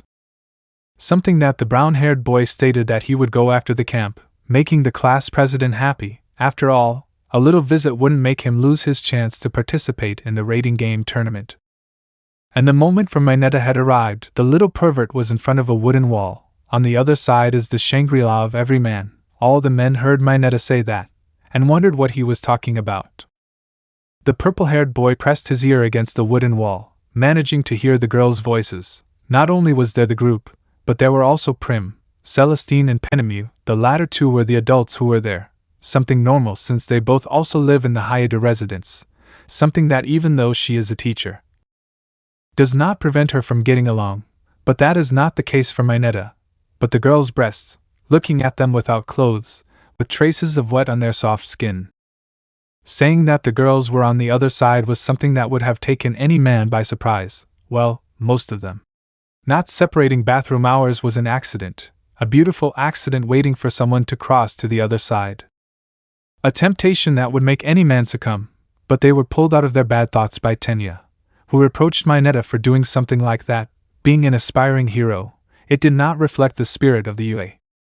But Mineta didn't care about what the class president said. His time had come, for this glorious moment had come. This was the reason for being born with this quirk. He detached one of his spheres to immediately stick them on the wooden wall to quickly climb up, without paying attention to the scolding of Tenya, who was below him. He would be the first man to see them naked. This would remain as history for posterity. He could see how the wall shortened the more he climbed. He was close, very close, just a little closer, and he passed the wall to look at them. Before he could poke his head out, two silhouettes covered his view of the night sky. One was the little Kota, and the other was the brown-haired one, who was holding on with his hand to the top of the mother wall, while his feet rested on the wall. The boy and the brunette gave some light blows to Mineta's face, making her fall. She knew that Kota was there, but in the same way only he could see his girls naked. He would break anyone who tried to look at them. And to think that someone like Mineta would be an aspiring hero in the best academy in Japan, was what the boy thought. But what surprised him the most was that, when the brown-haired boy had reached the top of the wall, he didn't see it coming. Mineta fell while cursing the two. He just wanted a taste of the best view in the world. In the fall, the towel that covered his part had fallen, leaving him totally naked, his butt falling on Tenya's face. The brown-haired man sighed, but turned to look at the girls. Issei, is everything okay, girls? The question was more towards his partners, who smiled in affirmation. Maybe it is a habit. After all, he had already seen the girls beyond, but without having the notion that there were also others there, something that part never thought about, just to prevent Mineta from seeing him. Girls who were not the brunette's partners, the normal thing was to turn red to try to cover themselves. They were sure that the brunette had seen them. Even so, it seemed normal on their face.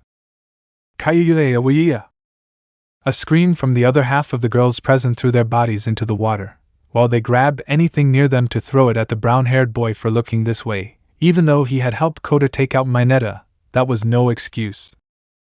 Wooden buckets, shampoo bottles, weights created by Momo, anything to throw at the brown-haired man, who took so many objects from him, remembering the common sense of a woman. All the objects hit the brown-haired man, who fell, ending up with swirling eyes, while muttering that he was sorry. And on Kota's part, he saw everything. That chestnut had moved quickly, but he couldn't avoid a few objects. He looked at the chestnut with strangeness. For a moment he felt that he was like some kind of expert, but apparently he was wrong. The boy looked behind him, towards the girl's side. It was clear that he saw things that were not supposed to be found in a bathroom, such as weights of a good size, and instead of finding his answer, he finds a sight, as some could notice her naked body, but covering her breasts and parts, in addition to how some were red from embarrassment. In addition to small tears, as was the case of Momo and Kyoka, in addition to Izumi, not to say that they were all.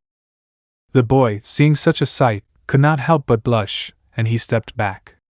A bad idea and carelessness, the boy tripped and began to fall towards the men's bathroom. From the fright, he had lost consciousness.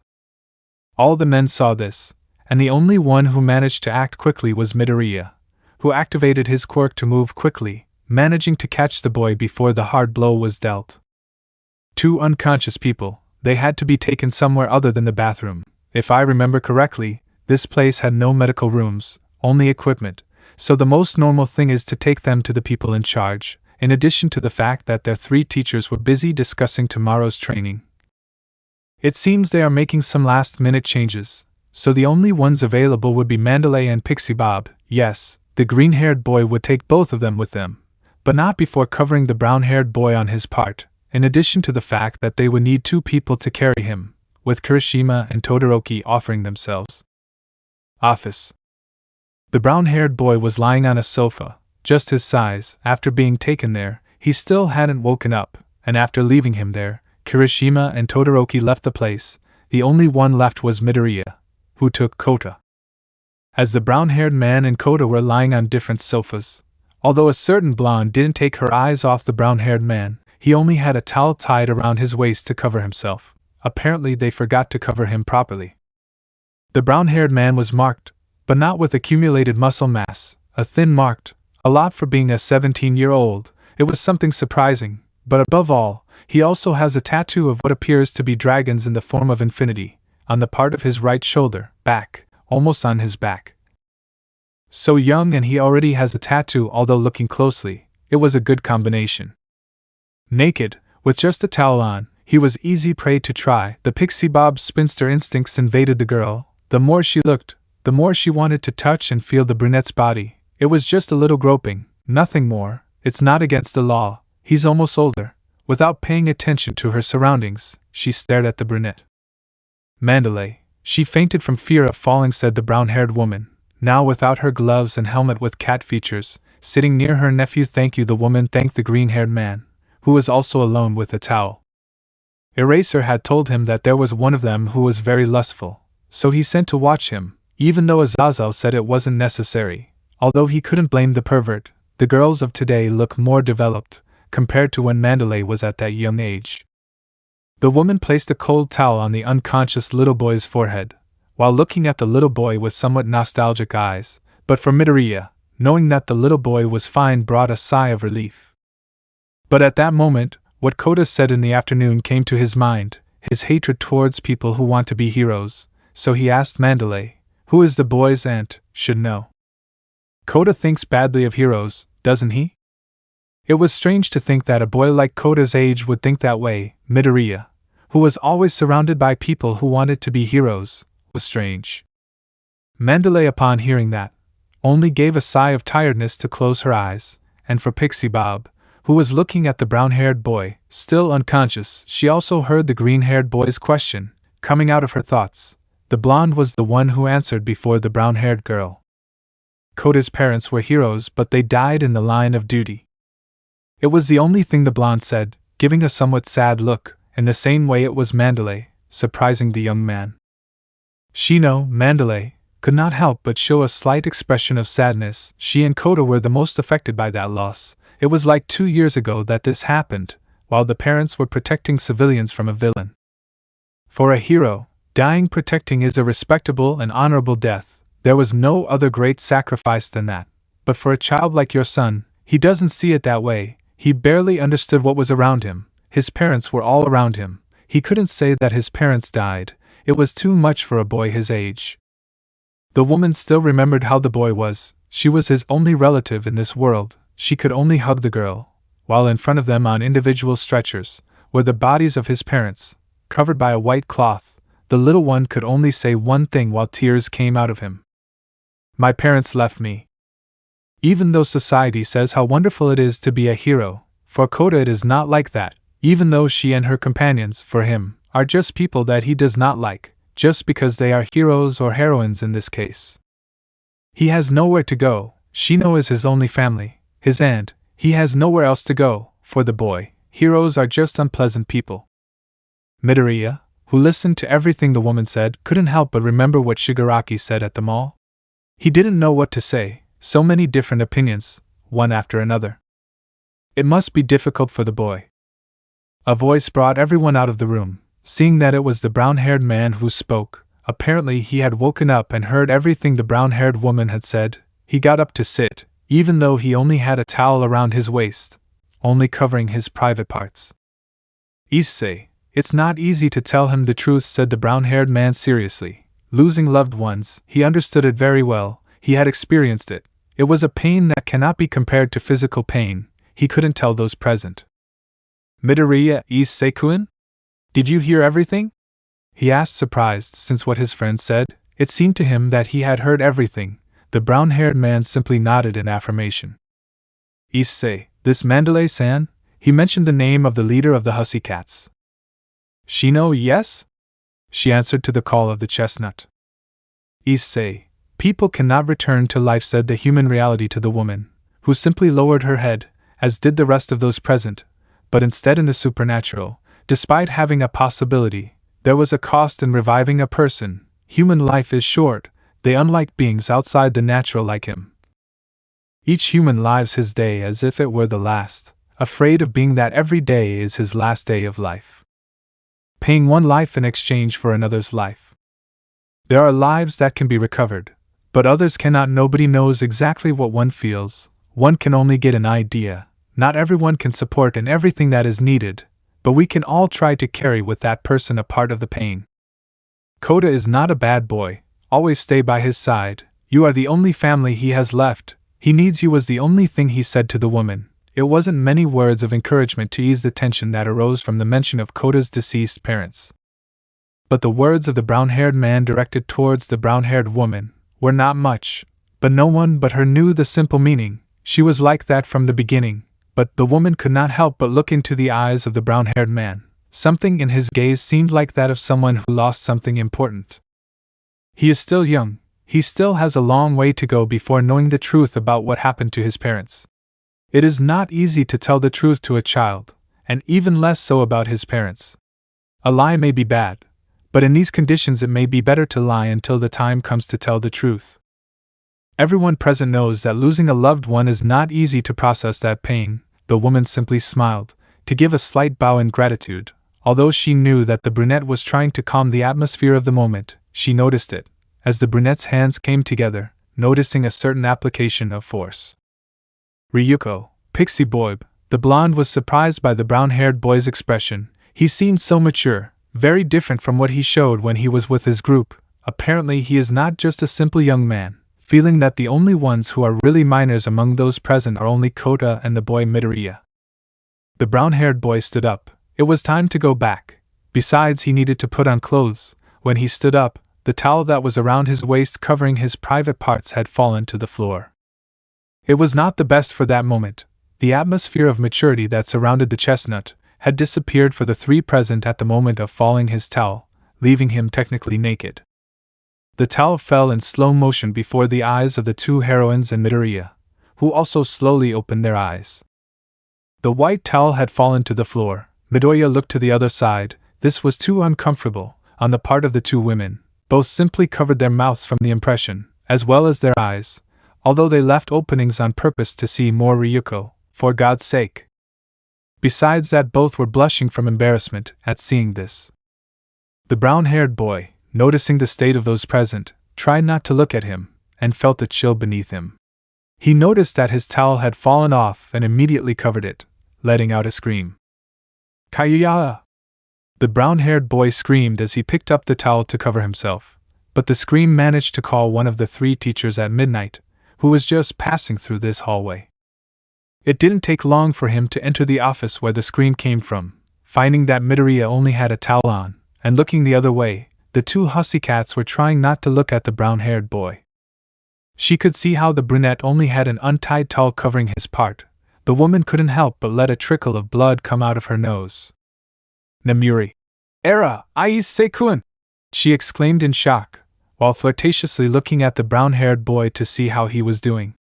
I didn't know you liked doing this kind of thing, said the woman, smiling with slight red colors on her face. She didn't know that the boy liked to be so open sometimes. It's not what you think. It was an accident. Meanwhile, somewhere else. In a dimly lit room, only the lights of several monitors were illuminating the place. In front of the screens, you could see how there was someone wearing a black suit sitting, in addition to having several tubes connected to him, and a few meters away from him, there was an old bald man with glasses, as well as a robe. He seemed to be saying something to the man in the black suit. Are you sure about that? Asked the man in Tage, his upper face after his roof rack all disfigured. I couldn't see his nose, nor his eyes, just some extra tubes connected there as well. Yes, there is no doubt, that young lady has the one for all, said the old man to the man, referring to a certain green-haired girl that her father took to have her quirk checked before leaving for the camp. I find it hard to believe that the symbol of peace could have been inherited by two people instead of one, said the man in a suit. The quirk of one for all was supposed to only be inherited by one person in each generation, but there were two people who inherited it, and he didn't know how that was possible. It was impossible. But that old doctor let him know, apparently one of his patients that he saw lately, he managed to find that quirk. What a coincidence that the patient, from whom he has the one for all, is the younger sister of the one who he supposed the peace symbol had inherited the one for all. There were two carriers in the same generation. He would have time to figure out how the symbol of peace could be inherited by two people at the same time, when he has the one for all back. After all, he was the one who gave that quirk to the first bearer of the one for all, his brother. It was time to recover what was originally his. He regretted having given it to his brother. The previous bearers had brought him several problems, but he had managed to defeat them on multiple occasions. I will let Shigaraki know where the camp is.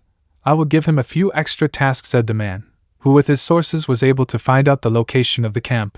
At first he only had a few objectives there, but it seems he will have several that he wants him to bring him. This man in a suit is all for one. We will see each other again very soon.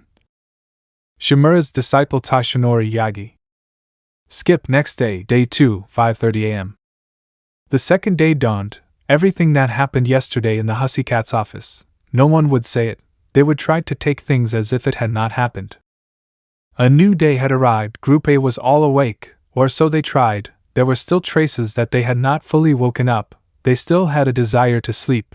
They thought it would be at the same time as classes, but apparently it is not, but approximately 2 hours before. They all had on their academy sports uniforms, standing in the middle of a flat land field, although there was a small mountain there, about 40 meters high, with a small dark cavern. And with the brown-haired boy, he was blank, crouching on the ground, thinking about what happened last night. How embarrassing. While making circles in the ground with his right finger, nobody knew what was happening, but Midnight laughed lightly at this, while Midoriya felt some pity for his friend. The least he could do was keep silent about what had happened. Azazel, very well. Attention everyone, said Azazel next to Aizawa, calling all the students of Class A. As you will see, today you will begin training to increase your strength. The tracker that the brown-haired boy had on at the request of the academy to keep him under surveillance had already been given permission to be removed. They had monitored enough for the brown-haired boy to be free, something that Namuri had removed moments before. In addition to the group, there was Izumi, who was also given a sports uniform, which would make anyone believe that she is a UA student, and on the part of Prim and Cleaston, the two of them, since they did not have to train, would get up a few hours later, and would be in charge of bringing the group water for whenever there was a moment of rest. Aizawa, the objective is to increase their individual strength and obtain their provisional licenses. Now Aizawa began to speak, who was the same one who gave the group the physical exam on the first day of class, and it seems that they will show some improvements in these 3 months. They had to prepare them for the side that civilians do not see of a hero's job. The black-haired man called Bakugo, so that he would come forward, the aforementioned step forward, so that Penemu could pass him a ball, the same size ball as a baseball, to measure the distance, Everyone could recognize it. They asked the explosive blonde to throw it, like he did in the conditions tests. His previous record was 705.5 meters. It was like 3 months ago. Now it was time to see how much he has improved since his last throw. The blonde smiled between teeth, preparing to throw the ball to the maximum, instead of saying shine, die, like the first time. This time, he said, "Go to hell!" he exclaimed as he threw the ball combined with his activated quirk, creating a strong explosion, accompanied by a gust of intense wind. The ball shot out at a good speed, while the group, for the most part, were slightly impressed to see that this time it was more intense than before. 709.6 meters, this was the new result. Everyone thought it would be at least a kilometer, but it is less than they thought. It was not far from Bakugo's first record, only 4.5 extra meters, and that is very little despite being 3 months of time to improve, only giving a small result. They did improve, they did, in their experiences, but in their physical performances, only a few really improved. In short, the improvements have only been mental and technical. As for the physical, there are really only a few who noticed a notable change. The closest thing to a physical improvement that they would have would be in resistance. In the rest, they only took a few steps after the starting line. Azazel, either their quirks have improved in what would be considered much or so much, so therefore we will work on improving their quirks, said Azazel, taking out a tablet with his analysis, in addition to dividing it into who will train whom. Auza, they will be so hard that they will feel like they are dying, said the black-haired man with a smile that made many people tense, although not so much for a few. The training begins. Many wonder, what will they be like? Will it be as much as Aizawa said? The group is about to find out. With Group B. In the other cabin, about 50 meters away from Class A, Group B was going to meet with Group A. Just like them, Group B was half awake. Apparently their class advisor, Blood King, also thought that the training of their group would also be to have a better development in their quirks. Group A will do that, and like Group B, they also had to do it. They shouldn't be left behind. Group A had captured the public's attention, with everything that happened in the incidents, but also the festival, having the looks of the people and heroes. So they already had their fame. This coming semester, Group B had to stand out, something that many understood. They were able to witness the festival, in the last stage, managing to see very strong skills, especially the champion, who the media has seen stain his hands with the blood of bad guys. But the only one who knew about Group B was Lulu, who despite being half awake, listened to what her class advisor was saying, although logically, this group could surpass Group A in certain points, of course, without counting that the group includes a dragon goddess, a Mao, and a supreme god, a phoenix and a Kyubi. And a really skilled magician. The answer is yes, Group B could be better than A. Saying that they develop their quirks sounds easy, but the group has about 21 different quirks. How will they do that? Was the question one of the students asked their teacher.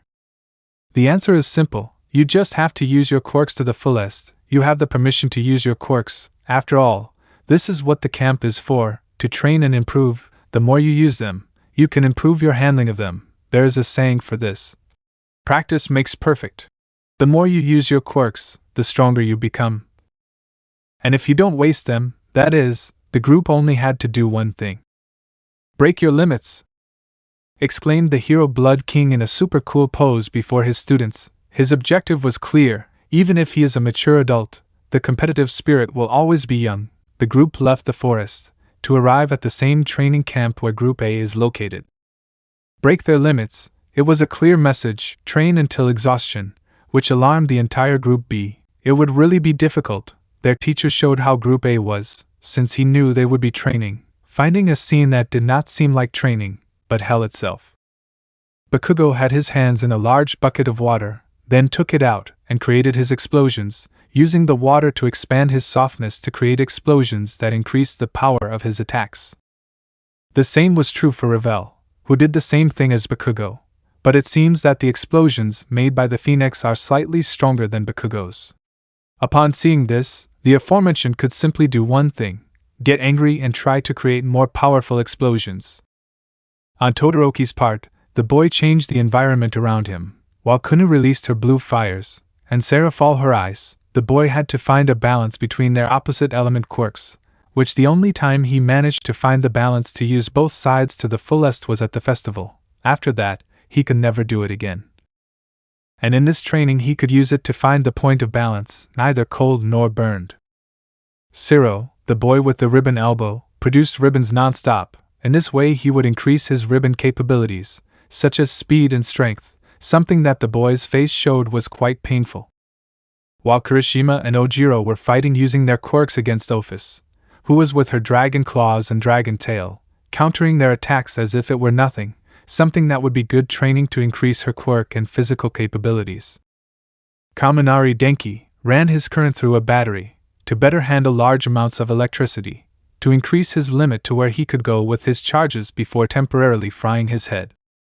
Koji had to increase the range of his animal voice, exercising his vocal cords. Also, to remove his shyness, he just had to shout as if there was no tomorrow, of course without sharpening his voice. Aoyama fired non-stop with his naval laser, to use it even while it hurts, in addition to increasing the range of his rays. Tokoemi, the crow boy, was inside a dark cave. He must learn to control dark shadow, even when the darkness is what makes him stronger, to the point of losing control. Wararaka, the girl trained inside a sphere, being moved by Leify with her quirk of controlling the wind, in this way spinning in zero gravity. Uraraka would fight against her nausea, in addition to carrying heavy things to increase the maximum weight she can carry with her quirk. Tenya, the class president, was running at full speed without stopping, to increase his speed strength, and the endurance his engines can withstand. Tsuyu, the frog girl, trains her body by climbing, trying to lengthen her tongue further, all while climbing a wall of very high rocks. Sato, the sugar boy, had to eat the sweets necessary to activate his gift and strengthen it, in the same way it was for Momo, to eat to amplify her creation quirk. The more objects created, and the larger they are, the more consumption of strength and energy was required, in addition to decreasing the creation time. Kyoka, increasing the sound quality, strengthened her earphone jack, while using it to shatter a solid rock wall. Mina had to create acid intermittently, to improve her resistance. The more powerful the acid, the better its resistance to herself, as she tries to burn a rock wall with it. Mineta pulled each sphere out of his head, so as not to bleed even if it forms balls, increasing the number of spheres he can remove before bleeding. Hagure and Shoji increased their creations of parts to find Hagakure, while she learns to better hide her presence. The whole group watched this, wondering what kind of hell this is. Could they really see how each one suffered? Well, the same for the two green-haired boys. They were just doing push-ups with weights on their backs while the brown-haired boy watched them, along with Midnight. Although both the chestnut, Serafal, Ravel, Leify, Ophis and Kunu would not need to train, after all, they were more than qualified already. But since nobody knows about this, but only those from the supernatural world present, they had to follow the game, how to help train their companions. Even Lulu would not need either. But if there is a fight, she enters for fun. But you might be wondering, what will the brown-haired man do for training? Well, he already did it. How? Well, nearby, there is a large rock, which has a diameter of 3.67 meters, and since his quirk is super strength, his training would be to break it, or whatever he can of it. And yes, as you can imagine, the chestnut broke it on the first attempt. As Azazel said, it was not an ordinary blow, but a vertical cut, karate style, splitting it in half. Like an almost clean short, there was nothing else nearby harder than rock, at least a mountain. But for safety reasons they did not want to enforce that he try to destroy pillars or rock formations. So his job is to train the Midoriya duo, while being supervised by Midnight and Penemu, that or a fight, which was the first. The whole Group A was training to death, and apparently, Blood King wants his group to do the same. If Group B is added to those of Group A, they would have a total of 46, and there are not enough adults to handle such a number of students together. But a voice was present, 2 of them from Group B recognized it, and 2 of them from Group A know it. "That's what we're here for," exclaimed Ragdoll, making her appearance, as hyperactive as ever. In the spotlight, and shining. "We came to lend a helping hand." Coming out of nowhere. Sharply cute and cat-like. Wild Hussycats. Full version. The entire Hussycats team showed up, with their very colorful entrance, ending with an explosion of Ravel and Bakugo, as an entrance combination, while the blonde curses the blonde for surpassing him. The Hussycats introduce themselves, telling the function of their quirk. Ragdoll Search knows everything about a person just by looking at them, can track 100 people simultaneously, including position and weakness. Pixie Bob, Earth Flow, can create anything with the earth, whether as forest beasts or places to train. Mandalay, Telepathy, can send advice to many at once, but only as a transmitter, not a receiver.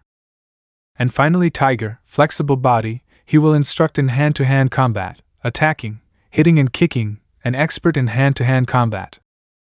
Azazel, good. Now that Group B has arrived, it's time for your training. But Blood, are you sure you're going to do what you told me? Before revealing the training of Group B, the Fallen One asked the advisor of that group. Apparently it seemed like a bad idea to him. Blood King, of course, if it doesn't hurt him, he won't learn. It would be better to start with something difficult for them. This way he will get used to it, the professional answered with Azazel. Group B turned blue upon hearing that conversation. Apparently Azazel said it would be a bad idea. But even so, their advisor wants them to get into that, and it seems it will be painful. Azazel, well, if you say so, Mr. Tiger, isn't it? He called the man from the Hussycats group, who responded to his call. Could you do a combat demonstration for Group B? He asked the hero. Tiger, sure, who do you want me to fight against? He said, looking at Group B, making everyone gulp, hoping it wasn't one of them. Azazel, it will be against him, he said, pointing to who would be the hero's opponent, none other than the brown-haired man, who continued encouraging the two green-haired men to try harder. It really is the first time to see the brown-haired man strict. In the times that Izuku trained with him, he didn't put weights on him. Hey Issei, could you come here for a moment? The ex-governor asked the brown-haired man, who left the two green-haired men in charge of Penny Mew and Midnight. The instructions were simple. Whoever touches the ground first with their body, other than their feet or hands, loses. The chestnut tree will face off against Tiger, who also has the pleasure of facing the first-year festival champion. Group B moved away a bit to see how the fight would go. They knew the brown-haired boy was strong, but will he be strong enough for a professional? Impossible, isn't it? Even the remaining Hussycats stayed with the group to watch this demonstrative fight. In addition, Blood told the group that those who have a quirk that is more useful for the fight will fight against the brown-haired boy and the professional. But for Pixie Bob, to see what the guy she is interested in conquering is like, she should get married, and why not with the best of this generation of young people? The brown-haired boy and the hero were staring at each other face to face, joining their fists in a fighting pose, either of them moving. They just joined one of their forearms with the opponent's, waiting for who would make the first move. It didn't take long until someone made the first move, the brown-haired one, with a kick, but the professional's body turned flexibly, causing the kick to hit the air. This would also be training for the chestnut. It was to be soft as a feather, so that the carting blow shows power, but does not cause great damage. It is like improving his control of his strength. Tiger dodged the attack, counterattacked with a blow, but hitting the brown-haired boy's arms in an X shape, but retreating a little from the impact of the hero's blow. Both entered each other's spaces, trying to land a blow on each other, dodge, hit, dodge, kick. None of the blows from either of them hit the other. Tiger took the brown-haired boy's arm, trying to throw him to the ground, but failing, managing to free himself. The chestnut tried the same, but the hero's flexibility helped him a lot, so he couldn't grab him firmly. As it was a demonstration, it had to be finished quickly so that Group B could start their training, so the brown-haired man decided to do a key, but it would lead to him falling to the ground along with the hero. But to do that, he needed Tiger to kick, which is a 2 out of 5 probability, which wouldn't take long. Out of 5 attacks from the hero, 2 were kicks. He just had to wait a little longer for a kick to arrive. It wasn't long before a kick from the hero arrived. The brown-haired boy took advantage of it, to dodge it by making a slight movement to the side, to jump, with his feet firmly trapping with his feet and hands, and before the hero could free himself, the brown-haired boy used his strength with gravity, giving a spin unbalancing the hero, giving a few turns in the air together with the brown-haired boy, to finally fall to the ground both together, ending in a tie. A draw, but it was an amazing friendly match. Group B was speechless. It really was great. now it doesn't matter who the group faces separately, the ones with the attack quirk, it will really hurt. For Pixie Bob, the girl saw the fight quite surprised, arriving in a tie against her partner, that is to say a lot of skill, adding a few points to the girl's rating of him. Rinhiryu, quirk, Scales. Shiozaki Ibara, quirk, Entangle. Kendo Itsuka, quirk, Big Fist. Hananuki Genzo, quirk, Beast. Bando Kojiro, quirk, Semidine. Monoma Nito, quirk, Copy. Tsunori Pony, quirk, Manipulable Horn Cannon. Kaibara-san, quirk, Rotation. Tetsutisu, quirk, Steel. Lulu, quirk, Strength. In total, half of the group are those who have a power quirk for hand-to-hand combat. Of them 10, Izuku and Imyumi would be added, giving a total of 12, where they will be divided in half, against Tiger, and the other half against the Chestnut, and after a while, they change places. Those who will face Tiger will face the Chestnut and vice versa. After all, both green-haired women can already use the full cowl, but one is older than the other. But the point is that they already know how to use it, so let's fight. Skip late. The afternoon had arrived. It was 5:30 p.m. They had been training since morning until a few moments ago. Everyone was exhausted beyond belief, and were very hungry, as they had said yesterday. Yesterday would be the only time they would make food, and the days that remained, the same students would make their own food. Something that Pixie Bob and Ragdoll gave the necessary for the kitchen, tools, ingredients, plates, spoons, knives, rice, etc., would make the simple meal, and that many in camps eat curry. On the table there was everything necessary to prepare it. It was only necessary that the students get to work, or in this case in the kitchen. Something to say is that the Chestnut knows how to cook for us. Ravel only desserts, Serafal, unless it's snow, Leify. It was dessert anyway, Kuna. Doesn't know how to prepare curry because of bad luck, Ophis and Lulu not to mention. Although the brown-haired boy doesn't know how to cook, he learned the hard way before coming here. He had made sure of that so he wouldn't die of hunger, although seeing as he doesn't have that tracking bracelet, he could easily go quickly for food in the city, or anywhere in the world in a jiffy.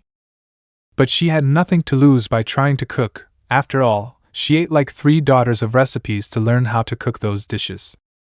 In the past as Sun Wukong, he had eaten all kinds of miraculous medicines created by heaven, so after leaving heaven upside down, he had eaten all the mystical medicines, making his body able to digest anything, and eat anything. Not only his eyes helped him learn things, but eating as well, but the latter he doesn't use much.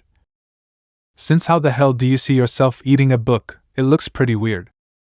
But knowing a camp in Japan, the typical dish in the camps has always been curry, so he ate 3 recipes written in detail on sheets before coming. Perhaps he would not have problems with that. And it is forbidden to order food made by Prim or Celestine, or from Pennymew, or anyone else other than him, so bad luck. The 46 students would divide into groups of 5 and one of 6 to prepare their curry, but as most were tired, they did not want to move. But with the encouragement of Tenya, who thought it was also a test of the camp, he was able to raise everyone's spirits to prepare the curry to eat. Really impressive seeing him. He seems to be a leader who sticks to the rules. Skip dinner. The curry made by the students tasted somewhat bad, almost like dog food. Only a few of them tasted good, and luckily, what the brown-haired boy made came out delicious. After all, he followed the 3 curry recipes he ate to the letter. He was able to feed a 7th person, and it ended up being Lulu. It tasted bad, not as good as what other people make, like in a restaurant, but there was no choice. Hyoudou didn't have any leftovers, so they would eat what they made even though it didn't taste as good. But Midoriya and Kota were nowhere to be found. With Kota and Midoriya, both boys were talking about the little boy's hatred for quirks and heroes. Midoriya wouldn't know what the little boy feels, but he does know how to live as a quirkless boy. Since he was very young, after learning that he didn't have a quirk, he hadn't accepted it. On many occasions, he tried to spit fire like his father, or tried to levitate objects like his mother. But without result, there was no he knew, but he did not accept it. For years he was the laughingstock of his classmates, as a quirkless. Even so, his dream of being a hero never disappeared, but his persistence. The opportunity came to him. When he was about to give up, That opportunity allowed him to make many friends, or rather, great friends, and a certain very special person. Midoriya. There are many ways of thinking about a quirk, which becomes a subjective point of view. The green-haired man said to the coda about what a quirk is in his point of view, but if you reject it so much, it will only be more painful for you, that's why. Coda, shut up. Get out of here. He yelled at the green-haired boy to leave. He didn't want to hear anything more about the quirks or the heroes, Midoriya. He simply left the plate of curry he brought with him for the boy, to leave the place. They are all one. Far from the place. Oblivious to everything, those present at the camp did not know that their secret location had been discovered by the League of Villains, a group newly formed after Daby and Toga joined the League of Villains. For the moment, they would not make a move today, but tomorrow, for now they would draw up the plan to capture what Shigaraki said, in addition to an attack on the hero's course as a message. Apart from Dai, Leader, and Himiko, there were 5 other subjects: a hooded man with a mask, but who seemed to have muscles, someone similar to Stain, but with green and scaly skin, a man covered with a straitjacket, only showing his mouth along with his teeth, a man who looks normal, with long dark red hair and big lips, and finally someone with high school student clothes, but with a gas mask. There were other members who were not with them, but they would soon arrive. Their objective was to catch 2 students from Group A, and an outsider from the academy. In addition, Shigaraki sent 2 Numas to capture others who were not on the list they were given, at the request of someone called Sensei. Chapter 53, Camp Part 2, Attack, Yakumo Territory. In the office of the territory leader, it is the chestnut, where he performs his duties as leader of this territory, but as he is currently in the UA camp, in his place were Venelana and Grafia there, and when the chestnut is absent, both Venelana and Grafia are in command. There weren't many documents to sign or review. The chestnut had lightened a lot of the document numbers, with the help of a few clones, leaving only a small amount of documents to the Bail. They were permits to live in the territory, in addition to construction works that other demon houses want to carry out here. They were about to finish everything, with the help of Grafia in seeing other documents. In addition to doing her job as the personal maid of the Bail, she was in charge as the boss and training the maids.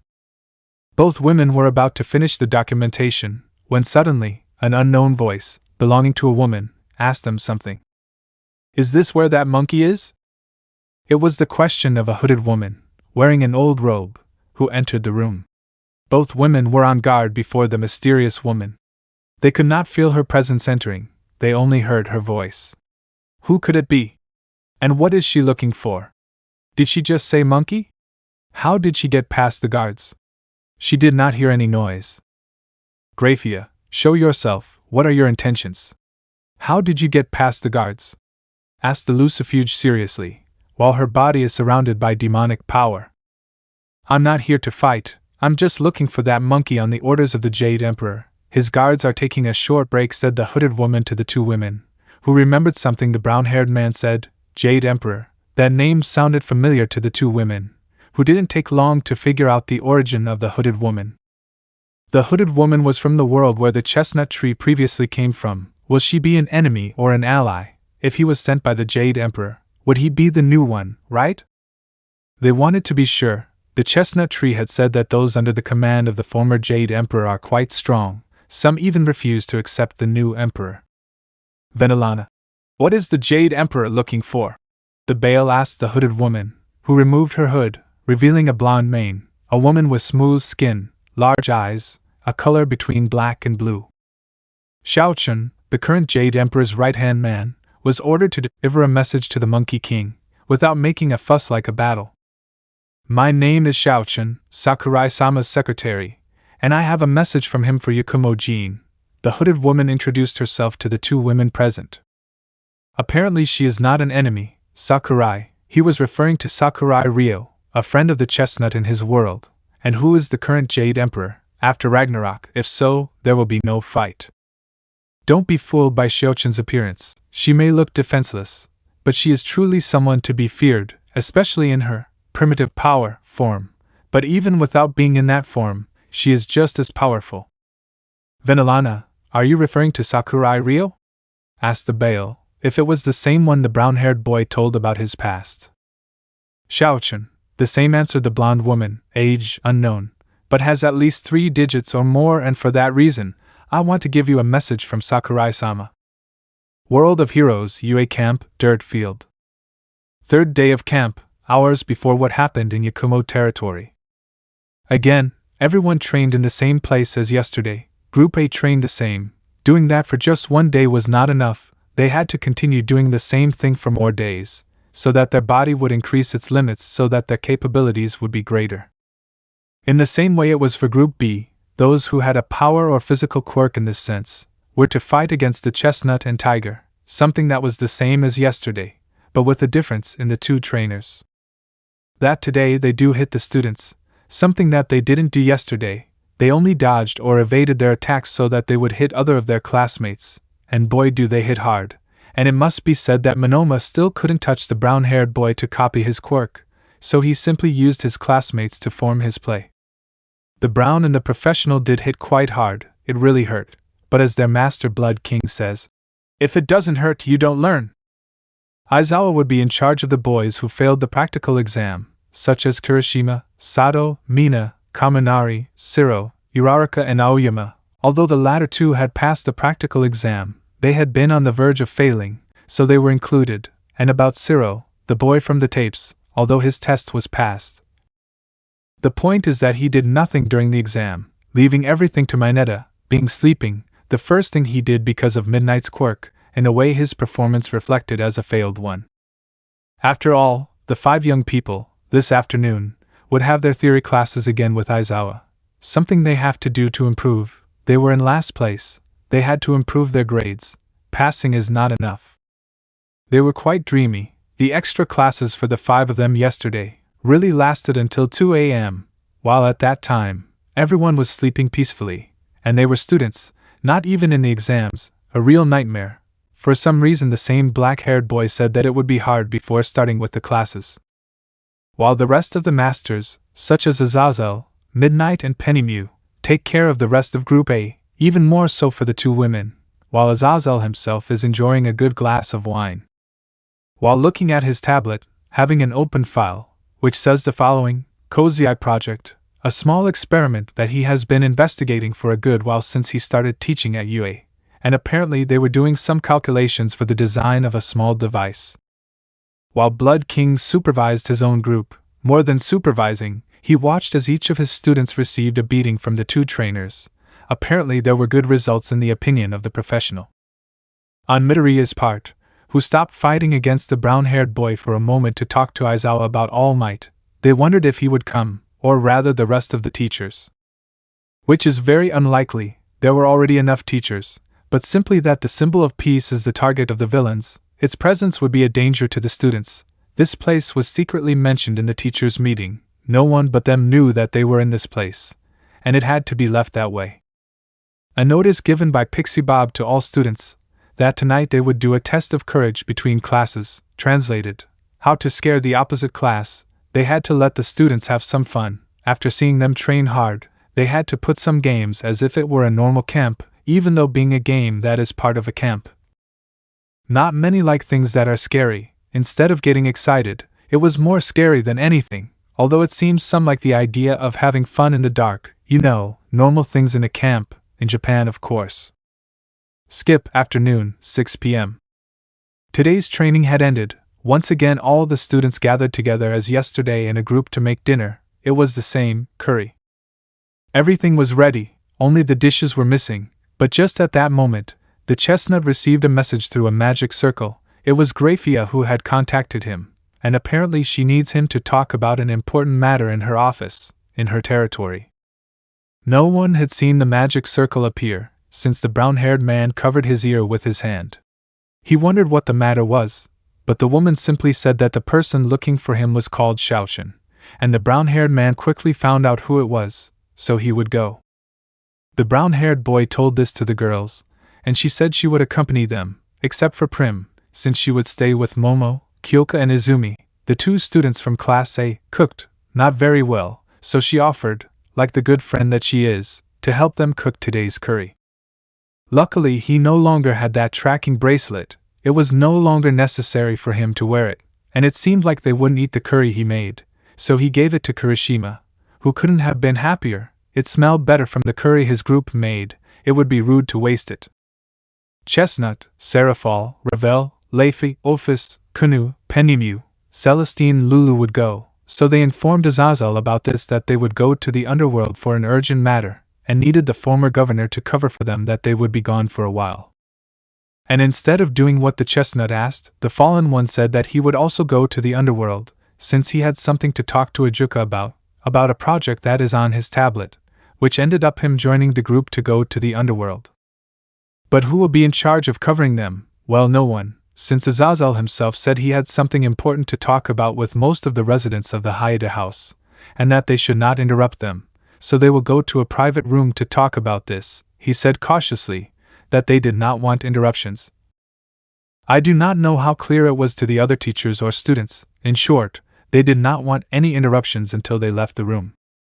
They would go to that room, to open a crack to go to the underworld, where they would meet with Grafia, who returned to the residence to warn him of this. The group left, leaving the room heading towards the underworld, another world.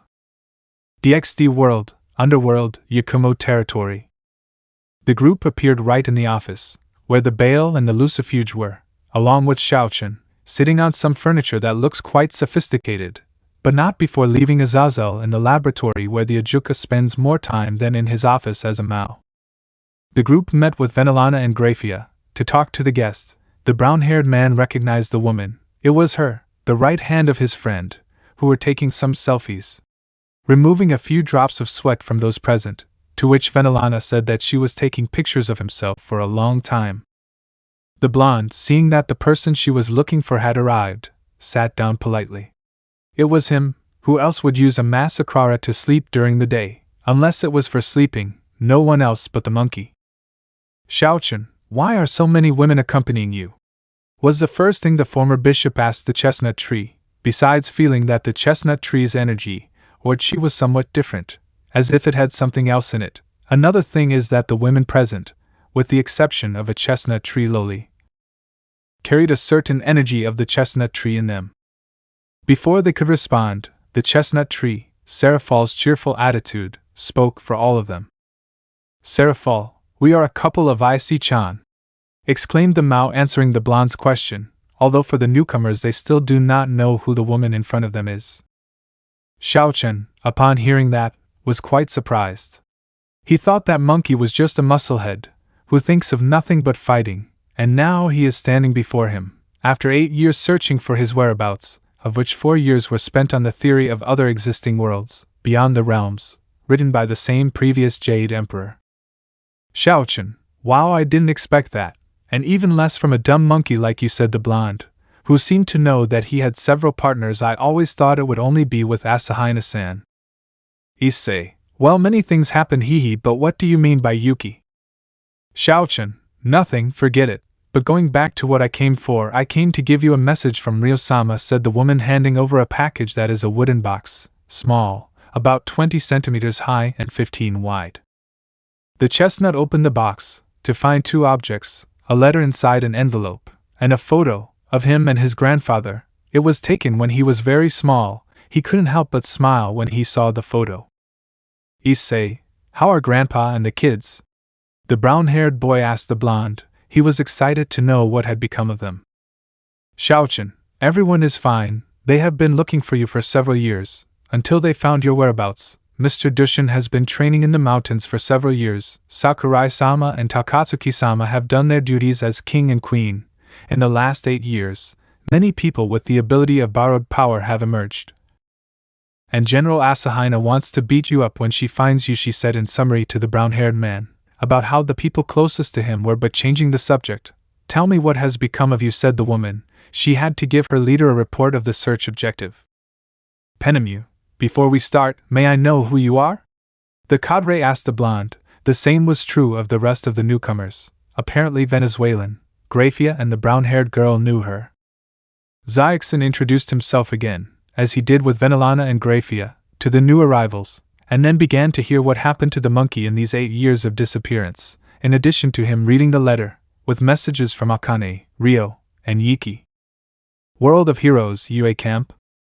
After dinner, the fear test had arrived. Everyone was happy, well, most of them, except for those who didn't like fear. The group of those who failed were excited to participate, but their hopes disappeared when they were taken by Aizawa to the classroom to continue with the extra classes. They had to take advantage of the free time to improve. And they really needed extra classes. While they were seen being arrested by the black-haired man's tapes, I only felt sorry for them. They couldn't do anything to help them. It was Aizawa, with whom we are talking, someone tough to crack, even when he sleeps. Although Pixie Bob and Midnight were wondering how long it would take for the group to get to Azazel, it seems that it has to be a topic that covers a lot of things to talk about. A shame. They were thinking of seeing how the brown-haired boy would react to a scare. The first to walk in the forest in a circle would be Group A, but in pairs. They would go in pairs, while Group B would plan how to scare Group A. The forest path was circular. Where it begins is where it ends, so they would not get lost so easily.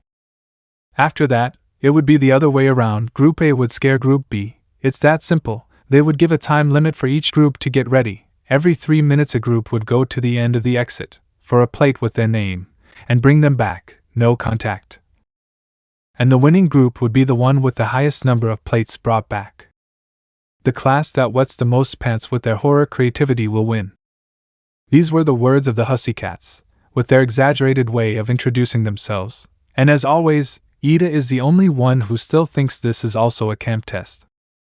And the couples would be drawn with strips of paper with a different number, and each one would join if they have the same number, and the results were as follows. And assuming that neither the group that went with Azazel nor the one from Aizawa would participate, there would be a total of 15. But since Prim and Izumi participated in this with Group A, we have a total of 17. That only one person would go alone. Who will be this brave lucky one? And the results of the couples were as follows.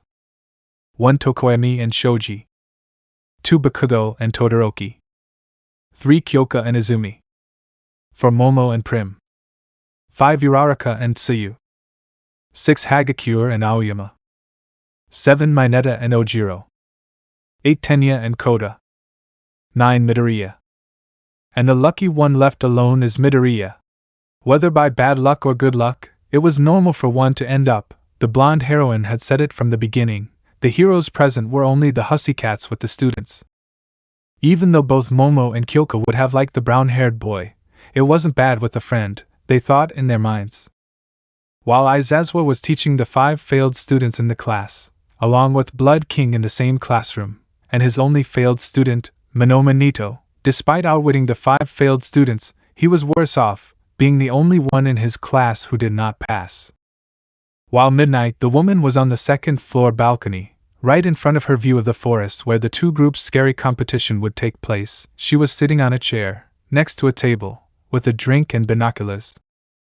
She was a little thoughtful, even thinking about what she saw in the men's bathroom on the first day of camp. She couldn't help but blush at that image of the brunette next to the blonde Celestine, and to think that they did it in broad daylight. Even though there was no one around, the brunette was starting to feel a little jealous.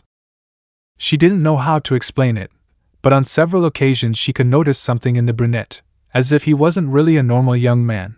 At times he really seemed like an adult. She had seen him on several occasions, not to mention that all of them were the times she was the one who invited the brunette to eat ramen at Ikaraka's, which were like 4 times, and of the 4 he took the semi-drunk woman to his house. Despite being semi-drunk, she could faintly see that the brunette didn't leave her side. Even though he had left her at her house and in bed already, he could have left, but he didn't leave. It could have been her who had told him to stay, but as a joke, he could have left without her noticing, but even so, he stayed. Time wouldn't wait for her, and if the brown-haired man could stand those times and her somewhat risque jokes at the academy, he could be the one in the past. Not many men could stand her jokes or her somewhat open way of acting, which was only fleeting relationships with them. They never wanted a serious relationship with her. The woman simply gave a great sigh of heaviness. Despite the brown-haired man being her goal as a partner, she was still young to tell him that. She could wait a year to tell him. After all, at UA there was no rule prohibiting a teacher-student relationship. But back in the test of courage or fear, it seems that Midoriya had no choice but to accept that he would go alone for the plaque with his name. While Bakugo tried everything to change partners, he didn't want to be with Todoroki at all. of all the ones he could stand, he got one he didn't want. The same was true for Mineta. The boy got a man as his partner in this game. She wanted a girl, something that there were 6 of them all, and she didn't get a girl. She would have settled for Midoriya's sister anyway. It's clear that in the future she can develop fully. 12 minutes later. The game had started. There had been 4 groups so far. Some screamed, others were able to continue onward, but in the end, this was the objective of this game, to scare. Now it was the turn of couple number 5 to pass, made up of Wararaka and Tsuyu. Pixie Bob gave the signal so that both girls could begin their journey of terror. Despite playing with a friend, they could not help but feel scared. For each step the duo of girls took, they could hear the screams of the rest of their friends, or even men. At the end were ragdolls, next to a small table, with nameplates of each participant of Group A. They would give their respective names to the couple who reached their point. The 2 girls were holding hands, to support each other. At the exit, with the rest of the couples. With the 3 Hussycats present, with the rest of the couples that were yet to pass, Pixie Bob could smell a burning smell. Well, it looked like burning, not just her, but several of the students from Group A. In addition to that, they all noticed a kind of purple mist appearing in the part of the forest where the scare test takes place. In addition to a little further on from the purple smoke, they could notice black smoke emerging. It is as if something was burning, without knowing who appeared, but still without showing itself. The black smoke that the group saw, the one who caused it, was none other than Daby, with his fire quirk, which unlike a normal, red fire, was bluish, like the same one generated by stoves that use gas. When the group appeared, they had already gathered villains. They were ready for this attack, and to take the given objectives. Back with the 3 Hussycats and the rest that had yet to go through the forest, Pixie Bob felt his body levitate while a neon pink light rotated around him. Without knowing what was happening, he was dragged backwards in midair. Pixie, but what? The blonde woman was dragged back.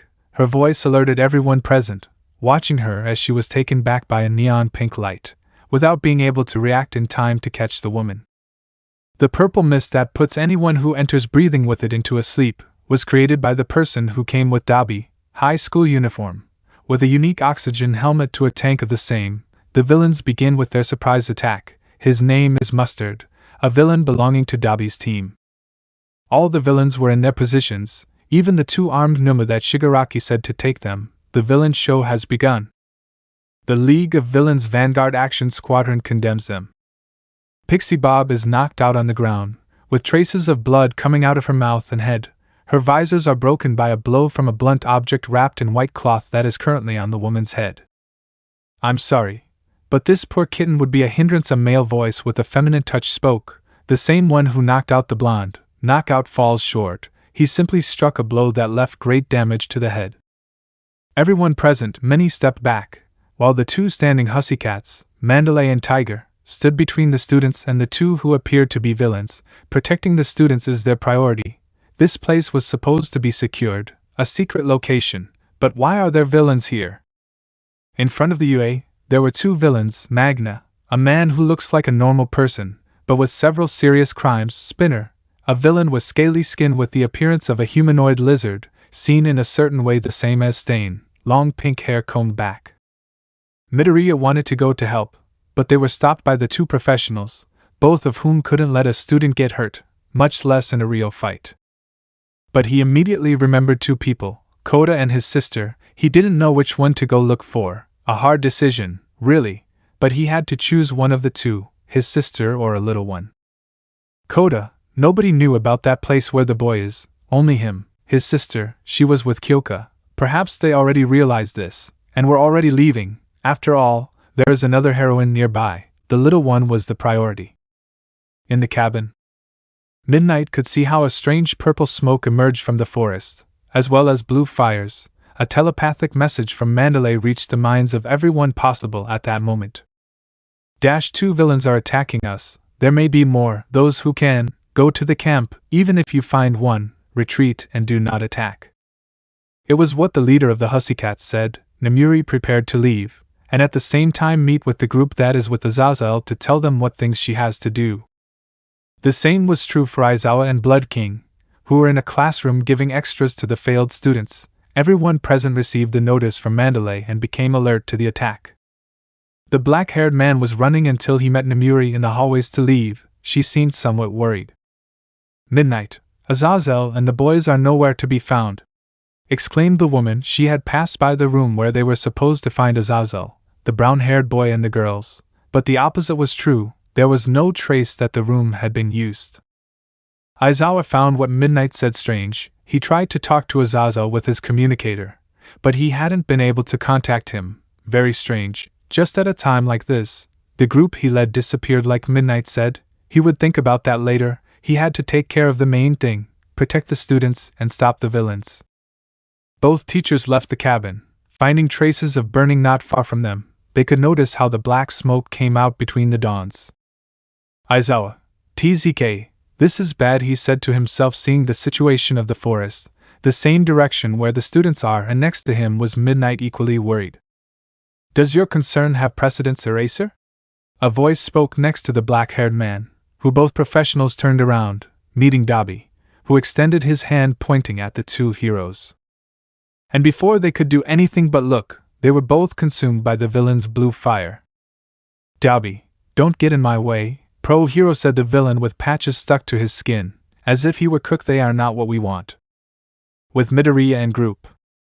Everyone present had two villains in front of them, who left Pixie Bob out. No one moved. Their appearance took everyone off guard. "How are you tonight, UA High School?" asked one of the two villains, the one who looked like Stain in some way due to his attire. "We are the vanguard squad of the League of Villains," Spinner introduced himself, making it known that he and his partner who is with him are part of the League of Villains. League of Villains? How could they appear here? This time they wouldn't have any luck like in the USJ. They wouldn't come with support. They were the only teachers and heroes. But one thing is clear, it wasn't just the two of them, there were others. "Should I crush her head?" "What do you say?" asked the other villain, who came with a Spinner, tall, muscular appearance, long red kissy hair, and thin, big lips. "Villain Magna or Big CC Magna," said the villain, holding a pile of an object wrapped in white cloth. With just a little force, and Pixie Bob's head would turn to puree. "Tiger, as if I was going to leave you!" exclaimed Tiger angrily. But he didn't finish speaking, when he was interrupted by the villain with an appearance very similar to Stain. "Spinner, wait! Don't hurry, Mag!" "You too, Tiger!" exclaimed the villain, interfering in the conversation between Tiger and Magna. "It depends on whether having the power over life and death follows the principle of Stain," he said, revealing that he follows his ideology. "Well, at least he does. And the fact that he looks very similar to him proves it." "Tenya, did your ideology bring you here?" he asked angrily to the green scaly-skinned villain. He didn't like that Stain at all. His ideal had many gaps, and his way of fulfilling it was not correct. "Spinner, that's right!"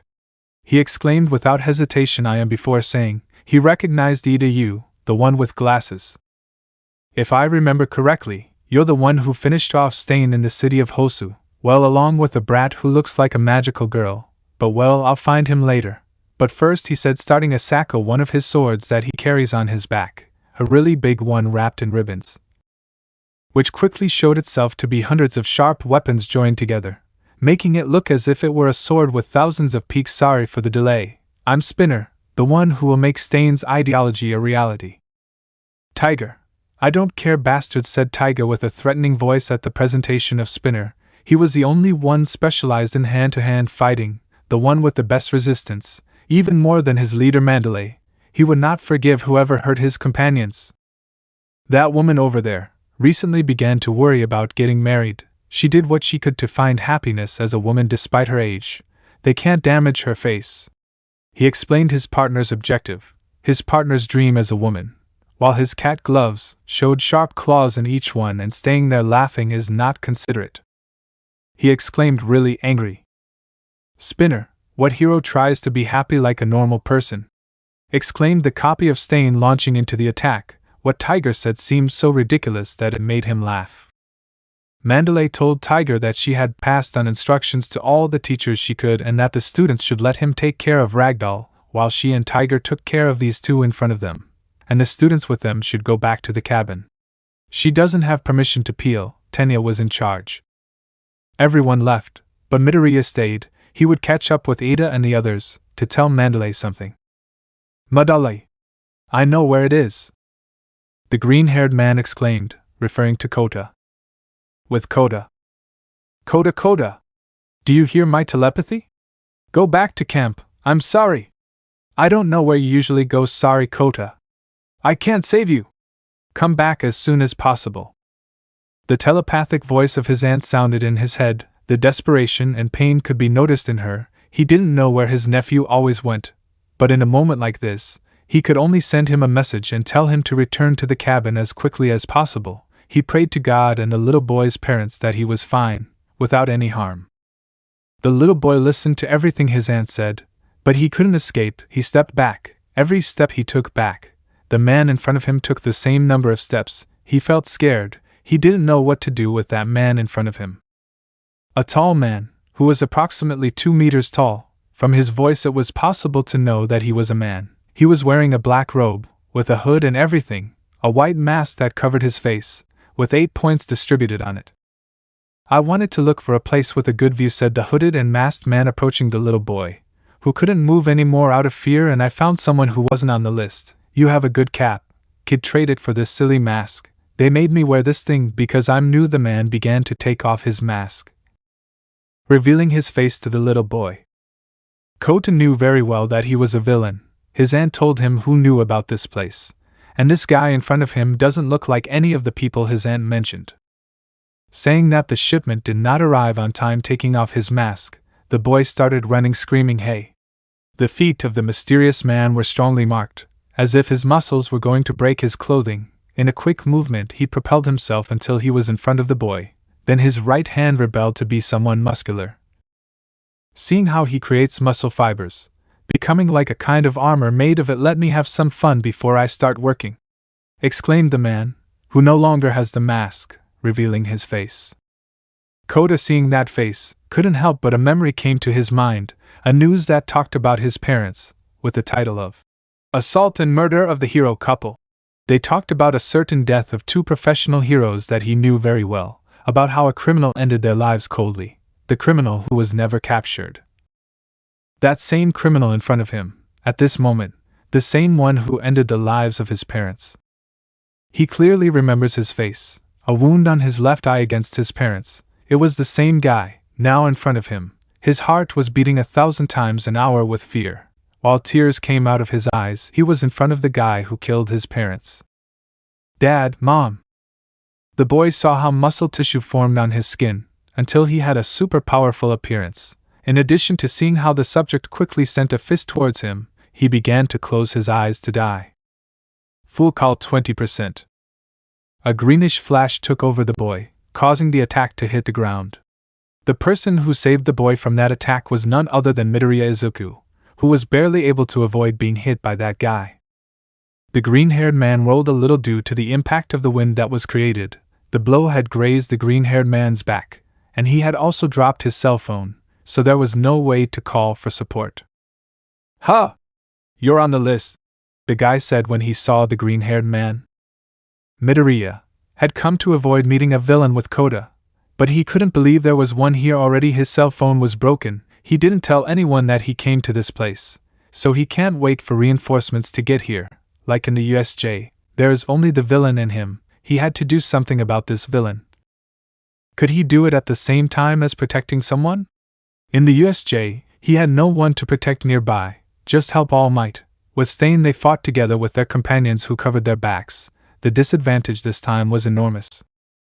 He didn't know if with his strength he could fight him, without using more than the capacity that his body could support of One for All. Using it at 100%, it was like finishing his ammunition. There were limited numbers of use, and that would not be good. He couldn't fail. Failing is the same as dying. He must protect. He could see how the boy was on the ground. Without stopping to sunbathe, his eyes reflected fear. He had to protect him. It was not time to back down. Midoriya, it's okay, Kota. He clenched his fists tightly. While activating the full call, I promise I'll save you. His body began to be illuminated by his quirk, in addition to light traces of lightning of the same color, green-white. With Todoroki and Bakugo, the 2 boys walked through the smoke created by the villains. while Todoroki was carrying on his back a boy from Class B, apparently fainted with the purple air, but he seemed to disappear a little. Todoroki, is this gas the work of a villain? Endeavor's son asked the explosive blonde. Todoroki had his hands busy, shitting on a boy from Class B, while trying to breathe lightly. Without letting this gas enter him, I'm worried about the others, but there's no choice. We'll avoid the goal, and go back to the camp. Let's leave everything to Ragdoll, who is halfway there, he said to the explosive blonde. Bakugo, don't order me. He didn't finish speaking, since in front of them, they saw that there was a guy, dressed all in black. He didn't recognize who it was. Hey, do you know who's in front? He asked Todoroki. He couldn't help but tense up when he saw how an arm was on the ground, next to that guy. Todoroki, Tokoimi and Shoji. I answer him, equally tense. He could also see that arm with blood next to that guy. How beautiful, how beautiful. No, I must work. I was captivated. No, what beautiful skin, said the guy in a black suit of forces. But when he heard things said, it seemed as if he had something in his mouth or something like that. Ah, don't tempt me. I have to work. The subject stood up, to turn to the two students. The straight suit covered him completely, only showing his mouth with his teeth, with several clamps that kept his mouth open showing his teeth.